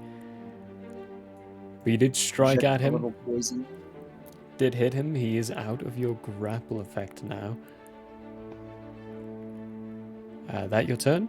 Anything else with your... You don't have any movement left, do you? You have a bit, but... nothing really major. I think that would really help, I think. Yeah, I'm just gonna go ahead and hang out. Okay. After you would be your allies, who are all going to be attacking random plebs around them. Is that a temp HP thing still available? Yep. It is, and you are within the range, so... 18. Ah, Cool. nice. That's going to be a hit. Oh, yeah. That one's going to be a miss. That one's going to be a hit. And that one's going to be a miss. So, miss, hit. Oh, wrong one. That guy's dead. This one misses. This one hits. He's been finding this wonderful person next to him. Oh, he's dead. He only had 1 HP left. And the other guy misses. They did manage to take out 2 more of these enemies.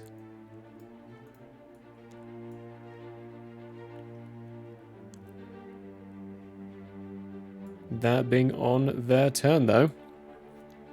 We'll be coming back to the top of initiative next week around. We went a little extra here, but this is something that's kind of been building for a while, especially for Captain Hagdewin here, who Yolandriel almost killed, for context for Relly here. Yolandriel was arrested for killing a guard in his city, and then during his prison break, he picked up this guy brought him up a few dozens of feet and then dropped him and almost killed him. Also was the got guy? him. That's the guy, yeah. Nice. Also got him dishonorably discharged from the military. There's a lot of reasons why Hagdewin hates Yolandriel. Deeply hates Yolandriel. Straight up ruined his life. And he's got the most boring backstory Yolandriel has ever. Super boring backstory. In his He's like entire that episode of The just Simpsons. fucking. This is yawn-worthy for Homer Yolandriel. beats that guy who hates him. Which is funny because Yolandriel's been getting his ass kicked by this guy. Yeah, but I keep just going like, healing up and then again, killing. But yeah, there's a reason why Hagdewin hates him and genuinely despises him. Jolra, that this is just an admiral thing between Finestorm and Jolra. Nothing special there. For now, though, we're going to bid you all adieu because we've gone over. And we will see you next week for the top of the round for round 5 of this very exciting and terrifying combat. We'll see and hope that they succeed and win. For now, though, we'll see you all on Tuesday. We love you all very much. Thank you for being here. Till Sunday. Bye.